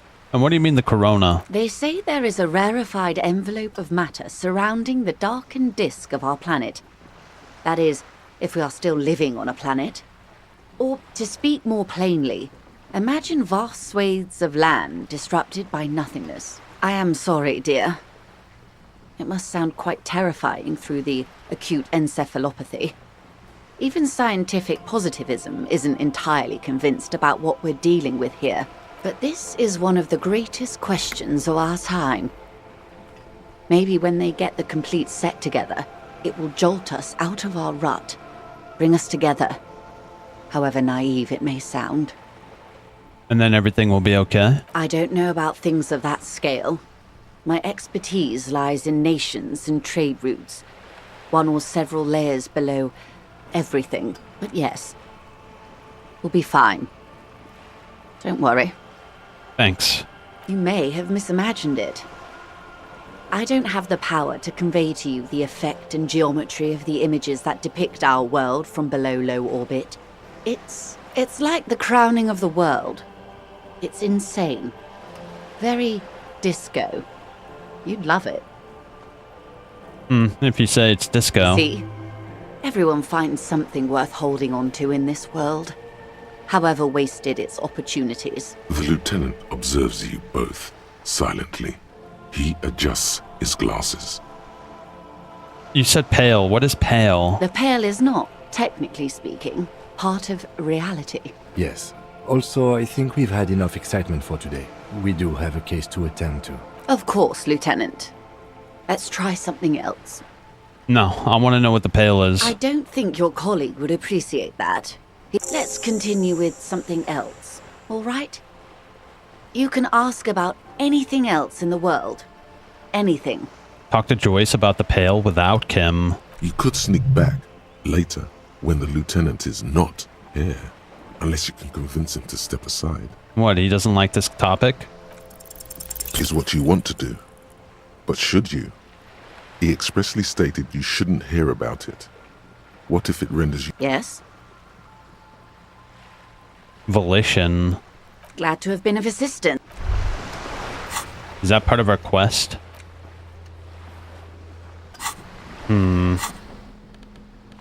Damn it. Volition is not very high. And I don't have any stats either. Damn it. I wanted to finish that. Either way, we should go to that apartment real quick because we could pass the time actually real quick. I believe it was over here.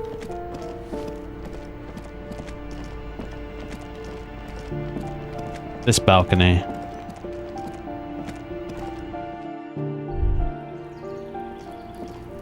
Wait, what was that? Now that we have the stat, we can read everything. You hear distinct traffic. Night is falling on the city. Hold up, let's read that book. A cockatoo. This book talks about that despite it, where to even begin. Pet owners, it is not recommend. You're right. Ouch. Not great. Performing, perhaps, in the word, it must be despite its Oh look, the time passed. What else do we have? Do we have any other... An intricate web. The pattern's gone. For you, someone who knows. No, that didn't count.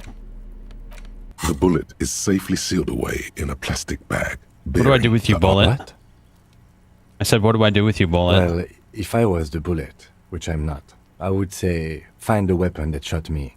Good idea. If we find who owns it, we will have likely found who used it, possibly to kill our victim. In conclusion, the more we know about this bullet of yours, the better. Feel the bullet through the bag. The squashed bullet has some sharp edges where the jacket has split open. It feels cold, even through the bag. You wouldn't ordinarily have cause to handle jacketed bullets. The citizens' militia uses cast bullets only. Little pebbles of metal loaded from the muzzle, usually in a cartridge. Inspect the bullet closer. The jacket of the bullet is made of a yellowish metal. It has blossomed out to reveal a dark grey core. The base of the bullet is close to 5 millimeters in diameter. Look at the jacket. You can just about make out a few striations near the base of the bullet. Little hairlines, linear. It feels standard. And the core? It's quite destroyed. Some of the fragments are still lodged in the wound. What can you say about the bullet so far? It's a jacketed bullet, close to 5 millimeters in diameter. A jacketed bullet. Okay. It would have been shot from a military-grade breech-loading rifle. Not from a muzzleloader, like those typically found on the streets of Martinez. Highly unusual. The people of Revachol haven't carried breech-loading weapons like this for nearly half a century. Even the RCM uses ordinary unjacketed conical bullets. This is strange. Very strange. I like this, officer. Strange means unique. Unique means incriminating. We need to find the gun that shot it. Try to determine the weapon. A rifle. Revolutionary period. Your bullet looks to be an old 4.46 millimeter from the surplus left over from the turn of the century. Probably an antique or a retrofitted antique. Make. The 4.46 caliber was widely used with the Belmargrave rifle, Ooh, I have a one. Revacholian manufacturer. The BM dominated the battlefields of the Insulindian theater of the anti-centennial revolution 50 years ago. Incidentally, you have just such a rifle with you. The dusty old thing you found hidden in the basement below the commercial area. It's unusable, sadly. If it were, the bullet would probably fit the chamber. Is anyone still making these rifles? No, but Zeliger, a major firearm manufacturer, ended up with a surplus after the war. So there are still a lot of these old military rifles floating around, usually broken. The quality was appalling. Who uses Belmargrave rifles these days? Antiques enthusiasts, guerrilla fighters in distant countries, a few lucky jamrock bangers. You're looking for the same thing you found in that hidden weapons cache, only in working order. What are you thinking? I think I know where this came from. Dangle the bag thoughtfully. Okay. And? The shot probably came from a Bell Margrave rifle. An antique. That makes sense. There can't be many breech-loading rifles floating around in Martinez, or anywhere in Ravachol, really. Why not? Sure, there's some arms trafficking, but the laws prohibiting the use of breech loaders we inherited from the monarchy have been effective, from what I've seen. Some new RCM recruits get impatient with their muzzle loaders once they've trained with military-grade weapons, but they realize it's worth it in the end. Prohibiting peacetime law enforcement to front-loaded rifles is a policy enforced by the Moralist International in all the nations of the Real Belt. I think we should have more powerful guns. Imagine if everyone, cops, citizens, had access to firearms that could shoot multiple rounds without pausing to reload. After the first shot, the second, third, and so on come much easier. But back to the investigation. Could the victim have been mixed up with foreign guerrilla fighters? Have well-armed jamrock bangers? Could the victim have been mixed up with foreign guerrilla fighters? Let's find out. Next step, finding the gun itself. Okay. There we go. We looked at the bullet.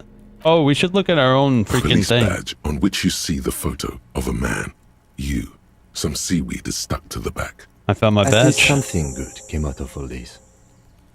Study. Encased between two durable plastic sheets is a bluish card with lines of information and a watermark in the shape of the street grid of Revachol West. You see a photo, a name, a rank, a document number, the date of issue, and, in the lower right corner, your precinct. Our name. Harrier. That's long for Harry. So you are Harry. Evrard was half right. Probably not a lot of people know your full name. Whoever told him you're Harry Dubois didn't. What kind of name is Harrier? It's a wartime name. Revolutionary. The kind mothers give their sons during troubled times.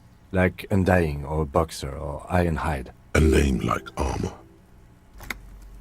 Yeah, that's our name. Pleased to make your acquaintance, Harrier Dubois. The badge in your hands shines as you rotate it, catching light. You see lines of information. What about our rank? Lieutenant W. Freighter. What is lieutenant? The lieutenant is a rank above sergeant and below captain. It's the highest rank in the RCM that still does field work. I am a lieutenant. And W. Freighter? The title of Freighter is added to your rank when you decline a promotion to a higher rank. In your case, captain.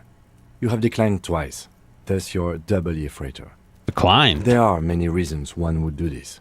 The rank above you in your precinct's decomptage might be taken, or sometimes promoted officers do not want to replace their superiors, out of respect. And sometimes they just prefer the type of police work available to their current rank, in your case, lieutenant. Okay. What's decompage? Decomptage is the hierarchical system employed by the Revachol citizens' militia.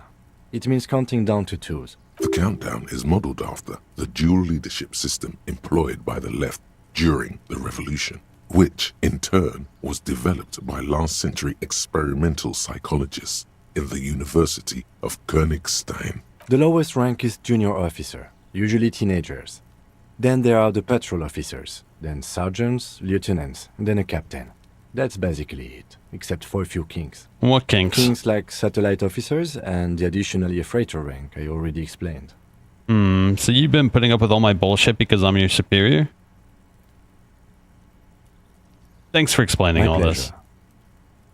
Such a small yet precious thing. Expensive paper caught between thick plastic, like a fly in amber. What about the serial? That's just the serial number. Revachol, Jamrock, Precinct 41, with some numbers thrown in there for good measure. The numbers are not there for good measure.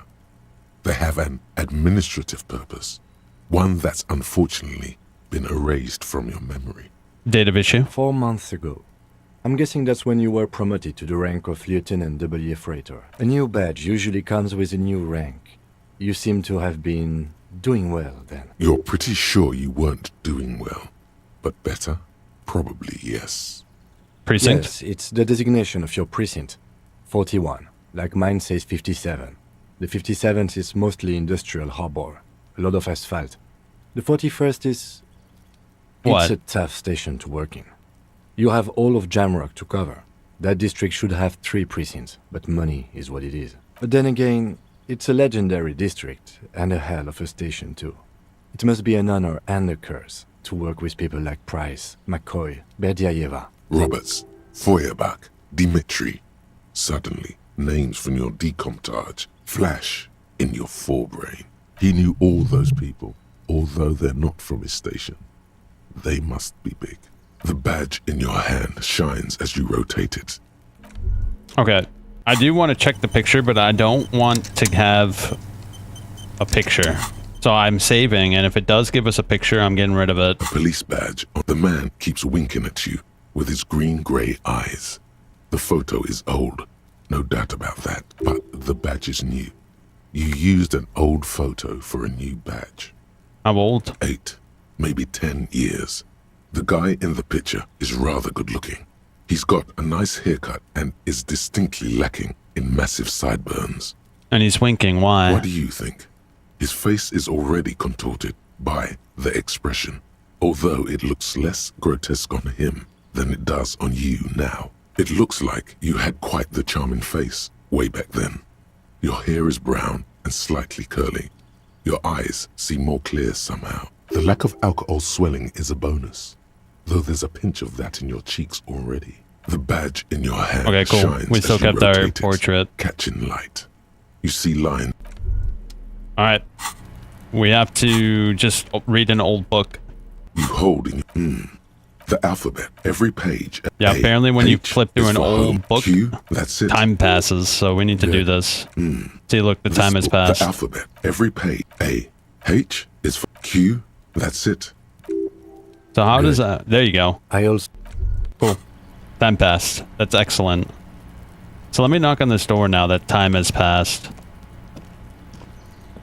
Oh, he's here. There we go. Gendarmerie, you found me. He gives you a bright smile before taking another drag. His slender figure is backlit by city lights, its distant streets and motorways flashing like diamonds. We found a key hidden under a stone. Was it yours? It was mine. My friends use it from time to time to visit me. So tell me, are you here to make things right again?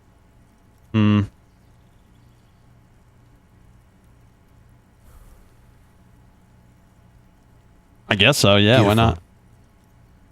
I have some good news for you. My Sunday friend is visiting me tonight.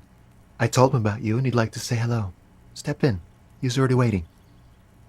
Very well, I'll talk to him, but first I want to talk to you. I have questions. That's nice, but I don't have anything to tell you. It's my friend you're looking for, not me. He takes another drag of his unfiltered cigarette and looks around.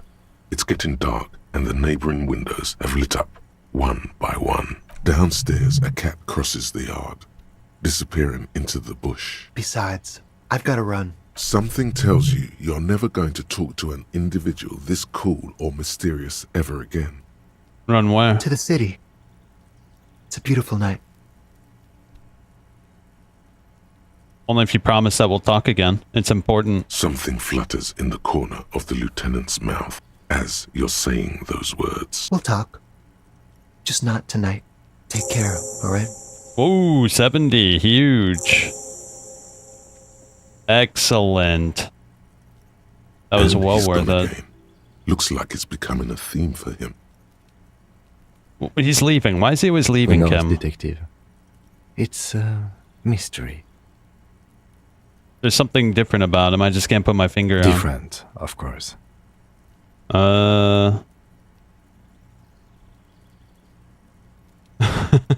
His shirt. His shirt. He's trying to dive deep into the mysteries of his shirt. His shirt? No, I don't know why his shirt is always unbuttoned. He's barely holding it together. It's all he can do to keep from bursting out in laughter. Come on, detective, let's go. We've got a potential witness to interview. Yeah, let's go. I think it's suggesting that he's gay. At least I think that's what it's suggesting. Oh, a lot of stuff here. A quarterly business magazine. An exquisite canopy bed made of metal. Whoa, here we go. Let's wear it. Look at that. Logic +1. And now we look ridiculous again. I'm game. Dishes soaked up in a pot. An empty ashtray. Wait, did we just get 2 skill points? Yo, we got 2 skill points. It's huge. I'm gonna get my hand-eye coordinate. Oh, I can't. We need to get our skill cap up, bro. Is there a thought I can internalize that'll raise our skill point up? Let me look real quick on the list. I need to get my skill point cap up. Motoric skill cap up. Let me see if I can find one. I got the page open that tells us what the thoughts do. Harry must agree to being an art cop after choosing... No, that sucks. Where is it? I know there's one here. Okay, here we go. Motorics. We're looking for Motorics. Int. Come on, give me something. All Motoric learning caps are raised by 1. Caustic Echo.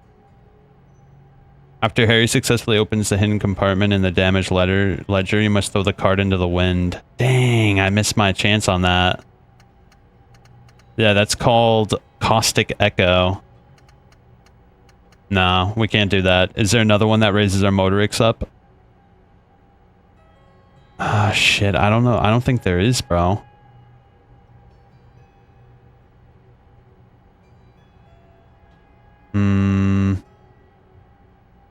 Fairweather T500? Wait, what?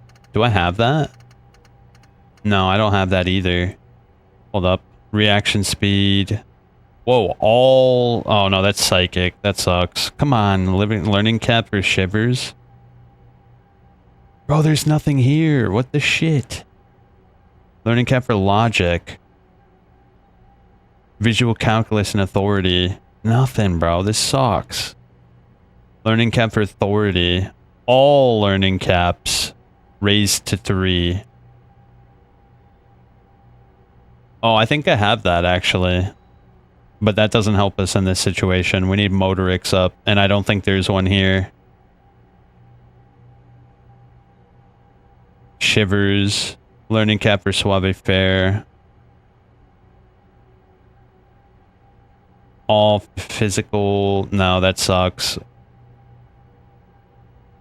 Dude, there's nothing here. I'm going psycho. I read them all. Psychic. Whoa, whoa, whoa. Here we go. White Morning. All Motorics caps raised by 1. Do I have that? White Morning? Oh, I do. Yo, here we go. Let's get it. That's perfect. There you go. Excellent. But we have to wait. Obviously, we have to wait. But we'll be able to raise our Motoric skills by 1, which is huge. We'll get our signature skill to 10. Dates for open lectures at the local university. Okay. A party dragon silk robe. +1 drama. Logic. Drama. Wow, look at that. We look ridiculous. But I actually think I like Logic +1 more. And it looks better. An old photo of the same apartment dated year 01. Expensive men's perfume lingers in the air. Buckets of paint on a layer of old newspapers. You have acquired the hat. Keep it, officer. It looks good on you. His hands are clean and well manicured. This is a man who knows the importance of appearances. My name is Charles Vildrouin, and I am an official with the coalition government. I work for the Institute of Price Stabilité on assignment from Monsieur Laclé. I heard you talking to my friend outside. Very good. Super. I am here to assist you in any way possible. Ask me about the hanging. Hanging? What a drag. He seems like a cultured gentleman.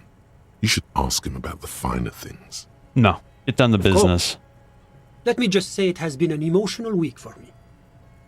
He forms a rooftop with his fingers and cold air comes from the balcony. The lieutenant takes out his notebook and nods to you to proceed. You actually witnessed the lynching. I'm sorry to say I did, officer. This is just the break we've been looking for. Start from the beginning. Officer, it's very difficult to describe what I saw that night. It was so surreal to me, like in a play. He holds out his hands and blossoms his fingers, like a drama teacher setting the scene. What do you mean, like in a play? It was just so strange. I could barely comprehend what was happening. This should be good. I was on the balcony when it happened, getting some fresh air. I remember that first they came in, carrying what looked like a body. And then I saw all the surrounding windows go dead, one by one. That's when I understood. I should not be seen. Oh shit, that's so eerie. Sounds like the victim was unconscious, or at least incapacitated. Well done, detective. Thank you. How many of them? I couldn't tell you exactly. Less than 10. Maybe 8? The lieutenant sends you a sharp look at the mention of that number. Hey, that's the number I suggested. Were any of them huge?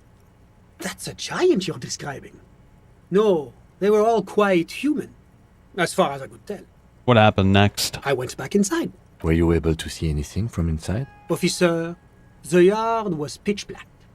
There was nothing to see, but I could still hear their voices.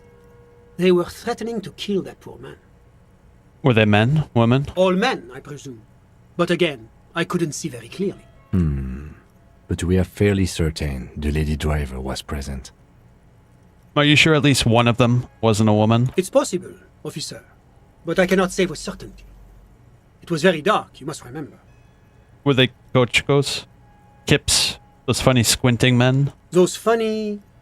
Oh, officer. That kind of language is unbecoming of an officer of the RCM. I believe they were mostly white, though I believe I saw 2 Areopagites among them. And I am quite certain that one spoke with a Mesk accent. Oh, we got him pinned down. What happened next? Well, that's the strangest part, officer. Nothing happened. It was oddly quiet for a public lynching. What do you mean nothing happened? They lynched a guy. Eventually, their shouts died down, and that was all.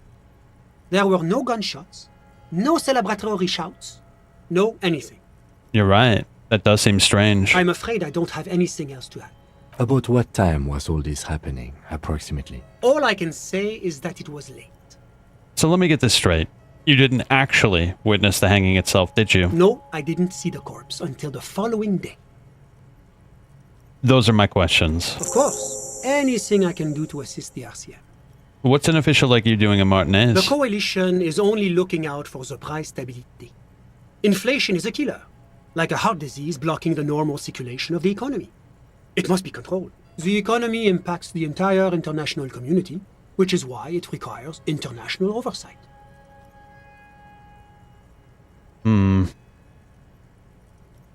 Not business. Let's Whatever talk. you wish, officer.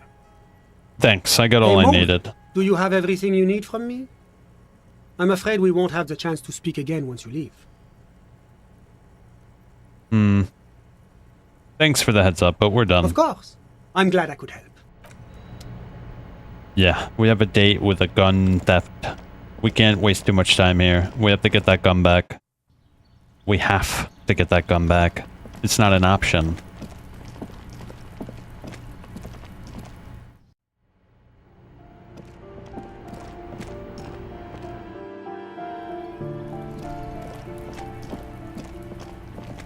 Oh, these kids are still out here? We do actually have to ask Kuno something.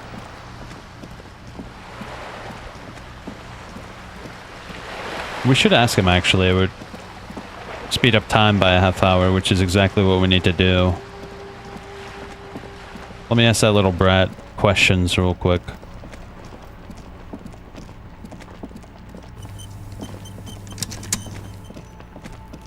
Where is he? Whoa, what happened? You finally got tired? Necromancer pig? That shit was dark. Going in there like that.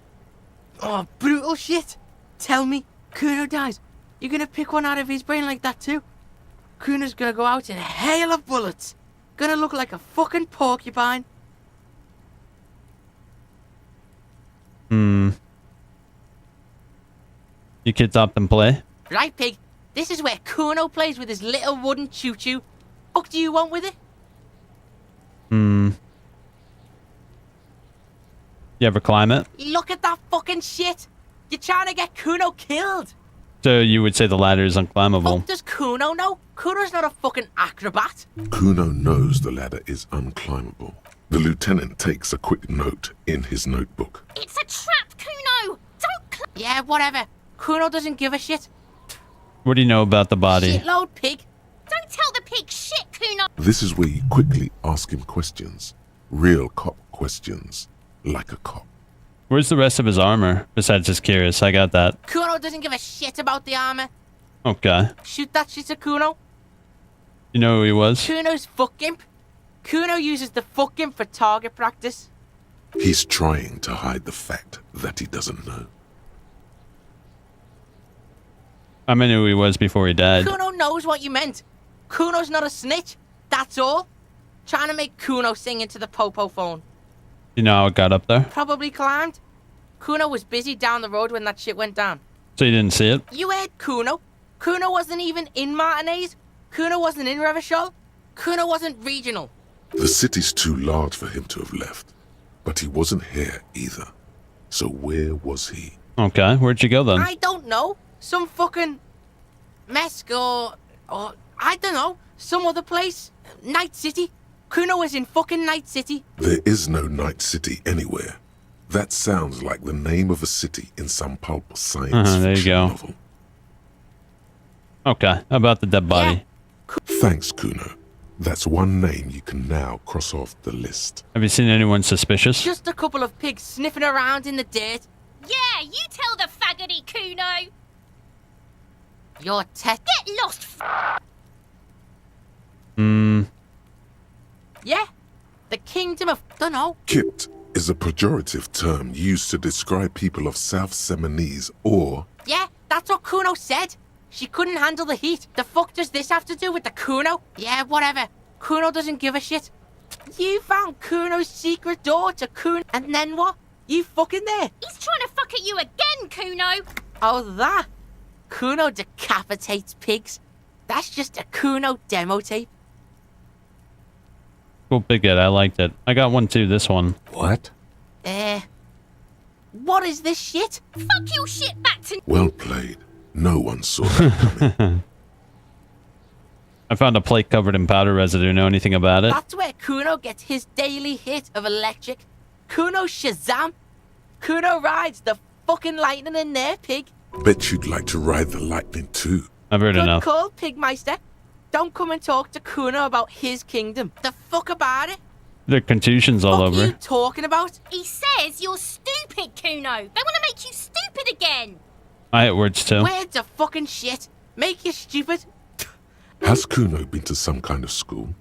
Probably a school for children with behavioral difficulties. Shouldn't you be at school? That's the past, pig. Kuno's not there anymore. Kuno did his time. Pigs come to take you back! Get lost, Who's Kuno? Kuno's Kuno, pig. It's always Kuno, never I. Clearly So you the kid's using the third refer to yourself person on the third person? The fuck are you calling a third person? Watch out, Kuno! He's trying to fiddle you! He's gonna put his... Help! Pigs... Help! He's got the... Everyone can hear. You need to get the hell out of here before. Just answer the question. Escalate, Kuno! Pigs in here in Kuno! Somebody... Nip it in the bud before it gets... Scare him. How did this happen? You can still get out of this.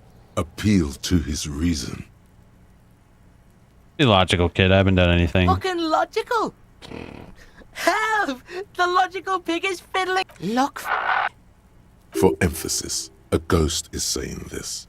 A shit-eating psychopathic ghost with an ace up his sleeve. I know you wanted to hit me.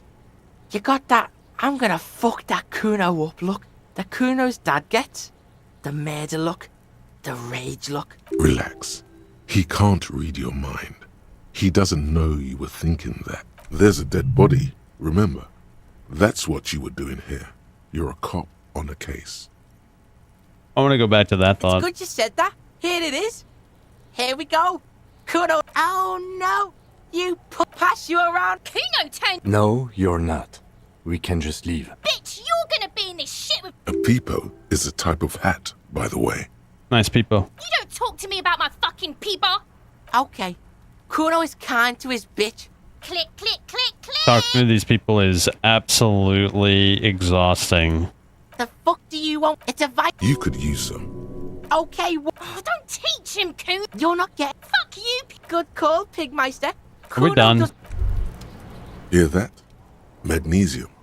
That's what you're lacking. Nope. Ain't happening. Wait, magnesium? Too late. Too late. It doesn't matter. I don't want it. Did we get that stupid thing?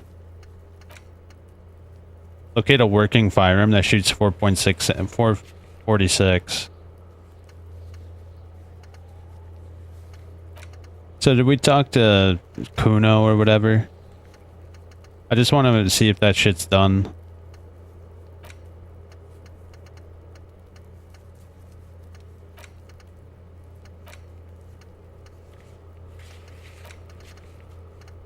Confront the pigs and get your gun back. Ask the scab leader about tattoos. Find the murder weapon. Yes, we're done with it. Okay, good. I don't ever want to talk to these kids again. That was exhausting.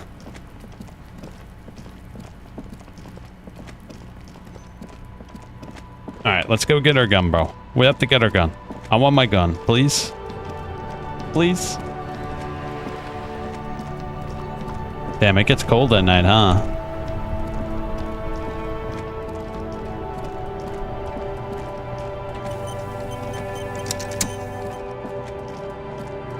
Oh, I should get that circle real quick just because it gives us XP now.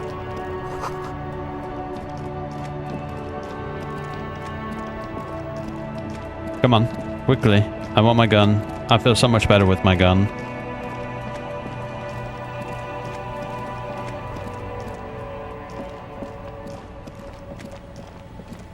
It said walk by the docks.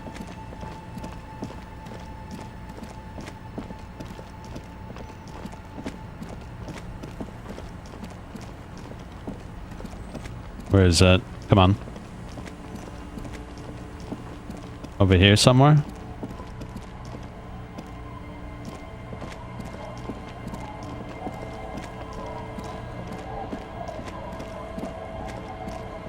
Shit, where is it?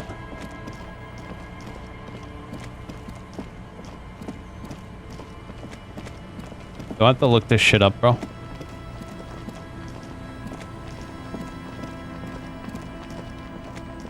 I might have to look this shit up. Seems the walker was either just confused or drunk out of his mind. You must meet her near the old fish market at 2200 to get your service weapon back. Just walk past the fishing village until you see the boardwalk. Oh, past the fishing village.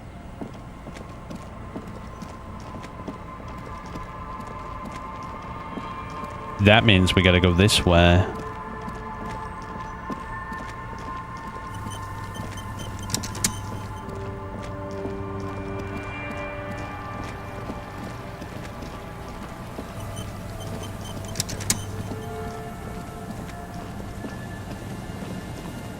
I'm not seeing anybody.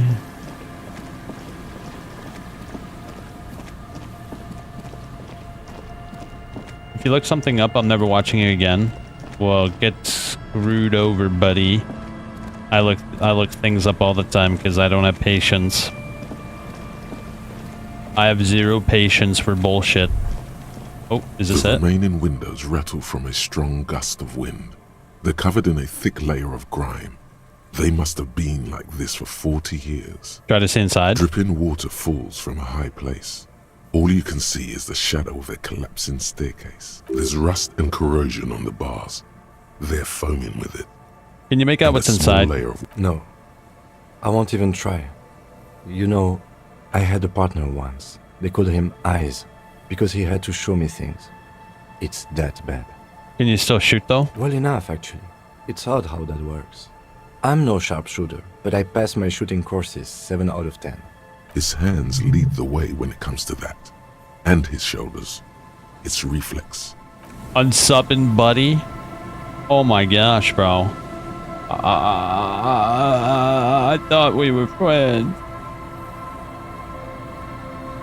Wait, what kind of friend calls someone a buddy? Yo, that's not friendly. I don't know why. It always feels like Buddy is like passive aggressive in some way. Oh no. What the shit is this? Put your hands where I can see them.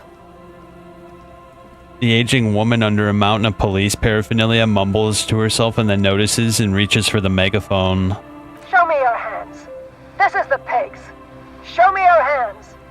Right now! Scavenged, battery-powered police lights protrude from her back.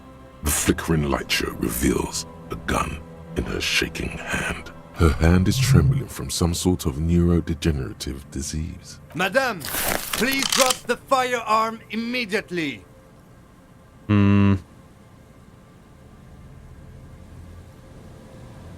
No, there's mine. I collected it. Failure to comply. Suspect is displaying aggression. Officer, under duress! Officer, under duress! Her eyes bulge with terror. Veins protrude on her forehead. Has this game turned into a 10? Nah, it's still sitting comfortably at like an 8. I am the police. Don't move. Don't move. Hands on your head. Suspect is armed and dangerous. I'm not moving. Suspect is on the loose. Suspect at large. Officer, administer street justice at our own peril. That one extra lick with a baton or extra knee strike above was what was actually required. Suspect is under control. Be careful, detective. Don't do anything that might set her off. Whoa, what the shit? The situation looks bad. Calm yourself. Steady your breathing. You'll have to go for the gun sooner or later. Perhaps you can learn crucial facts before you do. This is dangerous. You're 70% certain. Nope, just grab it. All right. This is how we do it. You hurl the tear bag in her face, already darting right, and immediately close the distance. Damn. Left hand grabs the barrel, right one breaks the wrist. Holy shit, that sounds bad to the bone, dude. No, that won't be necessary. Look closer. The gun, all 3 barrels, red and blue light shining through. It's not loaded.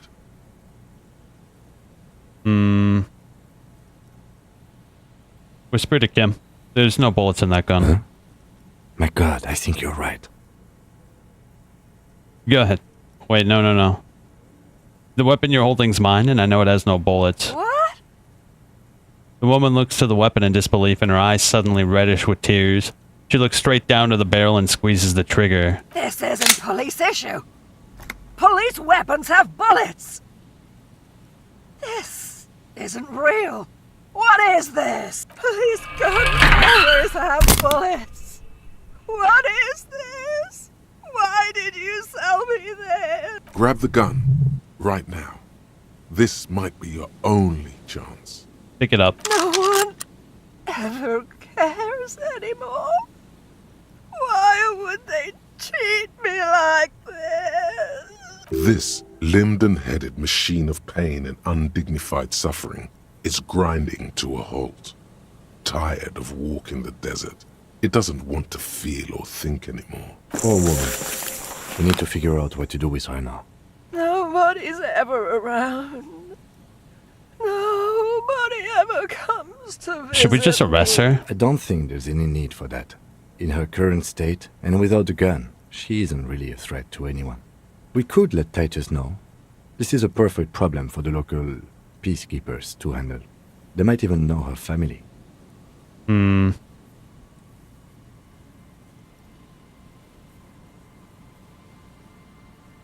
don't want to endorse the Hardy Boys' inflated sense of self-worth. Okay, that settles it. I'll contact my station after we wrap it up for the day. They can contact the sanitarium and handle the logistics. But I think we're done here for now. Let's head out. This is done. Please, leave the radio on. She mutters. It seems like a reflex. A half-remembered sentence. Reflex to what? Being left alone. She stands motionless. Just a heap of clothes and flashes now. Maybe if you search her once more.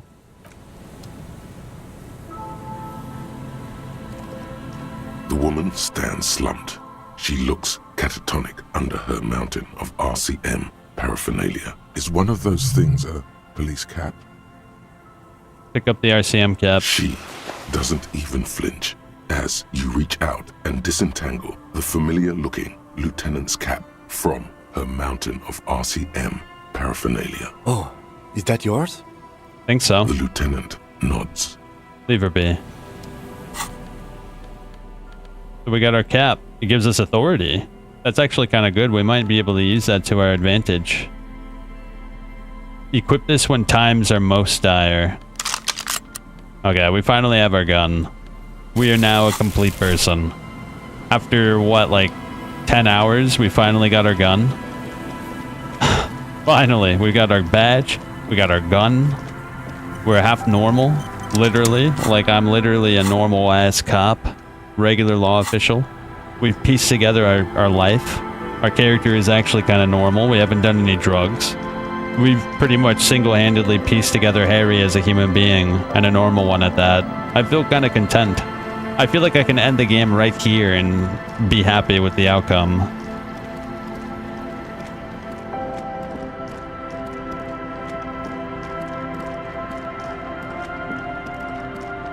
Let's go to sleep. It's sleepy time. In fact, I think I'm gonna go to sleep myself. It's getting late, and it's snowing. Good night, Kim. Good night, officer. We'll meet in front of the shack in the morning. Yep. Well, I think that's, The bed is comforting. Go to sleep. Go to sleep. I don't want to hear no more. Across the room, the heating system hums its soft lullaby. The mattress feels soft and sheets warm. It only takes you moments for the world to fall away. Yeah, better than the whirling rags, that's for sure. Thoughts, baby. A million little lights in the dark. You're one fine instrument, brother. All those faces and all those names. All that laughter and screaming and scheming around. Every corner and every street. Recorded in you. Forever. On ferrotape. Am I dreaming? No. You're spinning tapes at the discotheque. The great unceasing disco of the mind. The flash. The bang. The endless learning experience. On and on it goes. For untold hours. At the disco where you first asked her to dance. Rising. Rising. Above the dark curvature. The great wingspan of sleep. Studded with stars. Behold, there are millions of them down there. The first time. The last time. The smoke in her mouth. The plotted flowers. The faces turning, changing. What is it? It's the world, Harry boy. And you're made of it. Every day you're out there, you make more of yourself from it. I'm afraid you can't be unmade now. You can never forget this shit. Erase them. It's not possible anymore. It's stuck on loop. Whirling, spitting out words and images. You're the son of the world again. Harrister, a ceaseless agent. Picking up litter and old newspapers, collecting your little bubblegum wrappers and idiotic picture postcards. Meaningless keepsakes. Reading your awful letters and recalling things, aren't you? The endless names of the world. An address book you are. The map of a city. Sure. You'll go insane if you keep going like this. One more day, and you'll be in the loony bin. I just know you will. And for what, brother man? For the money, baby. For Revocol. Always and only Revocol. Solving your little crossword puzzles. doing your tasks, crossing names off lists, trying to become some sort of world detector. It won't make it okay. It won't put smoke back in her mouth. Did she overdose?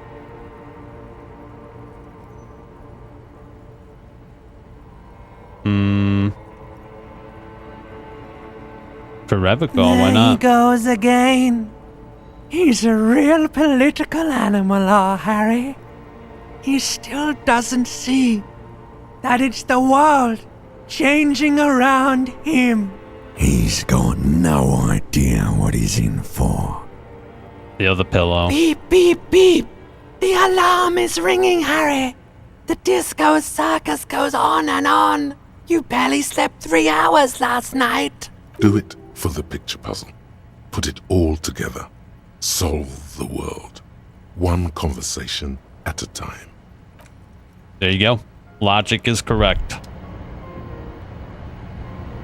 Oh, what's this? You were right, brother. Oh no.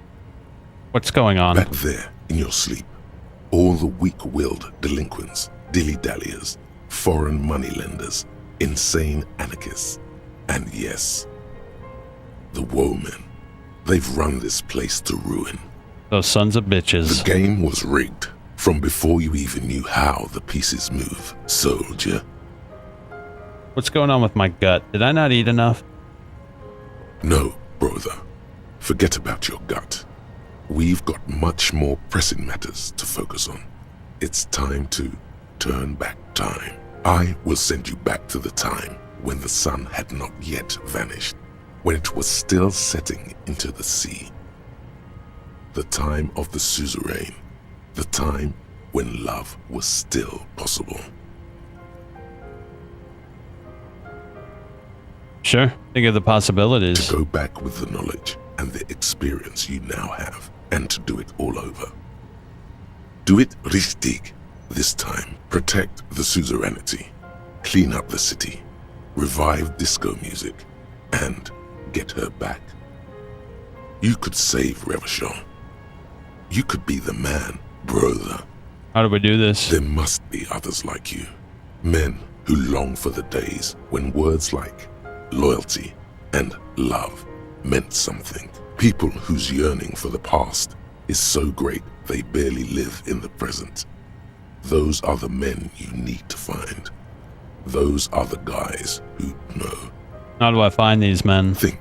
Maybe you've already met someone like that.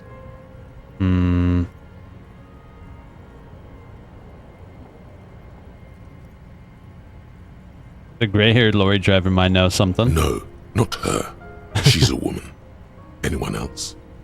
The fat lorryman? Bullseye. And that's the vibe we're looking for. Those are the people with answers. And by longing, you meant blatantly racist, right? No one else? Okay, don't worry. That's what your gut is for. Feeling these things out. Let me be your eyes, and when I know for sure someone's got that special something, I'll tip you off. 3 to 4 traditionalists should do it. No need to go crazy with those guys. What is this one? History will remember us, and this time we don't have to worry about her being kind. Praeterea Redia, Kingsman. Charge for Revocol. Charge for love. So what is this one? Let me see. Oh, is it not one? Oh, it's this one. Oh, but it reduces our composure. A haggard nationalist. What does it do, though? Let me look it up real quick. It's called, what now? Revitalian nationhood. Where is it? Oh, here it is. -1 composure. Nationalist dialogue options damage morale. Alcohol gives +2 physical. That sucks. Yo, that sucks, bro. I don't want that. Trash mode. Hey, there he is. Alright, I'm saving it and I'm crashing. Tomorrow, Project Mist comes out. We're gonna try it out. Hopefully it doesn't have like mostly negative reviews when I check it out tomorrow. Because I'm not going to play it if it does. Alright. It's the morning. It's time to wake up. And it's time for me to sleep. Have a good night. I'll see you next time. Tomorrow we're checking out Project Mist. And if it's trash, I'm going to play some more Disco. Hopefully it's not trash though. I'm dying for a new game that's actually worth something. Either way, see you next time.